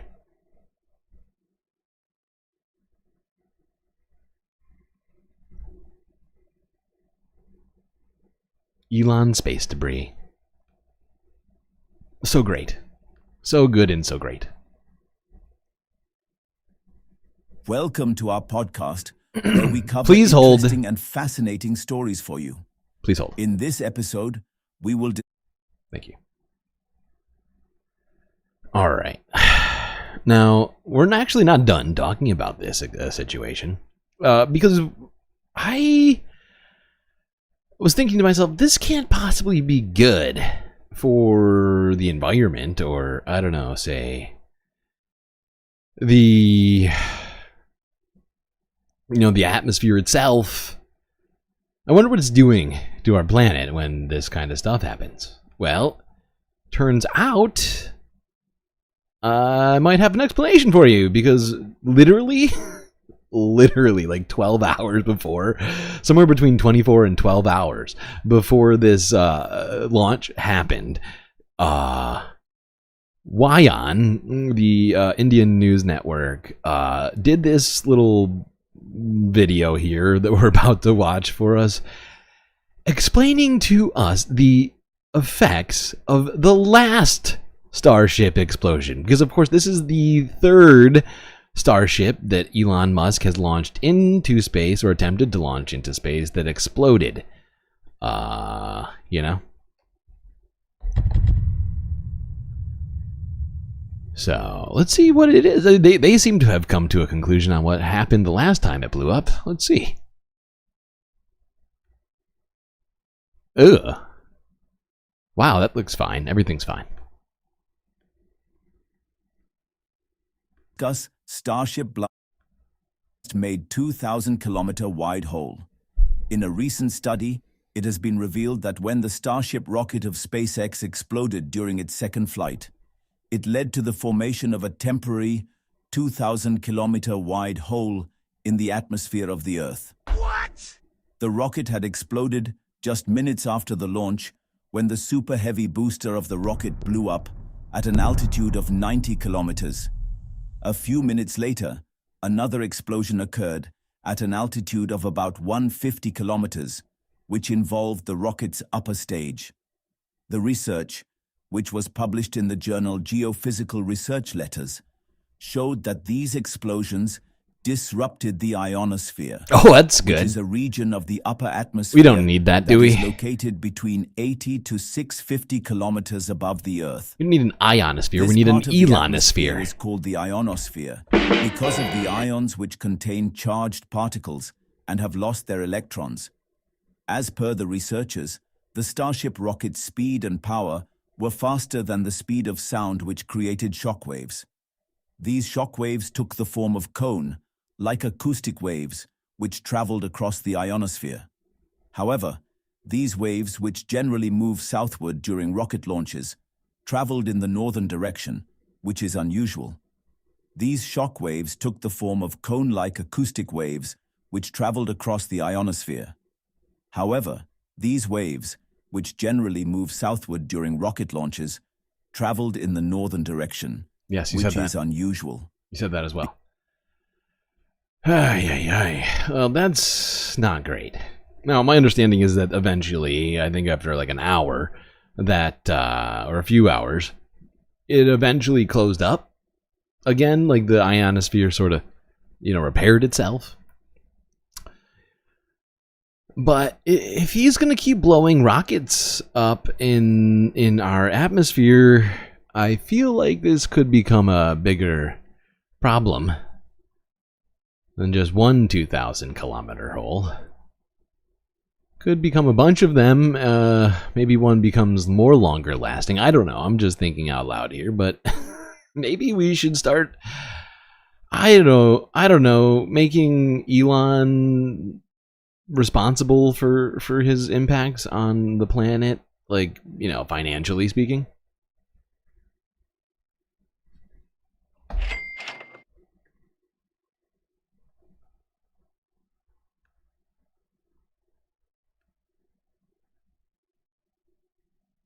And this was interesting. Now, I'm not sure. This is apparently a meteorite crash that happened after the launch.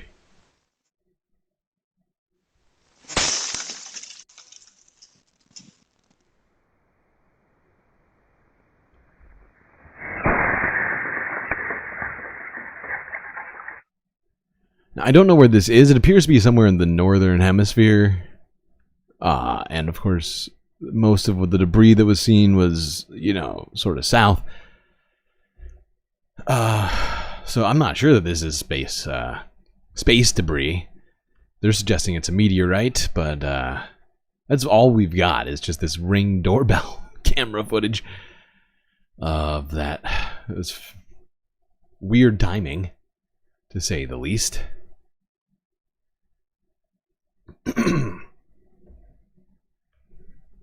All right. What else we got to do here? Oh, I almost forgot. How could I forget this?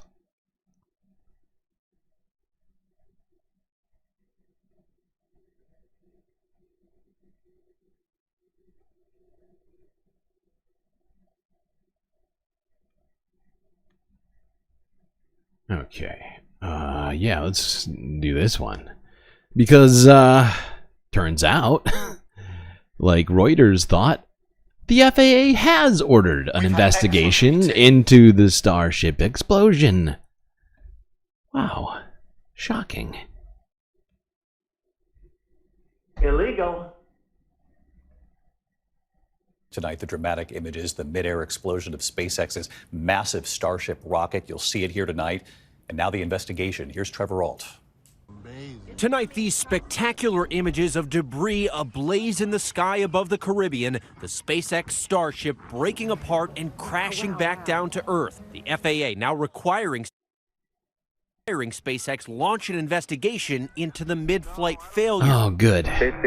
So they're going to do the investigation. The incident forced flight delays and diversions around Florida. Oh, really? Pilots concerned mid-air. It's got a major streak. I wonder if Elon will have to pay all the people who were delayed or the airlines who weren't able to fly. Huh. Should be interesting to see if they're held responsible for anything. Especially since they're apparently going to be the ones investigating themselves? That seems like a bad call. Why doesn't the FAA just investigate them? From at least 60 miles with all these different colors. Just curious, it looked like it was coming towards us. This was the 7th test launch of the rocket. The reusable booster successfully hauled in by the so-called chopsticks of Mechazilla. Mechazilla has caught the booster. SpaceX lost communications with the ship just minutes later. Whoa! The company saying they believe a fire caused it to break apart. SpaceX is asking anyone who finds debris to report it to them, and the Starship will be grounded until SpaceX and the FAA completes this investigation. Okay, so the FAA will be involved? It's not... They didn't make it very clear as to how that's all going to go down. But hopefully there will be governmental oversight on that investigation. We're not going to leave Elon to investigate himself. You know, we've talked about it before, but usually when you tell people to investigate themselves, it comes up fruitless. I investigated myself, I couldn't find anything wrong. Trump is going to scrap the FAA next week. Yeah, well. Goodbye, all governmental agencies that start with F. Sorry, but your numbers come up. Just going to have a billionaire-run government. You know, Amazon will take over post office and all that kind of stuff. You know, we can have meat packers take over the FDA.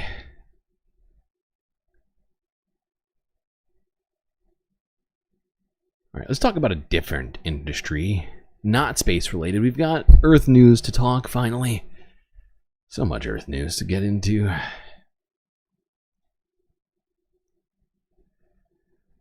Let's talk mining in Africa, but just mining in general to begin with. Let's go here to Reuters, where apparently two mining giants have been attempting to merge with one another, apparently. Good old mergers. Gotta love it. Glencore reportedly approached Rio Tinto late last year about combining the two big copper producers, but a source told Reuters that the discussions are no longer active. Rio is the world's #2 miner, and Glencore is one of the world's biggest producers of coal and base metals. Bloomberg News reported on Thursday that the two were in early-stage talks. A merger between the firms would have the potential to be the largest ever in the mining industry. They have a combined market value of around $158 billion, surpassing BHP's $126 billion. Rio and Glencore declined to comment. Global miners have been sizing each other up as they look at ways to bolster their position in metals such as copper. Certain metals are set to be in high demand as industries shift to cleaner forms of energy. That was the rationale behind BHP's $49 billion failed bid for smaller peer Anglo American last year. Rio and Glencore have discussed combining their operations. Well, it's very sad. A merger didn't go through. Oh, God. I actually can't be bothered to give a shit. Go fuck yourself. Now, let's talk about the downstream effects of all of these mining companies and things. I'm not saying specifically that Rio Tinto and Glencore are at fault for any of this stuff here. They might be, huh? Who's to say?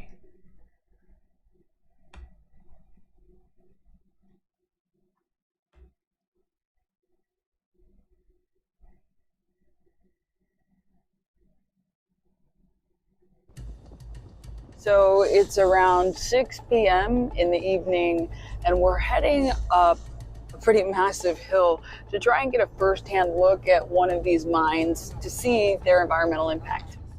In Africa, tens of billions of dollars in gold is illegally smuggled out of the continent each year. What we have found is that more than 435 tons of gold was smuggled out of Africa in 2022. And At the current price of gold today, this corresponds to a value of more than $36 billion.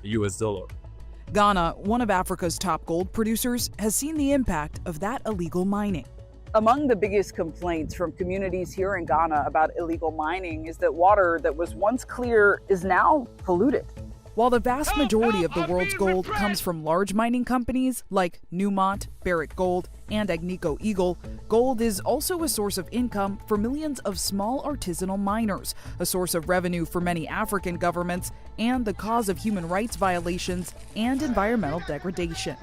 And gold prices are surging. In January, spot gold rose more than $2,600 an ounce. U.S. gold futures have seen similar levels.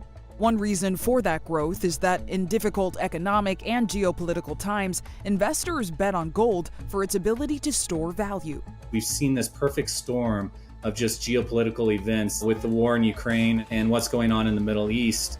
All the fundamentals that have caused gold to have a fabulous year this year are still intact. The sky's the limit, to be honest, in gold prices. Retailers like Costco are getting in on the action too. I love when financial assholes say stuff like that.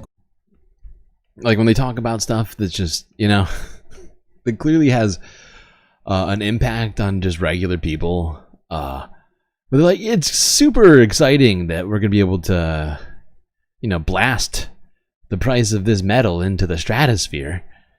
It's going to be really great for specifically us in terms of how much money we're going to make on the stock market today. Bars. The Warehouse Club started selling bullion in late 2023, and prices could go even higher, reaching up to $3,000 an ounce by the end of 2025, according to Goldman Sachs. We traveled to Ghana to find out what impact illegal mining is having in Africa.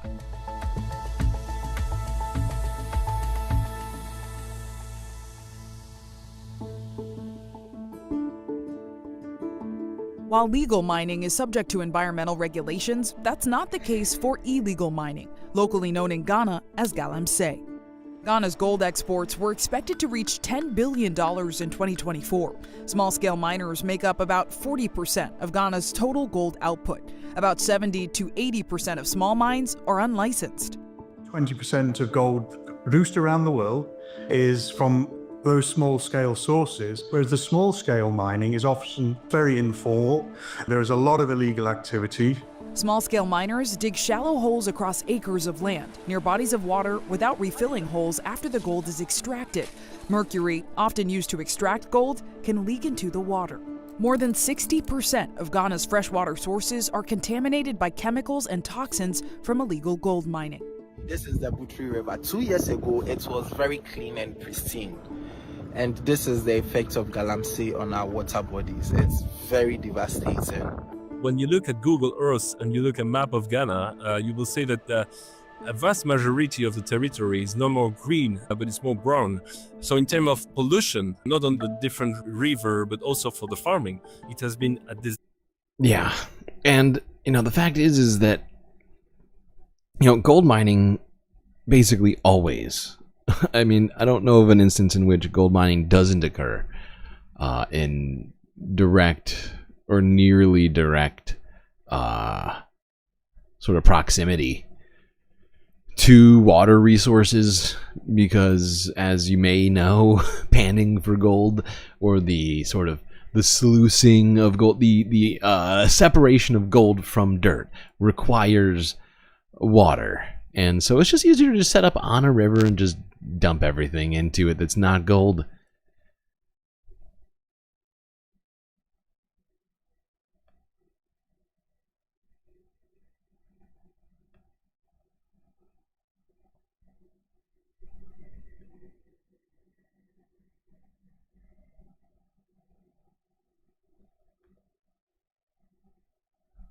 All right, now let's go and look at some of the mining practices in Africa specific and how it's affecting people there. Multiple facets. Start with Reuters from 2 days ago here. In the Congo.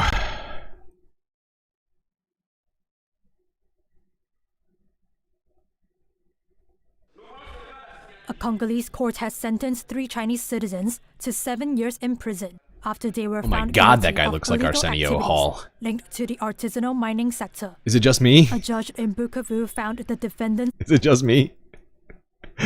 For 2 seconds right there, I was like, what is Arsenio Hall doing in Congo right now? Prison after they were found guilty of illegal activities linked to the artisanal mining sector. Oh, a God. judge in Bukavu found the defendants guilty on Tuesday of money laundering, illegal purchase, and possession of mineral substances, and other charges. They were also ordered to pay a fine equivalent to $600,000 and permanently banned from Congo once their sentences are served. Throughout the trial, the defendants said they had not known they were breaking Congolese law. They were acquitted of charges, including fraud and illegal mineral extraction for lack of evidence. Their lawyers said they would appeal. Christian Wenduma is a lawyer representing local communities. This is an educational trial that should normally serve as a wake-up call to all Chinese nationals who think they can leave China, arrive in Kitutu, Kibe, Lagushwa, Kamituga, or Mwanga, and behave as if they were in their own room without even paying the hotel fees. And that is what brings us joy. Yeah. The trio are the first Chinese nationals to stand trial since Democratic Republic of Congo launched its latest push to crack down on the unlicensed. Yes, and now, of course, China is not the only ones to have done this or to be currently doing this. Of course, in the past, it was European colonialist powers doing this constantly. But some Chinese nationals have taken up the practice recently. Not great. Not a fan. Not a fan of that. You know, if you're going to go to somebody else's country and start mining, you should probably let them know about it. It's not just yours to just start extracting things from. These are resources of these countries, and the people there need to be respected and adequately compensated in the case that you're even allowed to do such a thing. I'm glad other people do see that. Okay, I'm not the only one. Yeah. He really did. I mean, like, for a second, I was like, what the fuck? When did Arsenio Hall get a Congolese law degree? Real shift. Real shift in professions. Oh, boy.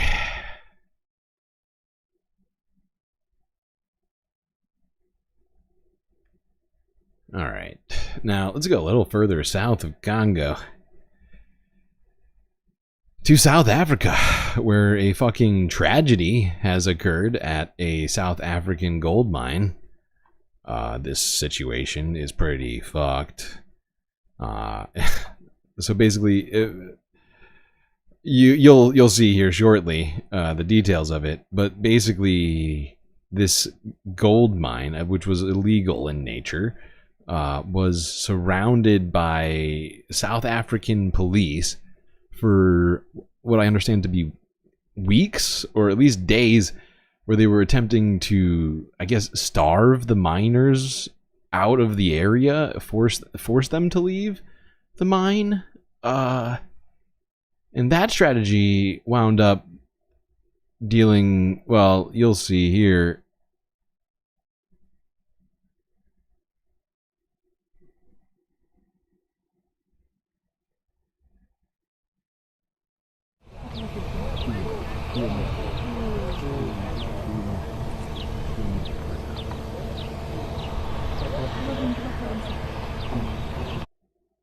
There's a lot of European run crews in Africa still. You know, I'm not saying that they're not. Did I word that incorrectly? I just meant that Europeans were the ones who to start it, and that China had recently sort of picked up on this too. I'm not saying that Europeans have completely left mining in Africa. No. My bad. Unintentional. I made a huge, tiny mistake.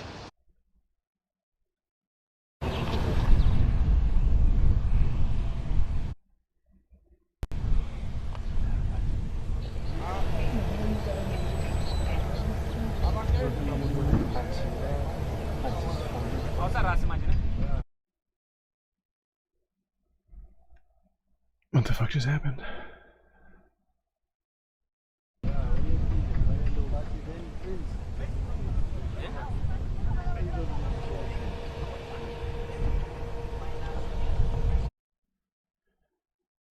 if you can't tell, these people in hazmat suits are pulling bodies from this gold mine right now.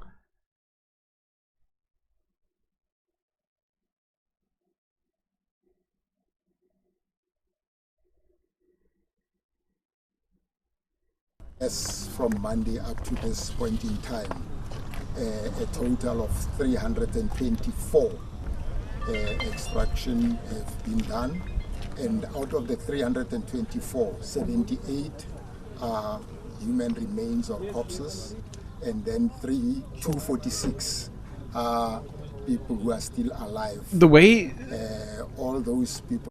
The way that this guy is talking about this is pretty disgusting, pretty dehumanizing, if you ask me. The way that this was just said by him, I really was not a fan of that description. Human remains or corpses, and then 246 are people who are still alive. All those people have been processed. The corpses have been handed over to the pathological services.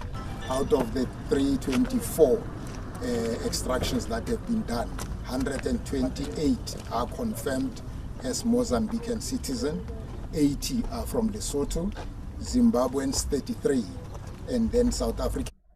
Right. Okay. So like 30% of the 20% of the people are dead? More than that? I'm trying to think. What is that? South African 70. rescuers ended their attempts on Thursday to Yeah, find like 30%, anyone left right? in an illegal gold mine near the town of Stilfontein. At least 78 people died during a police siege there. Police had encircled the mine and cut off food and water supplies since August in an effort to force the miners out so they could be arrested. The Giwasu Labor Union called it the worst state-sponsored massacre since the end of the apartheid. A rescue operation finally began on Monday after a court order. Patrick Asaneng is the acting police commissioner for the Northwest Province. He said on Wednesday that 246 people have been rescued. The two volunteers has since come to the surface, and they have indicated to us that they have combed the surface, the underground, and according to them, they can confirm that there are no longer corpses or bodies underground. On Thursday morning, a cylindrical metal cage with a camera inside was sent down for the last time.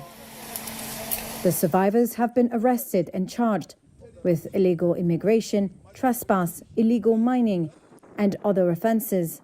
Most of them are from Mozambique, Zimbabwe, and Lesotho. The police have said they were enforcing a government crackdown on illegal mining. I just don't understand why they had to starve people to do it. Why couldn't they just go and arrest them? Like, I just don't understand the dynamics of this maybe, but why the fuck would you starve people for, what is that, 5 months? This is disgusting. Yeah, rescued's the wrong word. Absolutely. That's what I'm saying. Like, the way they're talking about this is just wildly off base. It's just And that it's to have wrong. allowed food and water down during the siege would have meant, quote, allowing criminality to thrive. Illegal mining cost South Africa over $3 billion last year, according to the mining minister. During the siege, police removed a pulley system the miners had previously been using to get in and out. Community leaders and lawyers have alleged there was no way for them to climb out. The pulley was later restored and removed several times during months of negotiations and legal action, according to civil society advocates and community members involved in supporting the miners. The police have denied blocking the miners' exit. This is a horrifying fucking story. The things that we do as a planet to extract resources, to maintain certain, status quos, whatever else you want to, on this, like it is just, it's just so frustrating. Like oh God, it really bugs me. It really does. Speaking of maintaining the status quo, if you missed this yesterday, let's take another look at this, but from where we left off. The final press conference of State Department ghoul Matthew Miller. Oh, Matt, we're gonna miss you so much, buddy. And by miss you, I mean be so glad you're gone in so many ways, probably. Alright, here we go. Matt Miller. Your questions, even if you haven't appreciated my answers. Maybe not always. I've usually appreciated your questions. I just wanted to say, so anyway, thank you for what you're doing today and what you have done in the past. Let's start with the ceasefire. There's a lot of discussion about who actually got this deal over the line. Was it this administration, or was it the presence of people from the incoming administration that was able to do it? I recognize that you guys have pretty much welcomed the Trump administration's involvement in this. Why? Let me say a few things first before I get to the specific question of why we have welcomed their support. The first is that this ceasefire agreement is an agreement that was conceived of by this administration, that this administration traveled the world to garner support for, and that members from Secretary Blinken on down put their credibility behind. There are a number of things I think that went into getting here today, but if you look at the most important, let me give you two really important factors before I get to the question about President-elect Trump's involvement. I think the most important factor was that after the president laid out... Oh my god, I can't hear anything Matt Miller's saying. This is so bad. Alright, we're just gonna have to... This is like the worst audio ever. Okay. It is quiet, Moana. You're not wrong. It is insanely quiet. I can't hear it. I assume you can't hear it if I can't hear it. Oh, it's so annoying. Let's just assume Matt was going to say that the Trump administration did nothing to help this deal, and that it's their deal.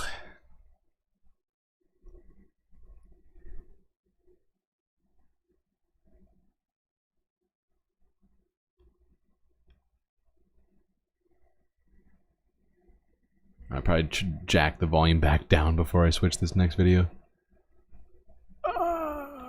Yeah.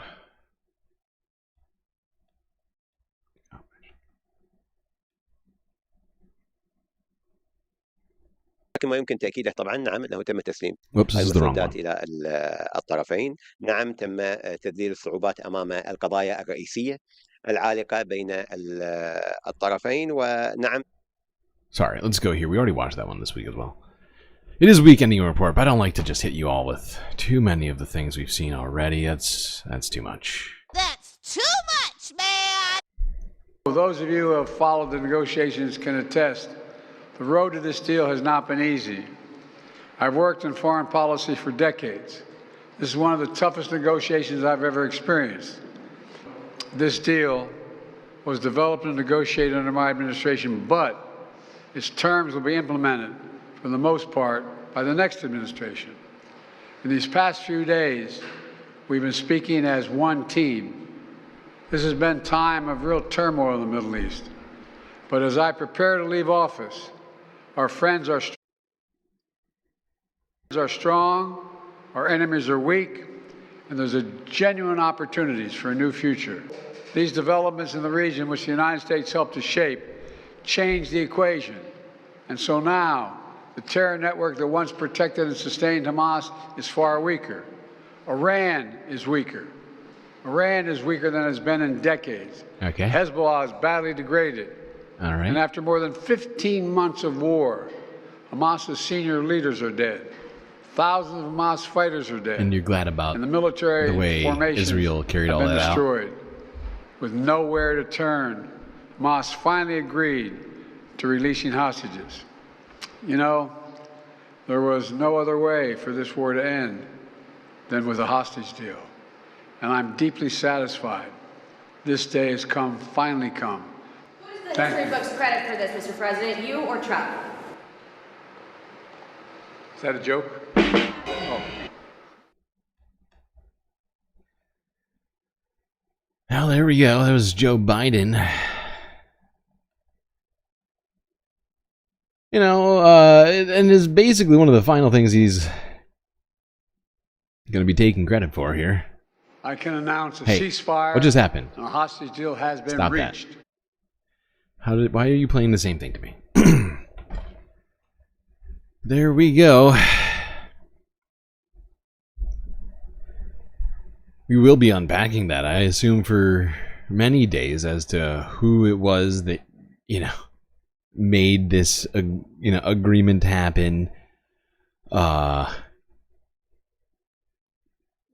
Whether or not any Americans managed to do this, actually. I've been contending since all of this that actually it was neither the Biden administration nor Trump that made this happen. And it was, in fact, internal pressure in Israel.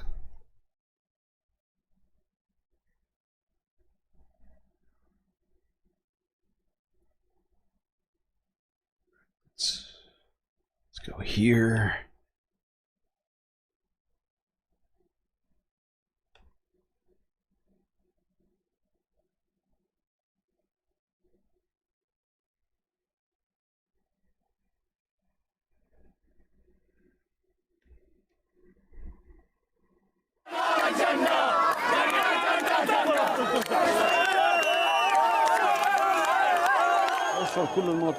All citizens feel relieved and happy with the news of the ceasefire.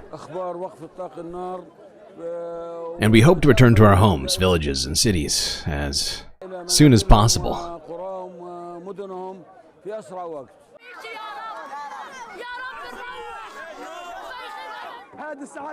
We've been waiting for this happiness for a year and a half. No one can feel the feeling that we are experiencing now, an indescribable feeling. I want to return to Gaza, return to Shajaya, to my home.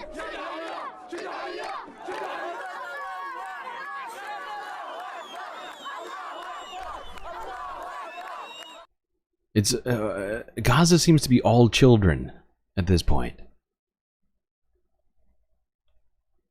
Am I crazy, or does it just feel like a nation full of children and a few old people left? A major breakthrough to report from the Middle East. All right, let's go here to global news. Talk more about this.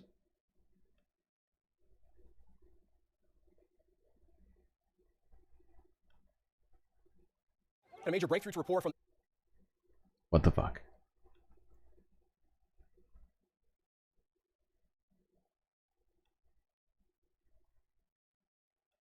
Middle East, officials say Hamas has accepted a draft agreement for a ceasefire in the Gaza Strip and the release of dozens of hostages. The criminal occupation clashed with the steadfastness of our people and their adherence to their lands, and it failed to achieve any of its secret or declared goals. Our people remained steadfast in their land and did not leave or emigrate, as we announce reaching an agreement to stop the war and aggression today. نستذكر بكل كلمات الشكر والامتنان كل من وقف معنا ومع شعبنا ومقاومتنا في اللحظات القاسية ونخص بالذكر. And we specifically mention here, oh, sorry. I was reading chats. We remember with all words of thanks and gratitude everyone who stood with us, our people, and our resistance in difficult moments. And we specifically mention here our brothers on the support fronts. I'm happy. I hope there won't be another war. May God stand by Gazans. What happened to them didn't happen to anyone else. We are happy here, so happy. And Gazans lived in destruction. I hope the ceasefire will last. We don't want the house We just want to sleep restfully. To sleep in peace. The important thing is to just sleep. We haven't been able to eat, drink, sleep, or sit for a year and 3 months. We pray to God every hour for the war to stop. We want to rest. We thank God that we hear this news. My tefillot have been answered, and Hashem's listening to me, and that families, I hope that they get returned to their kids and brothers and mothers, and that everyone's... The difference between these images and these images could not be more stark. Everyone in Gaza is in the streets. You know, mostly because they don't have homes to go to. Things like that. And when you go here to Israel, where everything's fine, people are inside lit, functional businesses, just sort of chilling. Such a different vibe.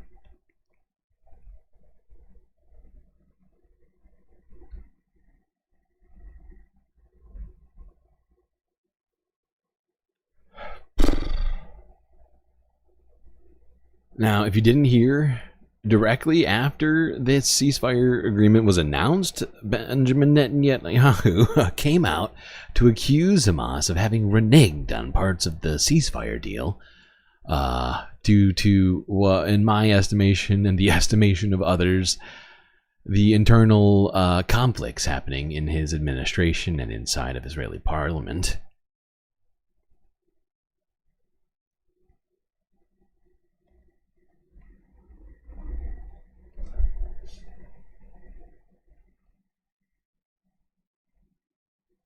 Now, a group of Israelis has gathered in West Jerusalem to protest against the ceasefire deal. Bereaved families of Israeli forces in Gaza are among those demonstrating. They're calling on the government to abandon the deal, calling it a surrender. The Israeli Prime Minister's office has released a statement on the ceasefire deal. It reads, Hamas has reneged on parts of the agreement reached with the mediators and Israel in an effort to extort last-minute concessions.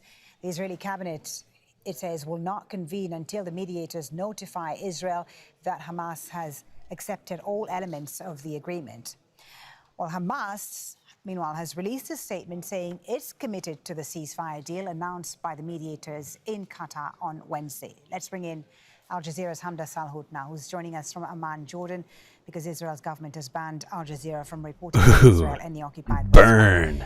The Prime Minister's office. I love that. The Prime Minister's office, Hamda, talking about. I love that Al Jazeera has not given up on reminding all of us every single video that Israel refused to allow Al Jazeera into the country whatsoever because they were banned. Illegal. Prime Minister's office, Israeli Prime Minister's office, Hamda, talking about a last-minute crisis that's preventing the signing of the agreement. What exactly is this crisis? Well, according to the Prime Minister's office, they say this crisis is solely because of Hamas saying that they're backtracking on parts of the agreement, looking to exploit the agreement, and Israeli media reported that some of it is due to the names of Palestinian prisoners who would be released from Israeli jails. But let's remember that Hamas released a statement shortly after saying that they remain committed to the deal that was that was announced on Wednesday evening. But it's also worth mentioning this comes amid the backdrop of a lot of internal conflict in the Israeli government, and some Israeli media this morning is reading into it as a crisis internally within the government rather than any sort of crisis with Hamas at all. Let's remember. Yes, indeed. And we talked about earlier this week the petition that was signed by IDF military to protest. They're serving in this war. We got genocide. Excuse me. Sorry. I keep hearing the word war so much in relation to this that it just sort of, what's it called? Osmosis is its way into my thought processes, and I piss myself off. Oh god, let's go here to BBC to talk about these fucking airstrikes that Israel conducted literally within the next 12 hours after the supposed ceasefire agreement. Officials in the US say they are confident that a ceasefire deal between Israel and Hamas will go through, despite a delay after Israel accused Hamas of trying to alter the terms of the agreement.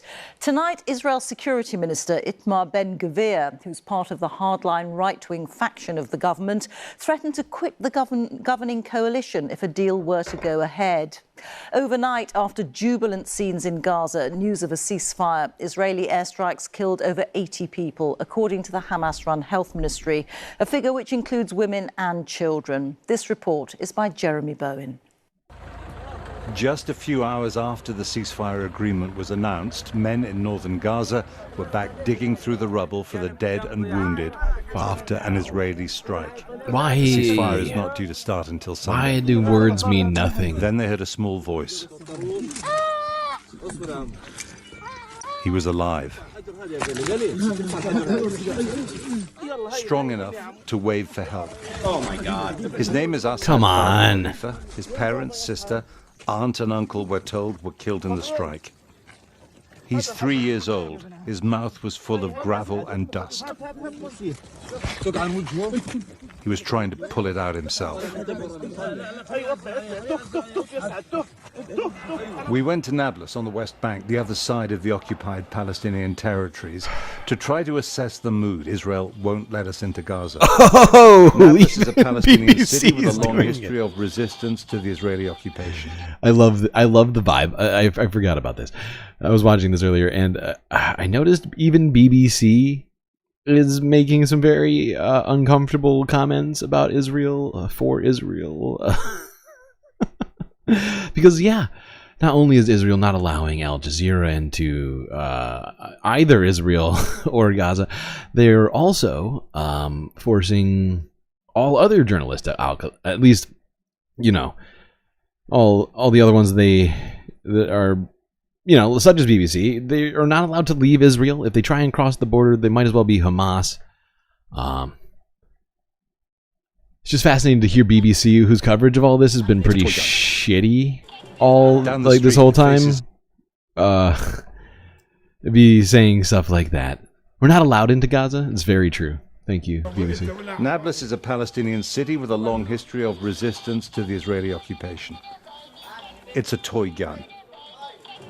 Down the street, the faces of men killed using real guns to fight Israelis. Some from a militia known as the Lion's Den. Heroic martyrs here, terrorists as far as Israel is concerned. Amma has a stall selling sweet corn.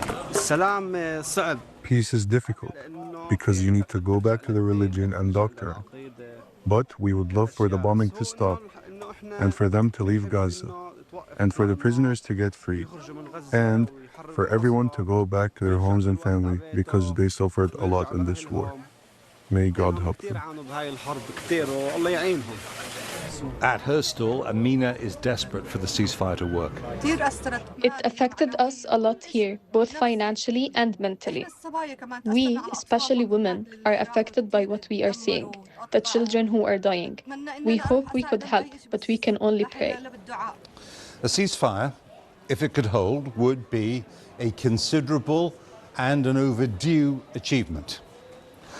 But the sad truth is that it wouldn't end the conflict between Palestinians and Israelis. Everything that has happened since the 7th of October attacks has made the conflict about as bitter as it's ever been. Just outside Nablus is the Jewish settlement of Kedumim, home to leaders of the settler movement. Daniela Weiss has lived here for 50 years. Now she's working through her list of right-wing connections, trying to overturn the ceasefire deal she says is a betrayal. For me today is a very difficult day. What government, what prime minister with common sense will give back the area from where thousands of Gaza people attacked us, conquered our parts of our country? This is treachery. What does all this mean? What the fuck is she talking about? Hamas conquered Israel? When? Literally when? Name any date. Please, I would love to hear. What portion of Israel was conquered by fucking Hamas? Oh my god. This is beyond delusion speak. This is fucking idiocy. I gotta hear this again. Oh god. This is some real dumb shit. The area from where thousands of Gaza people attacked us, conquered our parts of our country. This is name a place that was conquered. What does all conquered. this mean for Israel? What does it add up to? In simple words, get ready for another war. This woman is a genocidal psychopath. Cruel, dangerous, with many casualties. This is what it means today. Wow. Itamar Ben-Gvir, Minister of National Security, shares her views, threatening to resign if the ceasefire is ratified. It is a reckless deal, he said, that releases hundreds of murderous terrorists, allows thousands of terrorists back to northern Gaza, and erases what he called the war's achievements. Ben-Gvir stalked off with supporters from his party, Jewish Power. Ultra-nationalist opposition to the ceasefire is a major political problem for Benjamin Netanyahu. Now, if you don't know, Outside the his Jewish office, Power Israelis Party, want to bury the ceasefire. which Ben-Gvir is at the head of currently, and I think has always been, used to be something called, I believe, Azmut, which was labeled a terrorist organization by most people. Actually, even I think Israel's own government had to admit at one point that they were terrorists. Deal held a fake funeral. They want the Prime Minister to keep his promise to destroy Hamas and rescue all the hostages. For them, negotiating a phased prisoner exchange with Hamas and pulling out of Gaza smells like defeat. Police made some arrests. Many Israelis support the ceasefire. For now, the anger of those who don't is cancelled out by Donald Trump's determination to take a diplomatic victory into the White House. But the coffins intended to warn about the ceasefire's dangers are also a sign to the ceasefire's supporters that it might not end the war. Like the sort of comparison that came to my mind just now while I was thinking about it. It's like what do you call it? When UKIP, right? when they decided to rebrand, right? To the Reform Party. It's just you can call something a different name. You can create a different entity or whatever, legally speaking. But when you have the exact same beliefs as before and the exact same people in charge, is the same thing. You can call it whatever the fuck you want. Are also a sign to the ceasefire's supporters that it might not end the war. Jeremy Bowen, BBC News, Jerusalem. Meanwhile, aid trucks are queuing at the southern crossing into Gaza, waiting for the ceasefire expected on Sunday. Aid has got into Gaza from a number of crossings since the war began. Before it, around 500 lorry loads of aid entered every day, according to the UN. But that plummeted to 9 a day in the period just after the war started. And since the beginning of January, it's averaged 51 truckloads a day. The ceasefire deal allows for 600 lorry loads a day. Our correspondent Fergal Keane has been travelling with an aid convoy from Jordan, which has now been stopped at the Israel border. Help is coming. Down along the valley, the biggest aid convoy since the war began. Solidarity from the Kingdom of Jordan. In 2 deliveries, 120 trucks on the road to Gaza, from a country that is home to many Palestinians.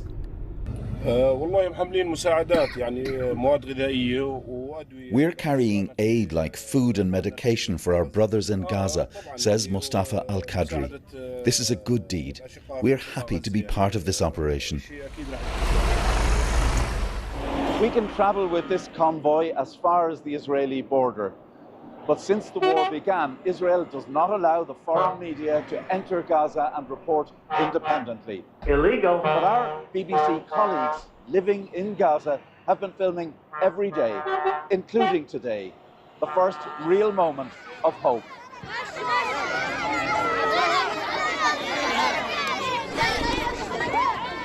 They're waiting for today's meagre charity. Little wonder that tired tempers fray when you've lived this struggle every day. Watching groups of children fight each other over food here might be one of the most horrifying images I've seen in my lifetime.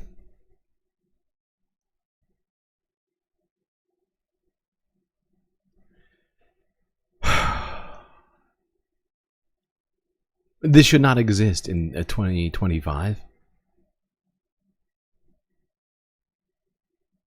This should not be a thing that is going on, has been going on, and getting worse, seemingly, no matter what happens, ceasefire-wise. Gotta let those fucking aid trucks in, but of course Israel controls every single border on Gaza.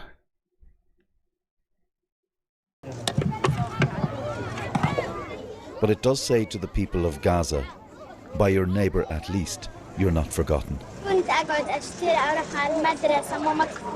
I used to shop and go to school, and my mom used to cook for me, and when I got back, she would tell me to come eat. I dream every day about the ceasefire. I want to go home and for my father to return to us. Home. A word that What does that holds even mean? so much in any language. A word that means dignity for Lamis Al-Mazari, age 16. I never thought I'd be fed by a charity. This is so unfair. If I don't get meals from here, I don't eat. So I keep coming.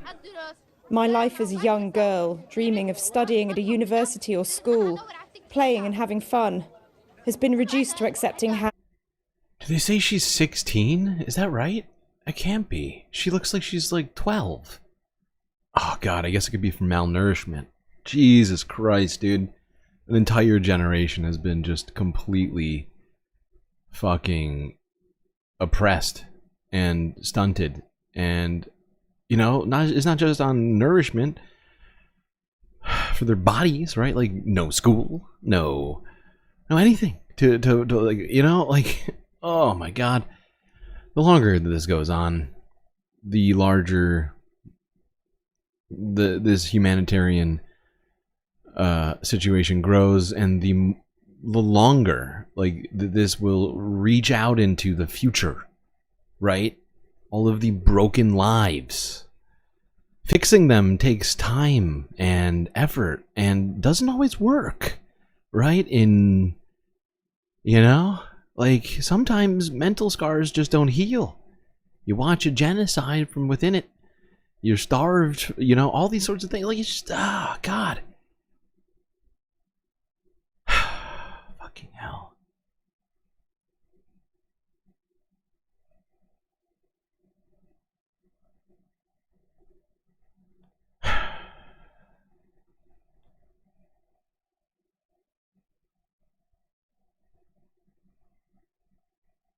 I mean, I think we've had the solution to all this for a long time. We just, you know, we just don't get to enjoy it, right? Like we've all known what would fix all this, but everyone in power has essentially continued to justify and support this, allow this to continue on.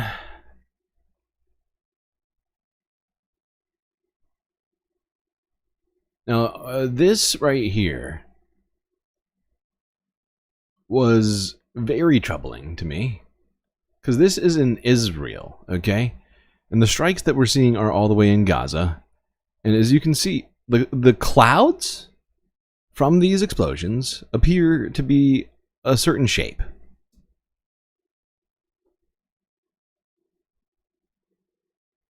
I would say mushroom shaped, wouldn't you? And that is a telltale sign of potential nuclear weapons being used. I don't know. I'm not saying I'm a nuclear weapons expert, but shit looks real similar to some stuff I've seen in the past. Sure, maybe it's not Tsar Bomba, but look at that fucking shit. Look at the amount of fucking light that was created by that.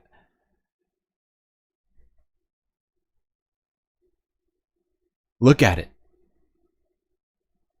What is this? What are we looking at?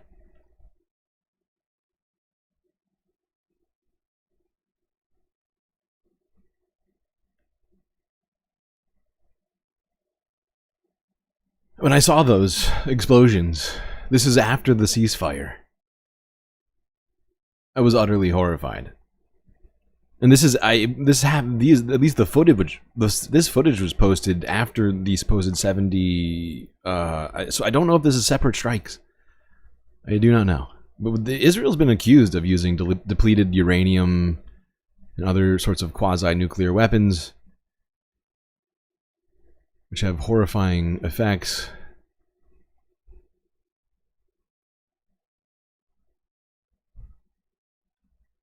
And I just figured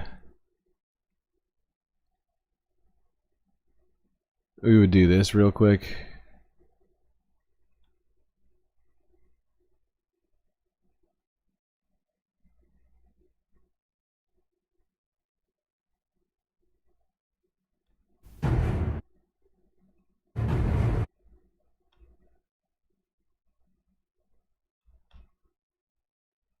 Now this is an explosion, Operation Buster Jangle here.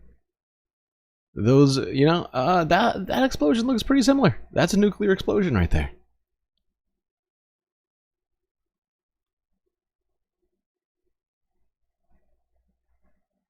You know, you look at that cloud, go back, look at this cloud. Whoops, clicked it not enough times.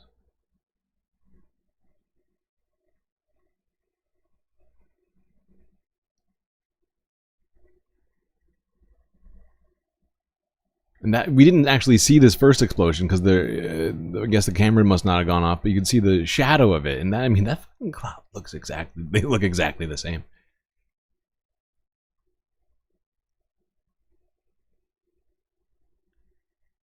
And maybe it's not a nuclear explosion, I don't fucking know. But honestly, I wouldn't put it past Israel in this last sort of gasp to do insane fucking things. Could be wrong. I'd like to be wrong.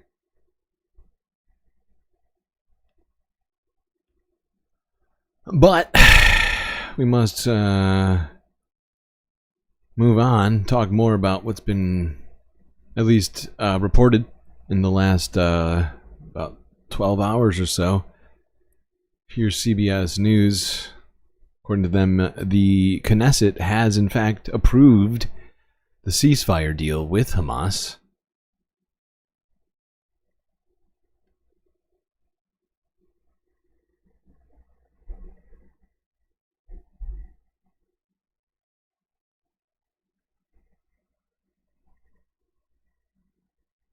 Hello, and thank you for joining us. We have a lot of news to get to here in the U.S., but we begin this hour with news from the Middle East. Israel's full cabinet has approved a ceasefire deal with Hamas. It's expected to go into effect on Sunday. The agreement was announced Wednesday, but Israel's prime minister said there were last-minute issues to work out, which he blamed on Hamas. Early Friday, Israel's security cabinet approved the deal, advancing it to a vote by the full government. The terms of this deal include the release of hostages held in Gaza and the release of Palestinian prisoners in Israel.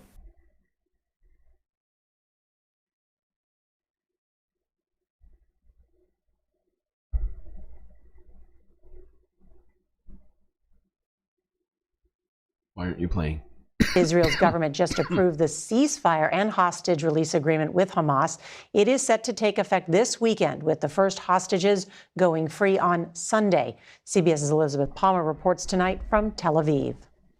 Every day for 15 months, Israeli military drones have been watching Gaza, peering into every nook and cranny of this ruined landscape. But starting on Sunday, for at least 10 hours a day, that stops. The Israelis will not be engaging in surveillance from the air to enable the Hamas people to come out and find the hostages. Gershon Baskin is an Israeli analyst and former hostage negotiator. And when you said Hamas has to find them, what do you mean? They don't know where they are. They were scattered around the Gaza Strip, in houses and in tunnels, all around Gaza, not in one place. Also, they're being held by different militant groups who now have to hand them over to Hamas. A lot could go wrong with that. But there's an even bigger threat to this deal. Israeli soldiers will encounter Hamas combatants who are armed, and one side could shoot at the other, or both sides could shoot at each other. One soldier can break the ceasefire.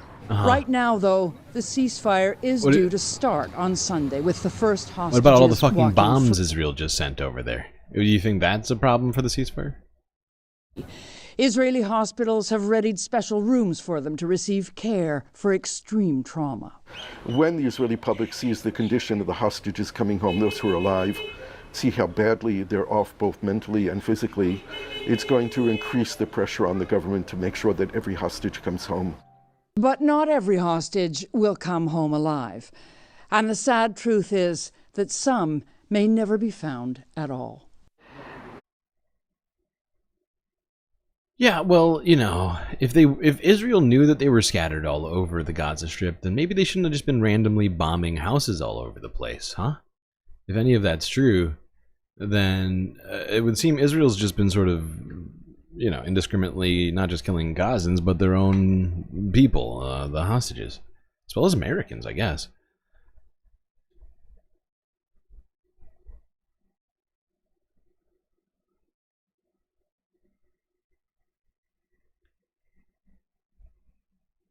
Oh my God, we are nearly at 6 hours here, people. And we never got those super chats we needed to keep the stream going. It's very sad. It's kind of been quiet in here today.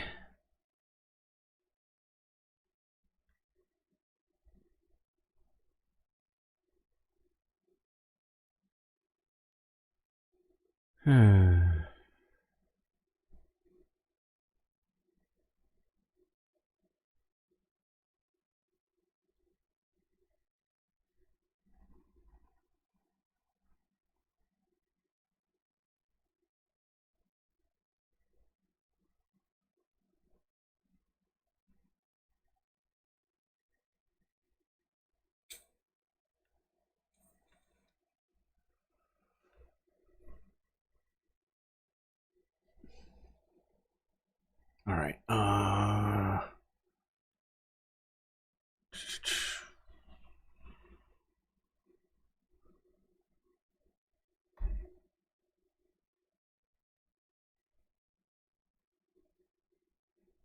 guess we'll watch like 2 more.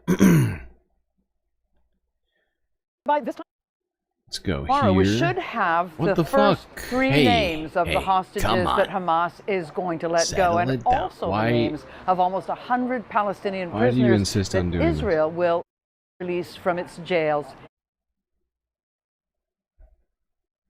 All right, let's go talk about China a little bit.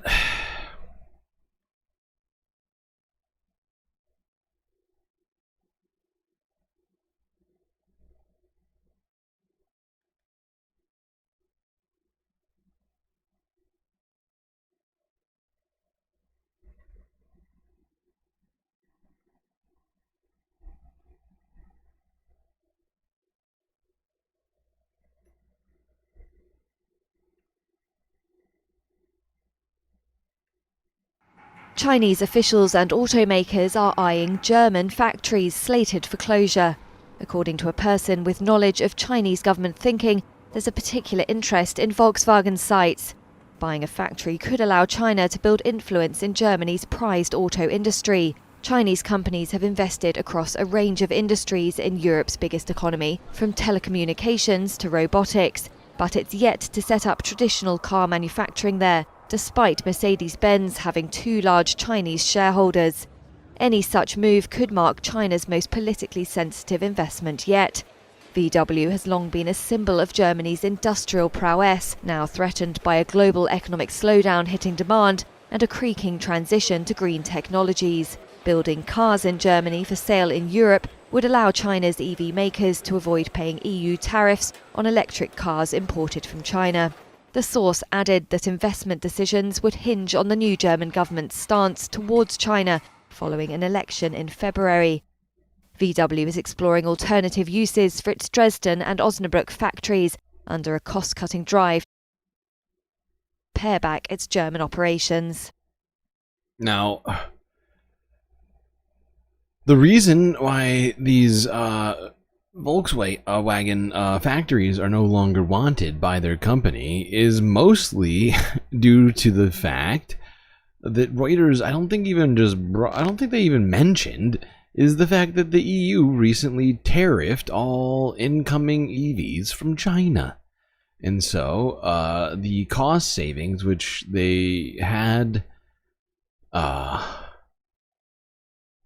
from putting these factories in China are now somewhat negated by those tariffs. And so they're giving up on the factories somehow, for some reason, interestingly enough.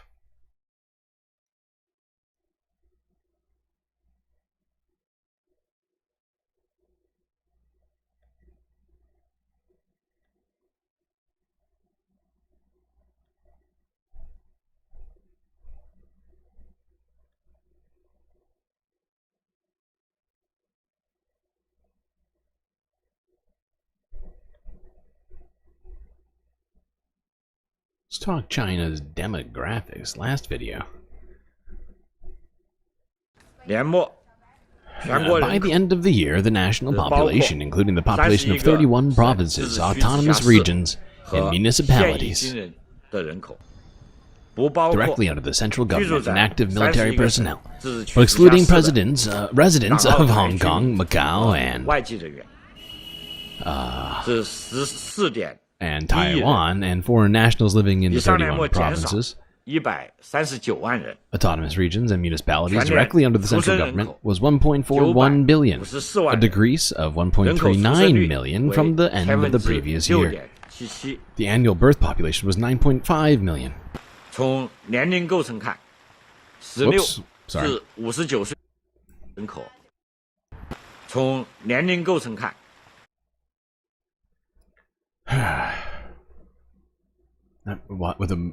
The annual birth population was 9.5 million with a birth rate of 6.7 per thousand. In terms of age structure, the population aged 16 to 59 was 860 million, accounting for 60% of the national population.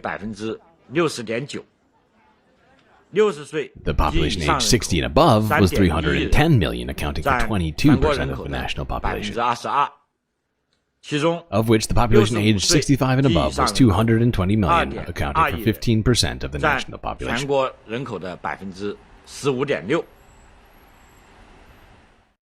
Now, so yeah, China's apparently their birth rate has been going down from what it once was, and of course, one-child policy was around for a long time. That, in my estimation, has got to be part of it.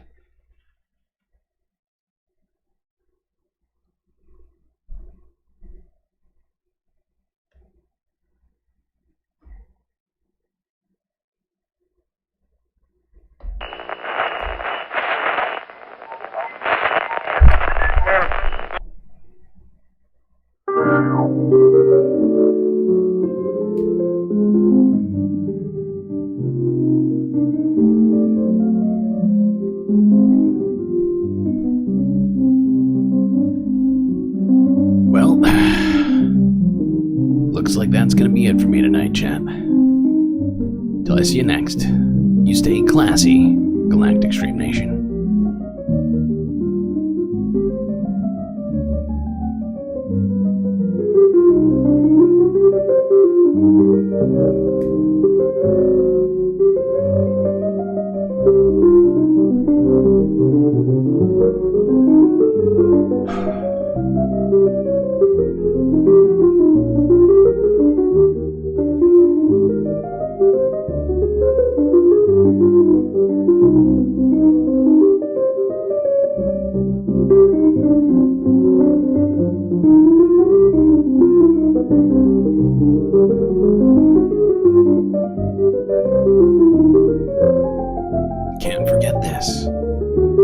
These are your galactic patrons: Gabby, Goth Dogs, Aaron W, Schmegley, PB, Mitty, Afroponics, Narwhal by Nature, Interplanet Janet, Techno Abog, Robot Cat, Disco Wolf, Callie Braiding, D Cypher, The Anti-Corporatist, Obsessive Audio, Geo Dragon, Moanoab, Nadia, Choki, Mrs. Jen, Omegastar, Sasha G, Pitchforks Dragon, Vincent Morales, and Donald James X.